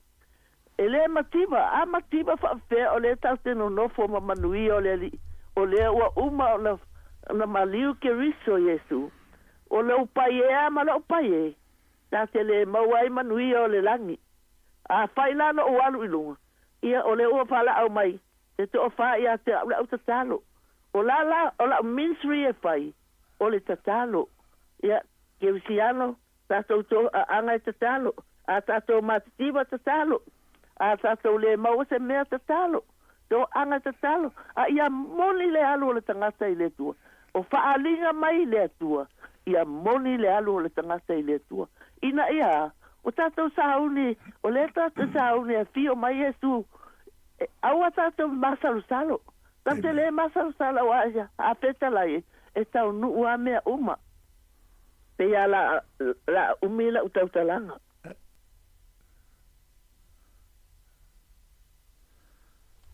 Whaftai tū mua, whaftai mo le walau mai, whaftai fuit whasoso mai, whamanuia la wale tua, i o nei la vaso le aso e whapena i o tato mo le mawina, le anga le leima le lofa o le tua, e o fuit nei au auna e tau talatu, whai fuit sina umo le mau pupu i lo o langa, i ono whai atu, a whaina mo le mauta vita i le leo le atua. E tau foi ono whai stato mo le mau whai loa, acknowledge, ioe, le leo le atua. E mo mia tatu whai loa le leo le atua i o tatu tangata. Ia e maise ina ia whai loa na matango fie, ia ma se swinga foi tatu, whatalo whatu loto. Ma lo soifua. Ia soifua monguia no sunga, papo kamalias, mastau, ma lo lava lo sa.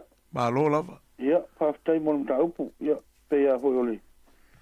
Tele o mo mau matango fie pe na whanangolongo tu ia, ai, e tā ua le tusi, o le tusi o le lau saramo pe on tātou whanangolongo e nei aso, o e whonga ina fo, i tūranga o le talo ma le whaftai e tā vita. Ia, ai, o seawa onga ia mo tātou le pe ona ta oto i tonu o le tusi nei a tā vita, man toho tā vita le na nga ia tu i tā vita ia na wa sola se mai a sau, na wa tu ia i ngai a kisa i le tupo kata. Ia, e me na pasau ina mai, hoi tā vita ina, pe na mori mau, mai tu se Sāmoa. Le na whanga whatanga whamali wale, ai tā vita ho leo no le, e ise me na tau manatu, e tā vita le atu. Ia pero na batu i lumo le tupu, ai whame tupe, a whena batu ia te ia, e le iani vale, ua batu ai tā vita. E ona sola i se mai no tā vita. O tā vita o le tangata e tōra na loto, e iai au wala e sauni e tā vita. E whaunga ai ia, e ala i le whia ole atua pe ona tātou mōre mawina, ma tātou māmina mai e. Ai ole au aonga te leo olo au mai e. A sira e le tusi mua pe telu na mta upo tolu al whai upo e. E se furu e tau le whai upo se furu rua. Le nā olo tau tino mai e le tūlanga fuafe mai. Ua ole fia mana o lolo. Mai e loa aso le lei. Amen.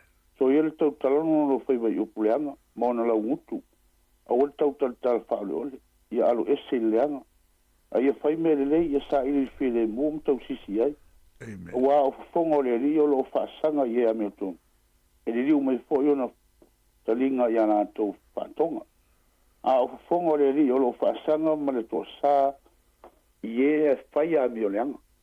O le te lei o le o ngā tā ole o mai e tā vita i lana salamole. O le whai mai, au ni o tātou tau tala wha ole ole. A o tātou o le ri i a tātou o ma le loto a tō ma le wha maun. I so se awala tātou te ngā lue. E ati na e le ngā lue. Ia o le o whai tu le alo sunga le whawhia ngai ngā tai au, a whai e tau nei se ia, mi ia le ri o no se whāsoa mō le mta upo le sunga nei tai au, ia mani o tele le sunga, mi ia le ngā ruenga o whenga ia, ia mani o whai lau whai ngā ruenga. Whaftai whāsoa mai loto, mi alawa le atua ni asom fuanga, e alo mau pere tato wa wanoa, nei minute ia tāmais tato pese le vai fo tato por kalame, ia ona wha ai atu tato por kalame alo mo pe tato avano ni tai ao.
Ia, tatono le ua mai atato val au ni tai au, ia lawa ia le minute le, ia whapena anu whamai atu i tato por kalame.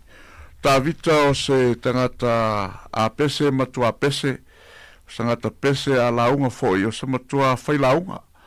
Tangata foi a vivi ia lau i loa vi inga tama loa teimi na mai lato la au, en fame wa whapena le aise la e tupu e la e ina o le li ia e whapena ona siva ilumo le atua ina ua to e manu maloma au maile ma malu o le atua i le nuu. Le whala ele ni tae ao lea e peon whai atu e whai loa e le li le lana wha manu o na o le lei o le atua ia te ia malana fo ia puipuinga.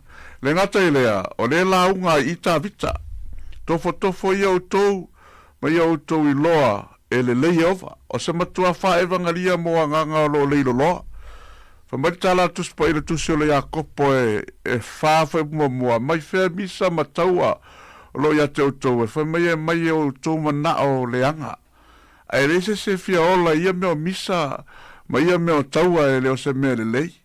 Ai pela wha tusa iai o lo wala au i le tu le are mata ia le whailaunga whamai nā tofo mai ia se tofo i le lei o le atua lea o lo nuinga e mo mia le se suinga. Le launga ele le li o tavita yo ele lei le tua tasi na au tu o tato mta upu nita o ele lei le tua fai fa pea talia Yesu pe o le wala au fa evangelia al tamaloa por tupu nei tofo ia tofo ia o to se ia o to loa ele lei le tua le ala e fa manatu mai e le ngata launga lo to apo ai mai o aise tangata e manao i le ola. Ma ia loto ia tele o naso na ia iloa ia mele lei. Tasi le lava henga wha manuyanga, wha mai ia auto matatau i le tua. Ma ia one mea le onga ta noa malato fia aia le aise mea le lei e mativa ai le o matatau i le tua. Tasi la le vaenga o lana whamalosi ia matatau tātou i le tua. Sāmoa lawa ia o se atunu e whawai le tua. O lono winga o se atunu e tau o na ola i soifuanga wha le tua. E le upu whapalangi whapeo le godly character a mio atua. Yo, e tau na mio i Sāmoa wafoi. O Sāmoa e whawai le tua, tau whawai le o langa. Lela whamai ta vita whamai aua ne i tautala lo whaiva se upuleanga. Yo, maula ngutu ne tautala wha ole. Mai aus ne sau se upuleanga yo tatou ngutu ana o tatou o whanau o le tua. Yo, whamai a mana o tangata ni soifua umi, maleola umi, ya tele o naso. Ya ta aua ne tautala se upuleanga mai o tō nutu. Talua i nei lawa la wha umatua i sa watu e por kalame ne li tioi. Tamiti fui nei e peye tu lou ale ngana e palau vale tono talonga. Mai le tau mate ia le me tau le fsiringia o ai lungo TV te vai a peye fiti polo lima pese mea ia o fai mele upuna o fela sau ai le sau le ngutu. Fa mai aua nei sau se upuleanga yo uto ngutu. Yo ai whano noa no nisi o foi o tamata alo tatou o lo fai mai mele lungo liti o TV. Ala e mai moar pa ia man mamalu o le tunu mai mese o auna le atua. O lai tapo ia talonga. Ai o lo sau se upu e lei.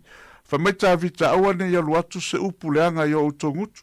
A mo mia tangata le ola umi, ma le soifua umi, ma le ia tele ia iloa ia mele lei. E tele atu mele lei ia iloa le tangata e umi lon soifua mai le atua. Pio foi o mai nei ona po o tele o mea le lei tātou te maua, ai meise o le tupu o le teknolosi nei vai taimi. Wa maua tātou telefoni whaave, ona lea, tasi nei mea le lei o leo tātou maua, ai isi mea le lei siri atu i luma.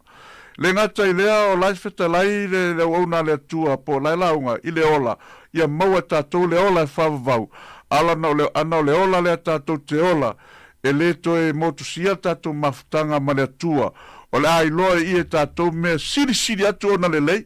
Yo, e whamaita i l'apostolo Paulo, siri atu le matonga o fio mea le o vaia, na i loa mea le tātou te vaia taimi nei. Yo, Sāmoa ai mana whafonga ne tai au, e tau alunga ma tā upu ar te māloa i le ola matau, ma le ola apopua i mai o tātou o langa, i tau an tātou soifua maola i le aso, ma le aso. Whamaita tupo pe telu e lua mau tau po tolu whapeo tama mea, whatoa whanau mai ia nau o tolu sua susu e le suia, o le upu, ina ia o tolu tupu ai, to anga talo, pe on whamalosi mai niso tina ni tai au, tofo i le tua le talo, tofo i le tua, i le to anga i whaitau le fionga le tua, si e wa ai le mānaia ma le matango fio le tua. Whafonga mai fo ni tai au, whapenao no tau mamao e ma le tua, whalata i le tua, to e sau, yoe, to e sau e whapenao na e, si e tofo i matatou inu mia, le matango fio ma le leo le tua. Ia whamanuia tele le tua i lau whafonga Sāmoa ni tai au, whamanuia foi le tua, i lau auna le sunga le awa o la ma whainga ruenga ni tai au, sunga ia tufue, ai maise foi o le pulenga, ma lau whainga ruenga ni a la leo. Ia whamanuia tele le tua, le awhaitatu talo, ia foi lava vi inga ia te oelo mātu tama, whaftai foi lau au auna, ta vita o whapena o na whamanatu mai ia te mātou, nisi o whi au tā ua ma le au ngā, e au ngā ati a eo mātou wola. Ai maise, o le mātou wola e whai loa, lou le lei lo matau tia, ai maise o lou mamalu lo mātou li e Jesu Keriso. Ia fo i are vi inga ia te oe, whamanuia fo i lau auna, ma tiuto lo i e ne yaso lo mātou tua, ai maise o le pulenga ma ne a whainga ruenga le tua. Whamanuia fo i whalongolongo mai a Sāmoa, ai maise i so se tua le nei lau langi, ona lo suafa Yesua mātou wola tuai. Amen. Sāmoa.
Toi whaatala whātua whaapoponga o talafou mō lene au au li.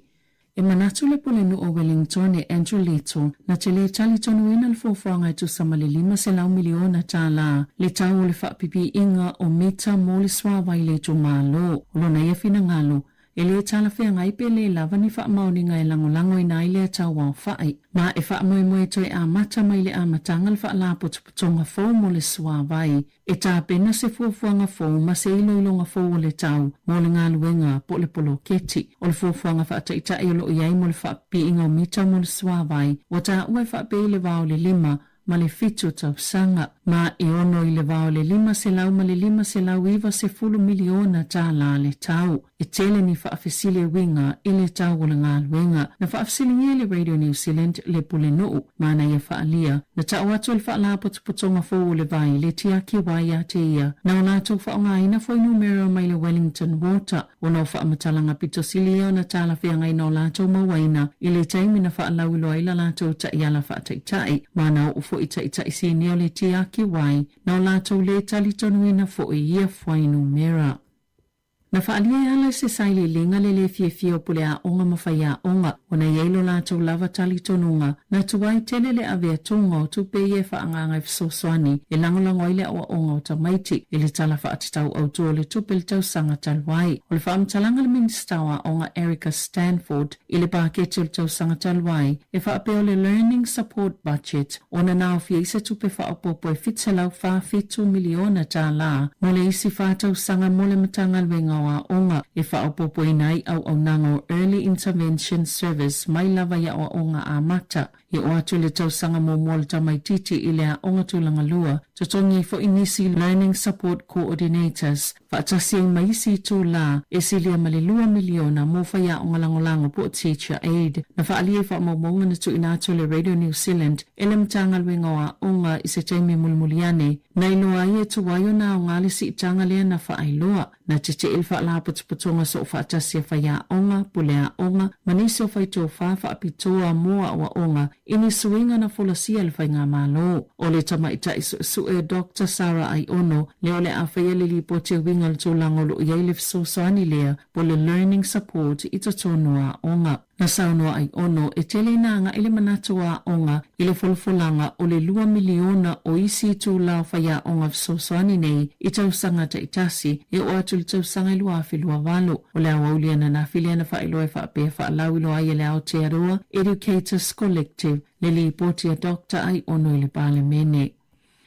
O whaamania le kampani waalele ale eneusila o le atu whaatisia pe whaititia nisi o malanga waalele le vao au kusama o kitopa na la atu whailo mai o le mafua anga o lea ngā yoinga ina ia wawe iloa e pāsese po o tangata malanga suinga o whainga malanga mama wai se taimi e toi fuafua ia la atu whainga malanga na ilo le whaalea o ngai na whaafosei i le taimi ua lata o na malanga ai. E le i whailo ai na whaalawa i tele le kampani le lise o whainga malanga le atu whaatasi o na o le afso ta isa o mumua i pāsese o le a awhiai a la atu malanga o tangata umai o na tutongi pāsese le fso ta iai le e New Zealand o na winga lo tu maupea la atu whainga malanga i tu sai mas whaamatalanga le kampani e lalo i fole 2% o tangata malanga i tutono le piliota o le a awhiai a la atu whainga malanga. Nisi malanga le vao o kilani ma Sāmoa na awhia i suinga le kampani ia na whaia mo le vao a perila ma me o le tai o le songfuele na amatalongo ina i pāsese ia suinga mo au kuso ia o atu ia o ke topa. O folfola vaenga wha o whaita tele le leipa wha apia ma le National o le ale isa la tau fuafanga i toi ave isa isi tupe wha o popo i le toi whaunga o le malu malu tele i kala i estete po le Christchurch Cathedral le ana wha alea ngai nei mafui e wa i oele pule ngānu o kala i estete toi wha o popo se isi sa 5 miliona ta la i le polo keti pe a whai e tu ufo i e le malo ma le e kalesia Anglican ni vaenga tupe wha apia na tau fia le whainga o le malu malu mai le lua whelua wha o nai 5 miliona ta la wa le la waile tupe o la ngā luenga na whasiringia le Radio New Zealand le National ma le leipa ma whaailoa ne ai e le ini fōwhanga i toi tu o tuaini si tupe le polo keti aina whalafola il taita il New Zealand First wawa samana i Winston Peters ma le atoi whaopopo se isi sa 5 miliona ta la pe a whai e toi o fiatola na vaenga whaopwhai le isi whainga malo o lunga na i nei. Na whaalia se ainga ana se pamu penisini rongo tea carriage I mana watu e whaatolu le poe tasi o na uso whaila la tau pamu le au ngā hoi. Mai to samale tolu afeta la le tau le penisini na ave whaangoi le po le asosa. Sāmoa masini po ata po CCTV cameras. Atau le taavale matangata na atu mawhaiai nga yoinga na tawe whaape whase lau lita le penisini iwa tasi ma le tiso na mawhai o na ngaoi ma ele iloka ina le tane na toi fo iatu le taavale le pona soai peitai ua loka ele ainga na tawe leo e to samale se lau lita le penisini whaapopo na ngaoi ele vai aso le masina taluai ina ua si itia maa walunga le tau penisini masuao o ile atu na o. Na ta wani tangata whai ngā luenga I Wellington na vai mai ngā luenga malo o whaaloto vai na tili I lato ina o whaalongo I tala o le ato I whaamalo lofo I isi ngā luenga. Na ta ua se tasi o ia tangata walua tausanga ele I maua lavani a lato ngā luenga I tusai mali poti ale Radio New Zealand. O le vai aso talo ai lena whaasilsila I le malo e lata I le iwa awhi tangata whai ngā luenga o le ato e vai ai le isi tolo tausanga peitai o le manato lau whai tau wha o la whaapopo ina le numero tangata I umi se taimi e le whai ngā luenga ai ma o le aalu I lunga le tūlanga popole ma le atu vale na ta ua penche I le Radio New Zealand na ofo e vai ai na ufa ngā solo le vai ngā mua le au wha malolo mai ngā luenga le malo I le lua awhi lua wha ma ua lua se fulu tau sanga o ngā lua I matanga luenga le malo peitai e silia mo se lau tolu se fulu ngā luenga na talo sanga ia I tutonu o le lua tau sanga tua nai ele I mua la vasa na ngā luenga na whaamatala fo I se tama ita ina ngā lua I le malo I tōlanga tau I whaamatala ngā mo te konolosi mo le se fulu lima tau sanga sa le I toi whaafo wina lana kone karate ele matanga luenga le lo toi whale ai silia ma le lima se fulu ngā luenga na talo sanga iai peitai ele ai lava se laki ma ua whaatuptele ina pelo na popole una ulea wanga I mai le tau malolo ai ua le lava le whaasoa ai le ainga.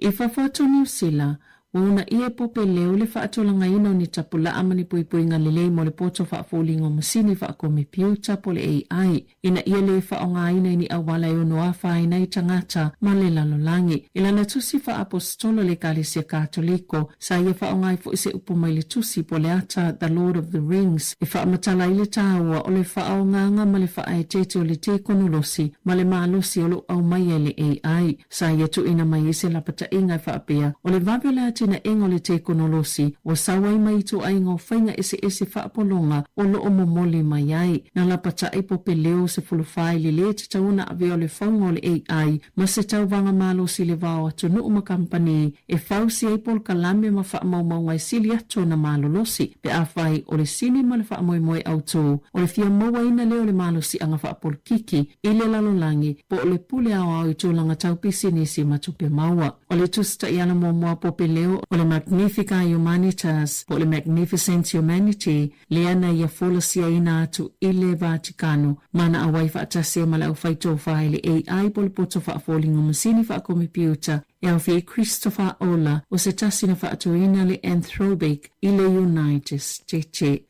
Ita alonga na saunova wasamana I Winston Peters e ile tala fia o whaaholi o le mai e whaatatau I le lumana I le moana Pasifika peitai ele I whailoina nisi whaamatalanga ai whaataltalpea na whaiese palo tala o whaisia le moana Pasifika ma whiriwhile ese whaala potopotonga e whaawau o na waava ai le whaangaio ingo le au ai sa ili nisi tupe whaasao ai le au matutongi ai talafu peitai o le ua whailo le uni la kapia New Zealand e iai lava ni whaala potopotonga o loanga I se manatu I le lumana I le moana Pasifika.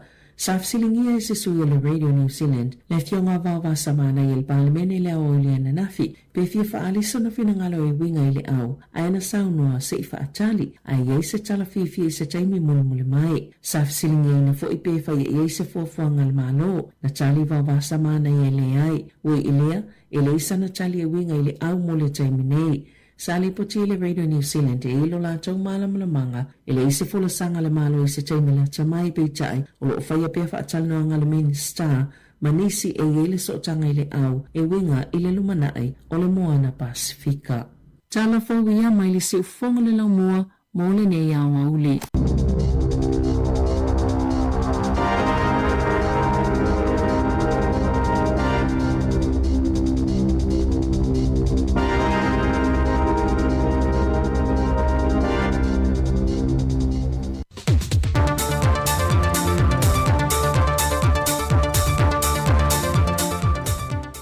e whaatanu whaatolo tātua tunu o le se fo le nei whaopoponga i tala i nisi o mea lo te tupulu tātua tunu i Sāmoa o si mai e lau whaafonga. Wanga lume whaatasi nei leo leo Sāmoa mo leo au se tālia e whaawauso e suenga i talavou Sāmoa to alua ia na o la whaatino ina leo sa whainga e whaao o le maliu se tasi o talavou Sāmoa lusa fulfato sanga le matua Lorenzo Levalu o ia lea te ia se tasi o kengi o whaai ngoi ina le coconut ka tau li sini au se tālia. Pa mauni e mai a sui kom sino mtanga luenga o leo le ia tau Samuelu a whamasanga. Susu enga lai fokusa pe yengi so kula fongo sa kupu nge yo fa yo nga mori nge ala fo se mako so so ali pe ka pa mai le susu enga mai skalia arke minge ya se i mai asinga va yaso fa na solo susu enga arke minge le o mako lo ya le fa ki no fo susu enga ya ni si fo me ka o ki kilo i mako mo le lumanga ya misia saunga le mo se ka ko wa whaala wi loa le 7 News au se tālia i Anto Joseph Va'a ma Steve Tofa e le umai on whaelo ane e leo Vietnam na whaelo foie li atoa tulanga tau i tusi whalau se se ia no la whao ngaina. Ia, ke loe me ka kus whalau ia e ian ka ngaluenga whiko i kongo ia au si suenga mako a whai e kus whalau sa mau i au wana whaasot kula fonga. Ia rubenga o ia ilo winga e kaunga o ia i morianga. E rin whainga, wale a manginga umaka ko e ki a kasera kus whalau e bako e dako ofisa ni mikoise. Ia pi o le siva anga ngā susuenga. Ia ngau kou sila fia ia pe e se ngoi e kau kikira koe ka kou i niusi. O le lia vaasanga lua se company telefoni tutono le atano. Ai o tofa, sanga lua e se pisinisi ta avali tutongi po le rental car i Sāmoa e pule tangata mai Vietnam. E na wapu e la ue leo Vietnam ma whaatana noa, sa o lata utino ai, o se fuafanga na whaatanuina i la ue whaatanuina, na malanga ui atu i fiti, ma ngai atu ai i au se tālia. O le sole ua whaatulanga ina mtanga ruenga o leo, o le awhaia le sauninga o le whaau unga o leo silia le 5 wa base ala to su enga fa leo sa awai ai e avea i la to mamalu le balo peita ina fa alia su kom seno mtanga rengo leo e wiri fa au popo pea o le au 5 ma le foi numero leo ma yesu enga i le to sanga ma le to sanga ai o lo numero tasi le moui o to le foi numero leo mai le fa ma vai o la to e nga i nga rengo fa vai taimi e le o lava leo le temile le pe on ta uele ya toa o na wato e palasi mai lalo le foi numero mai le vanu se lau montupu sa iai ai e mo o misa foi numero siria ma le afe e ma fai e o le faa soa tiu te tau ave o na ora ngā ruenga e fitu aso lua se fumal fai tu la e anu faa solo atoa o watatala i tua le sunga ya Samuelu le au mai le fai unga le faa msinonga i le vai aso le nei e na wa mai a oma o na tuli o na faa salanga le teimi sa nofo tau fia i le falpuipui e molianga uma sa tua iai. O le sunga Samuelu e se furma le ono molianga o le tau wha amatau sa moliai e wha ngai nai e fsota inga ni penga te wha ilangi tasi le molianga o le tau mawhai leo fiu file a miotonu ma le se furu molianga o le whaia leo wha amatalanga se se ma le lua molianga o le tau wha se se malu le malo o ia molianga uma e te tau un wha whadpuipui na le lua se furma le ono mahasina peita ina wha mao nia mulmuliane wasilia e le lua se furma le valu mahasina talu ona tau fiel tu ese. Ma u whaongai nei le fionga le whaamasino ia lea umi o lona whaasalanga whaafadipui lava le ua mai o na tuli. E whaamorianga o le tau whaasese na molia le tinai asi vai kepi, mai tolu mahasina e te tau ona tau fiel tu ese. Mai o le tūlanga lava foi e tasi, ua whaamahasina talu ona le tu ese le tinai asi vai, mai ua whaai foi le whaai unga le tumai tai whaamasino, o lona lava lea foi whaasalanga ua mai o na tuli. Ai ole tamaita ia Lisa Marie Schmidt e tasi le molianga sa moliai o ia. E lona le usta ielo aia inga na tui natu le whaamasinonga ia te ia. E na ualia ai maila mata aupuli nei tau sanga lua whelua se funma le whaa. Mai ua whaapawhala fo i le whaamasinonga le whaasalanga mo ia. na whaamaonia le whaamasinonga ia lona mōlianga o lona whaanafi lo le tamaita i Marie. Mai ua mai ai foi ma lea mata o pō.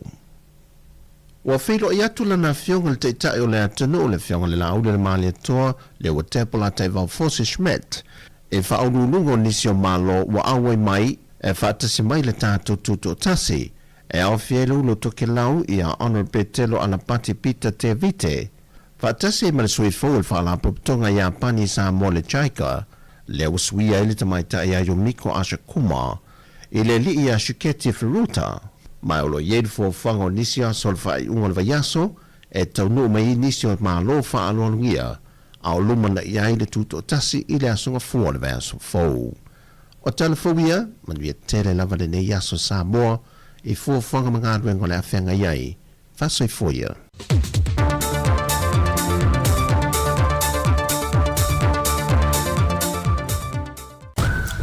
Talofa, si ufufonga o le lau mua. Go!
America Sāmoa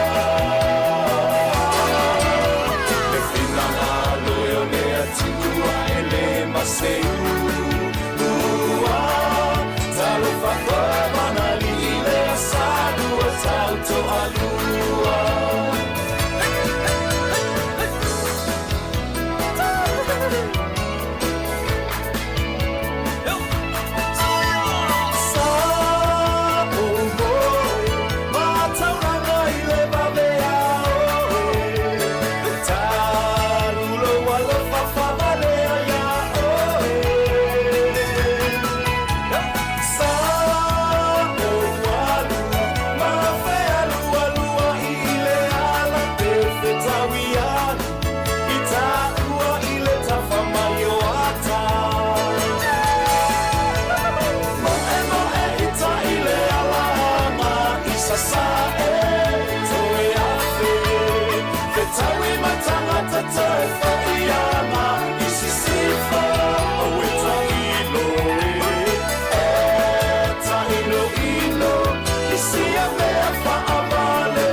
se fua o se la au aina o se la au fa asaina le o la ngai o le malapanga talu oe e balo tau tala a tamu e po o fea e a oe wale se wala wa mi o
So say ile pua Sāmoa masuki saula lemoso i manomi fatu sau pese i pese ngamali pia pia ngana ese le matango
Loloto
tanga e fusi ai o e mau le neo langa o la le fuanga le fausia e le faula e mau belle fe au fani li sao lo tonga o le alufa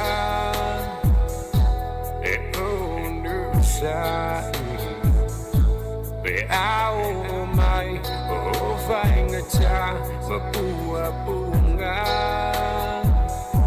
o le alufa fa vale tua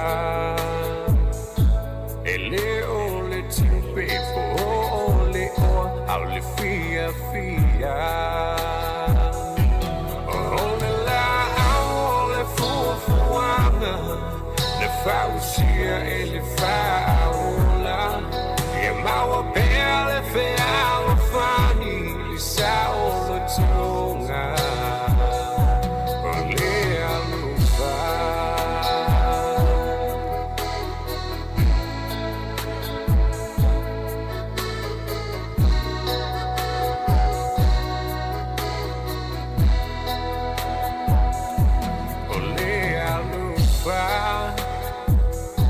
e fa mangalo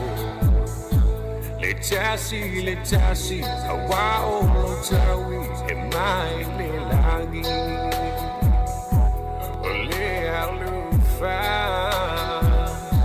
e fa bale ole ne ulanga e le tu ma pe le tafi vai tafi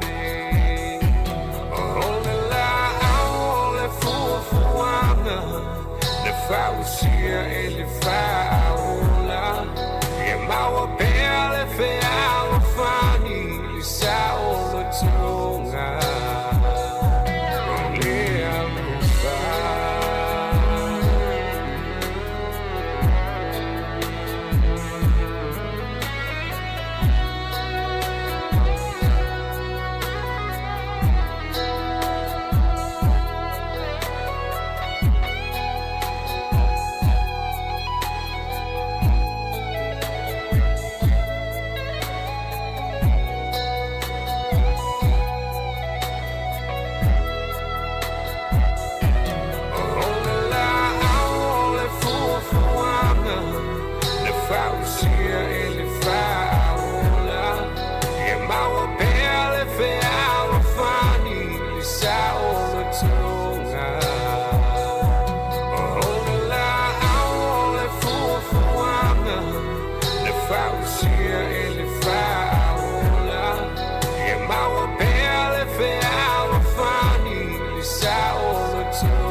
fia faia ilo uloto ilo uatua o mamoto ai le info ai ala le bafua lo ufa amoe moe ngawana uoe lava te fa atau taya ine ilia ina iliala te tale ni lene ufoa ina ua o se pepe tui lo ulima ute sa pasa pai male fa amauni de musika lava ulo ule tuafi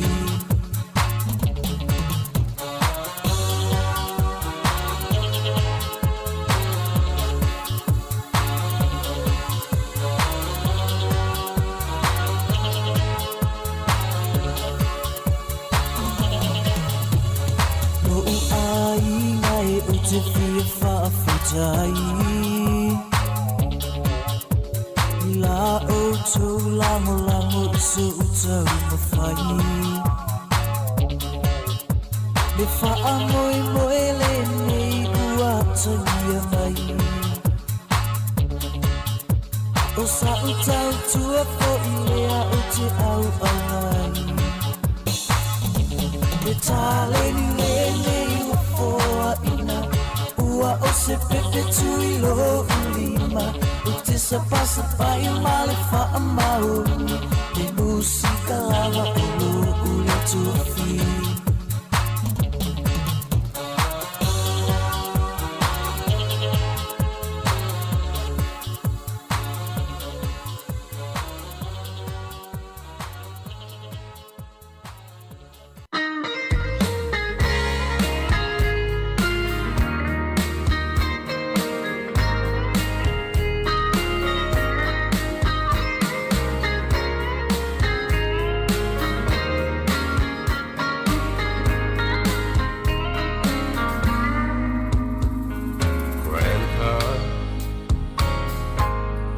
Tell me about them good old days.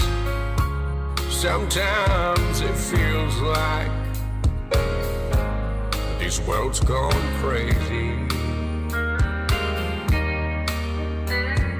Grandpa, take me back to yesterday, when the line between right and wrong didn't seem so hazy. Did lovers really fall in love to stay and stand beside each other come what may?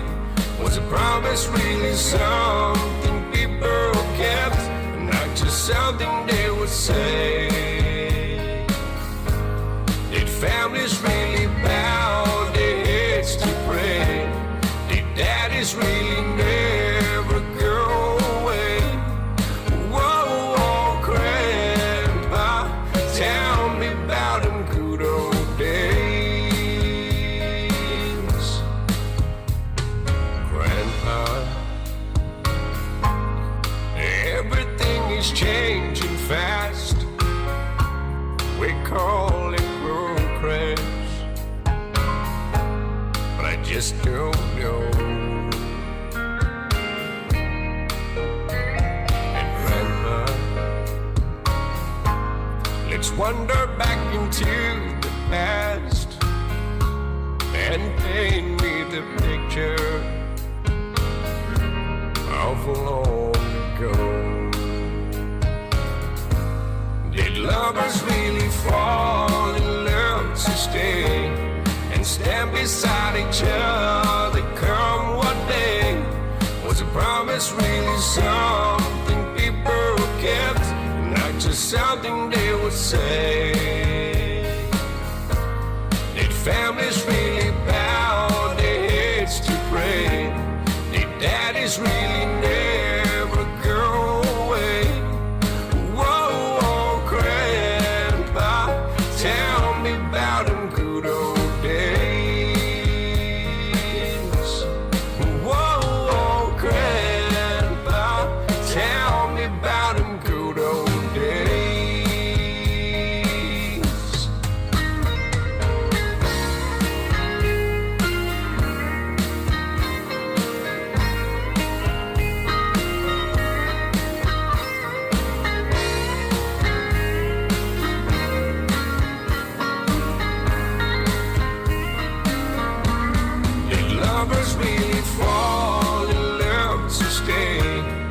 stand beside each other come what may. Was a promise really something people kept, not just something they would say? Did families really bow their heads to pray? Did daddies really never go away?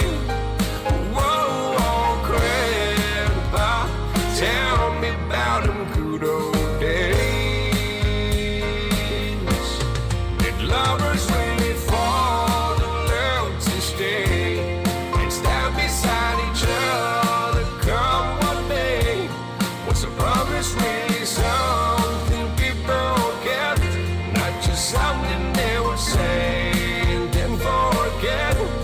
Did families really bow their heads to pray? Did daddies really never go away? Whoa, oh, Grandpa, tell me about them good old days. Whoa, oh, Grandpa, tell me about them good old days.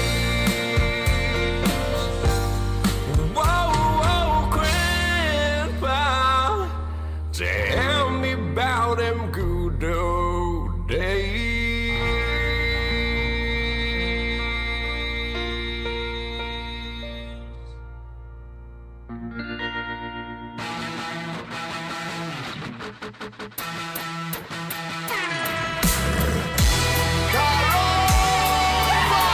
Yes, sir. Bring you this one for the most high there to our Emmanuel.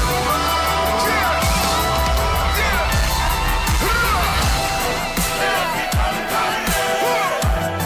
Listen up now.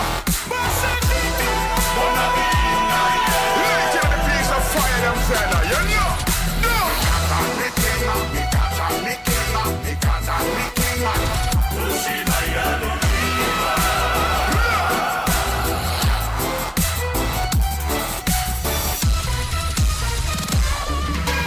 Malolo manitata misua maoe. Faisina malolo ngai wa e fia moe. Na e alu ai lea mase oso. E fa a fia ai lau loto. Ma maole malanga masalo ai wa e ngalala. Oi ai baila awilunga ole lau lau. Afai wamba soe oe a o e sau. Oh, to feel fat tai tai. If I pay us a tiny for my tanga to tinga a o e tinga ina. Yeah, how the man? Fa allo allo. Tani Maria isi o mana o ele ai stili. Ile fa be o tau fa bili.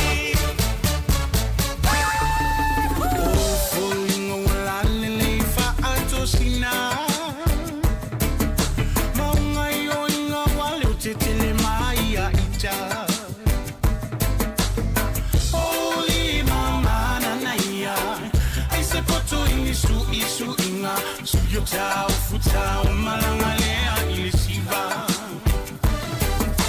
Laki o se tasine te whaia o e mona ainga.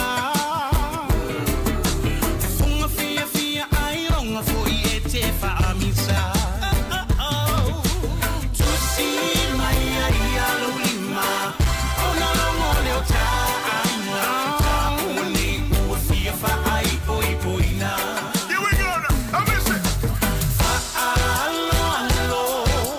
Tali Maria isi o mana o ele ai se fili.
kasi o tino Ai ka tai tai mai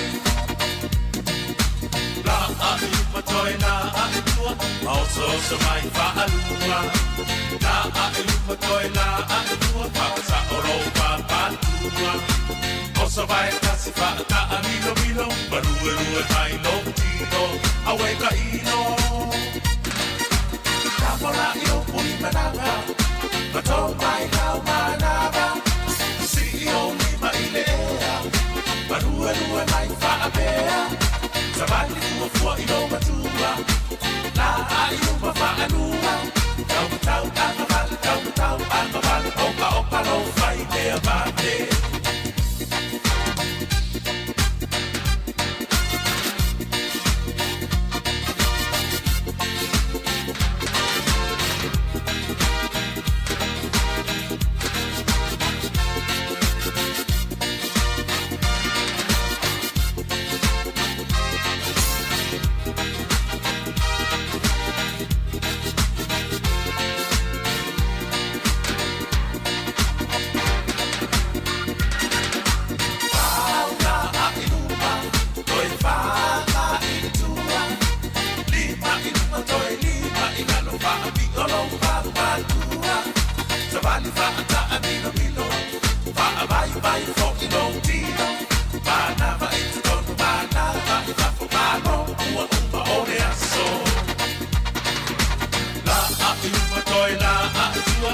So so mai fa anua La a e lupa toi la a e tua Pakasa oro pa patua O so vai tatsi fa ta a mino mino Malue lue vai long tino Awe ka ino Takora i lo pui manava Mato mai lau manava Si i o lipa i le ea Malue lue vai fa a pea Savali fua fua i lo matua La a e lupa fa anua Tau tau angavale, tau tau angavale Oka oka no fai mea vale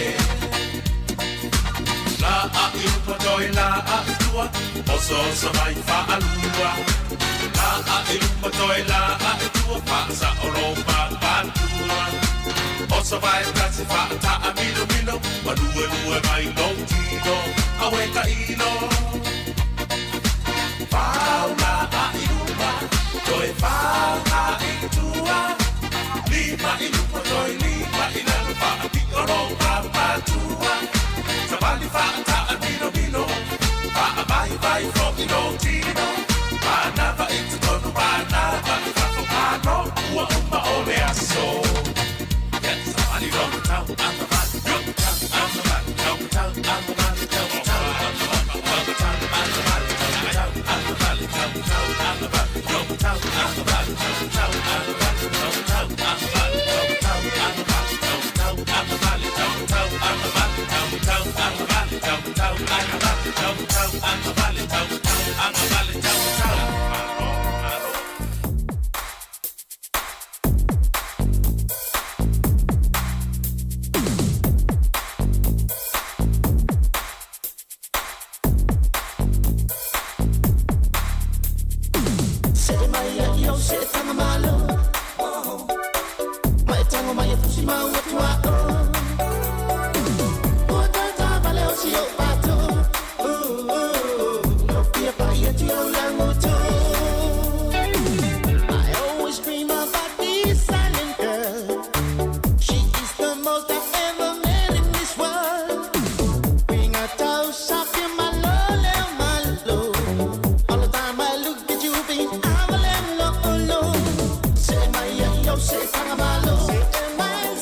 pushima watu wa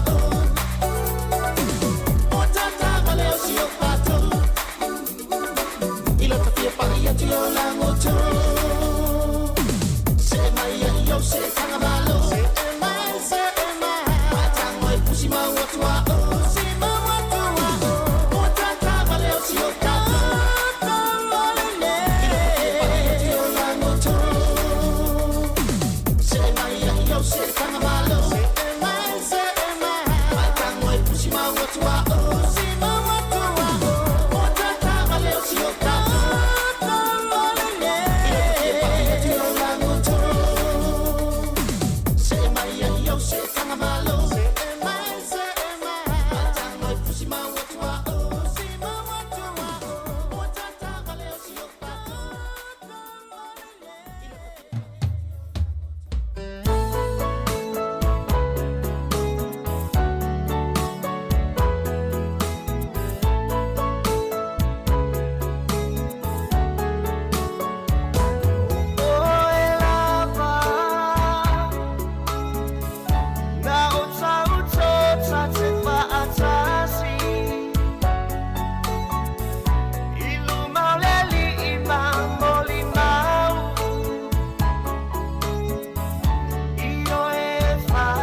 mai, siva siva mai, siva siva mai, siva siva mai, siva siva mai, siva siva mai, siva siva mai, siva siva mai, siva siva mai, siva siva mai, siva siva mai, siva siva mai, siva siva mai, siva siva mai, siva siva mai, siva mai, siva mai, siva mai, siva mai, siva mai, siva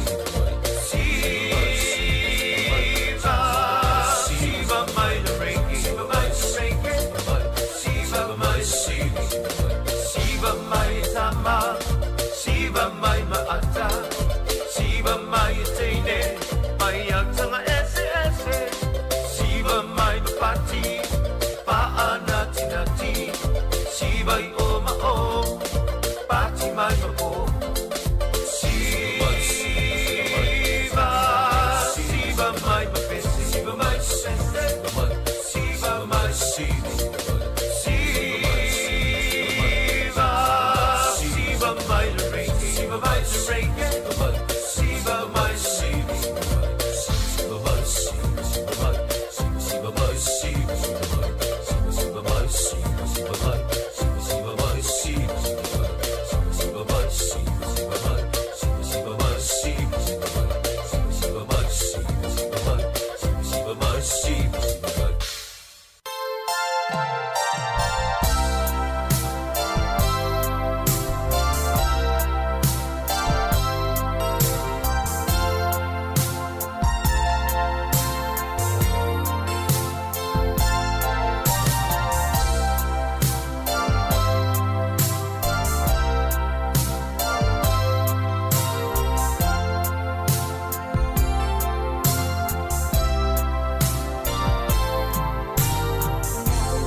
savai ua tupua e wa fiti fiti fiti fiti motu motu ba asafua tua i upolu na o te wina e ali i tae ai aina pare upolu tofia pari uane ina fetalai a ia e mana tua o sa fortuna vale pomai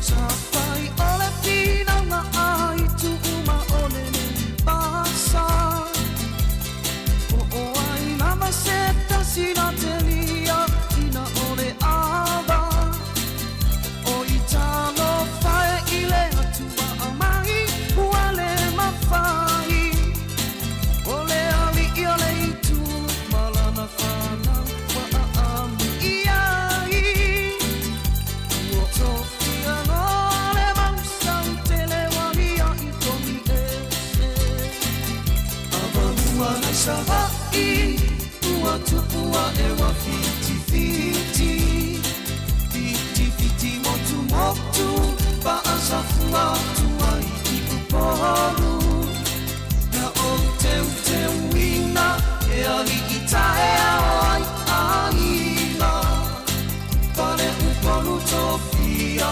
pari uane ina fetalai a ia e mana tua o sa fortuna vale pomai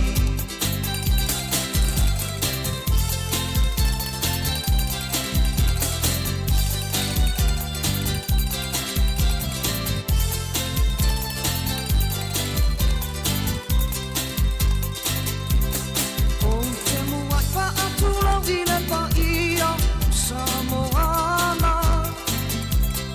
i ona tupu matamali i wapa ia lava ona ole ponei ua pa ai ko mai lupe ole tafa ona ole mua mua asusuru mai i nei tu o tama a ona suapa ole singa ona taua i ava avanua na savai ua tupua e wa fiti fiti fiti fiti motu motu ba asafua tua i upolu na o te wina e ali i tae ai aina pare upolu tofia pari uane ina fetalai a ia e mana tua o sa fortuna vale pomai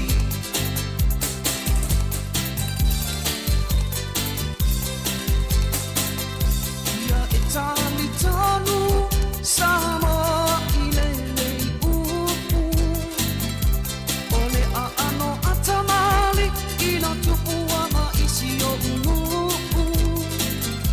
ua mafuai me vanga petalai i ava ole ata ole ama fina ona tolua i ava matamali le saufa inga wata mamafa avamua na savai ua tupua e wa fiti fiti fiti fiti motu motu ba asafua tua i upolu na o te wina e ali i tae ai aina pare upolu tofia pari uane ina fetalai a ia e mana tua o sa fortuna vale pomai a ia e mana tua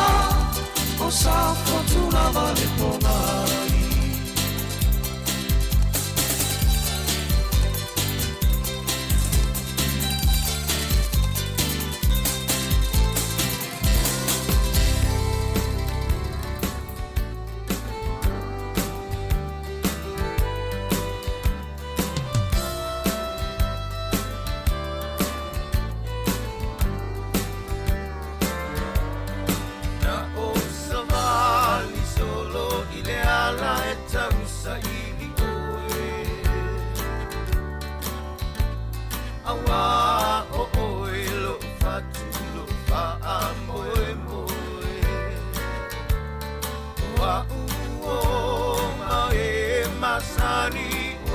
lo fai mai Ava ai ia oe alofa tele atu iai Alofa anga ia oe na kusia ita yo lima A oangi mai matangi mawhale luluina Alofa anga ile musili na pele ya ita Tafia va ai atue io foringa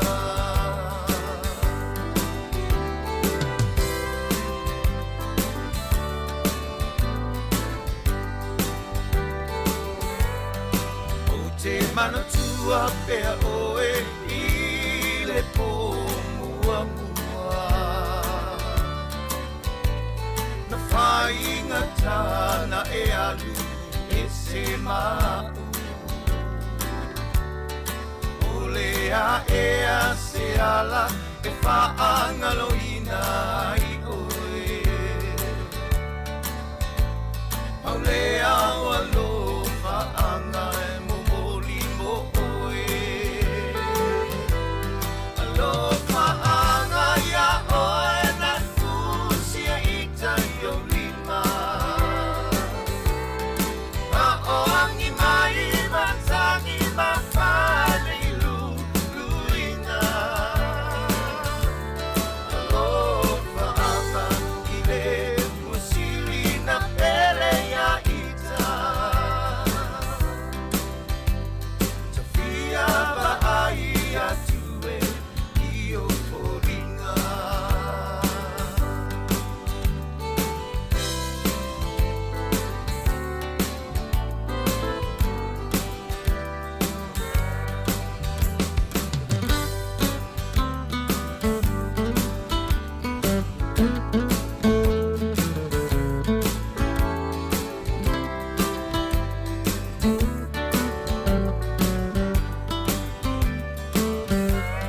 Alofa atu I lima saia whanawhana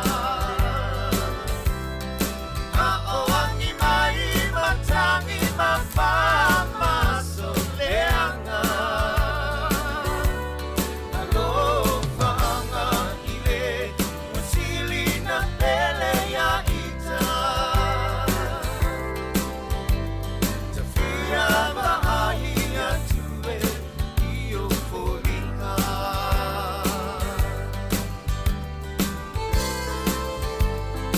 Se forma 5 minuti tone tale o li tula e lua e nei a wuli o le a solulu. Tātou iei whawhianga musika se whiwhiloi o nei a solulu. Ia mawhutei nei fōi ngā luenga e mesi fōi. I la tauro whiangai, ia ma ngā luenga I motu malawa. Nei aingai nei mātua ma loron sai. Ma lo fu ia taua tai nei teimo le aso. Manatu ia whanga solo bea tātou whawhianga tali tula e lua tātou tau mawai.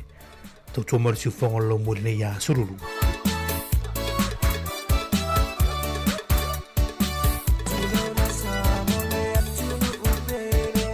Oh,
ia ai lo uingo Mai mai sa whaalinga Ma sa whilinga Pe moni e alava hita Pe te tala noa Pe te leiloa Mana tole tawalanga no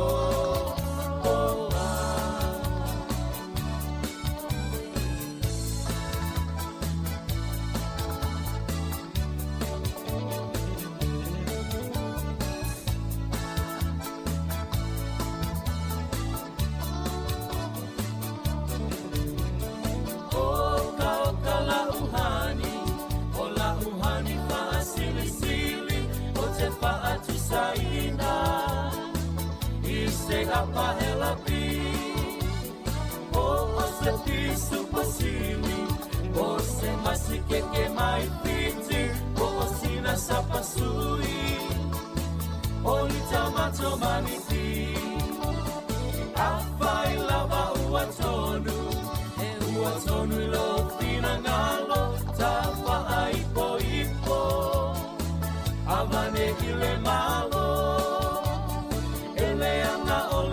Atua, e tele ai le ti Apollo, te fai sau pepe, ole pepe, ole po, ha ha ha ha, sau ia la ia malolo te tele, via mai mai atachape, se yo pese atu ile ea, se yo pese atu ile ea.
Oh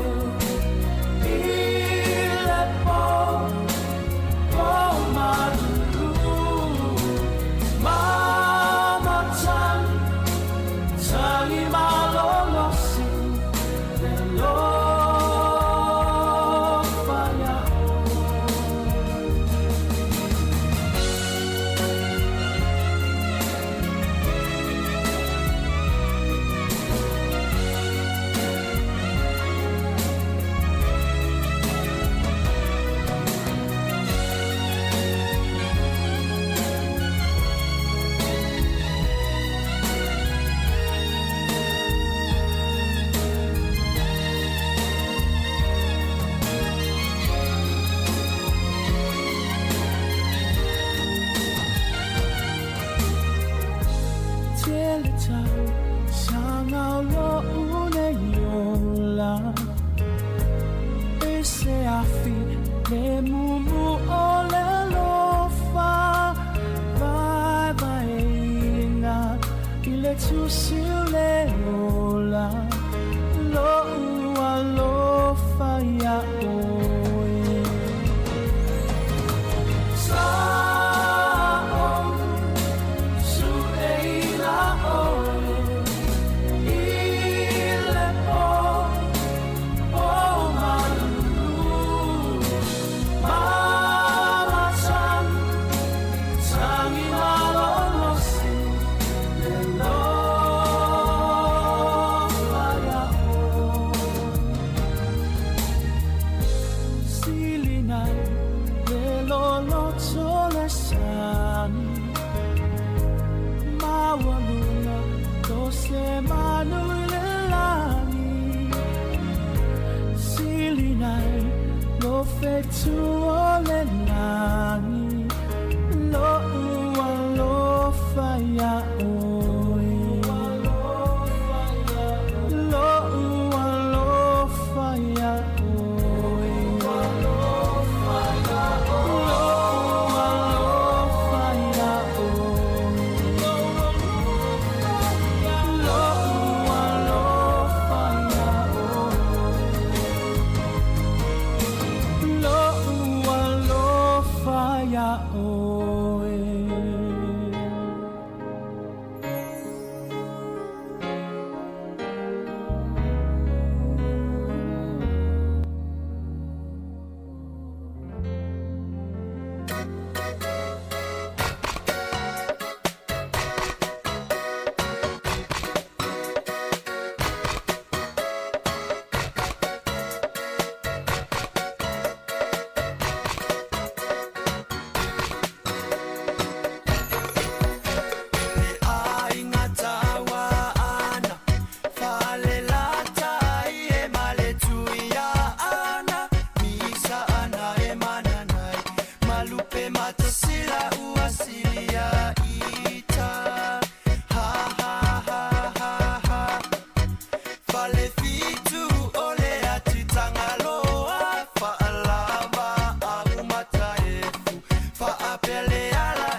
Sāmoa, ole mea langa, e kakau mai roa. Ha ha ha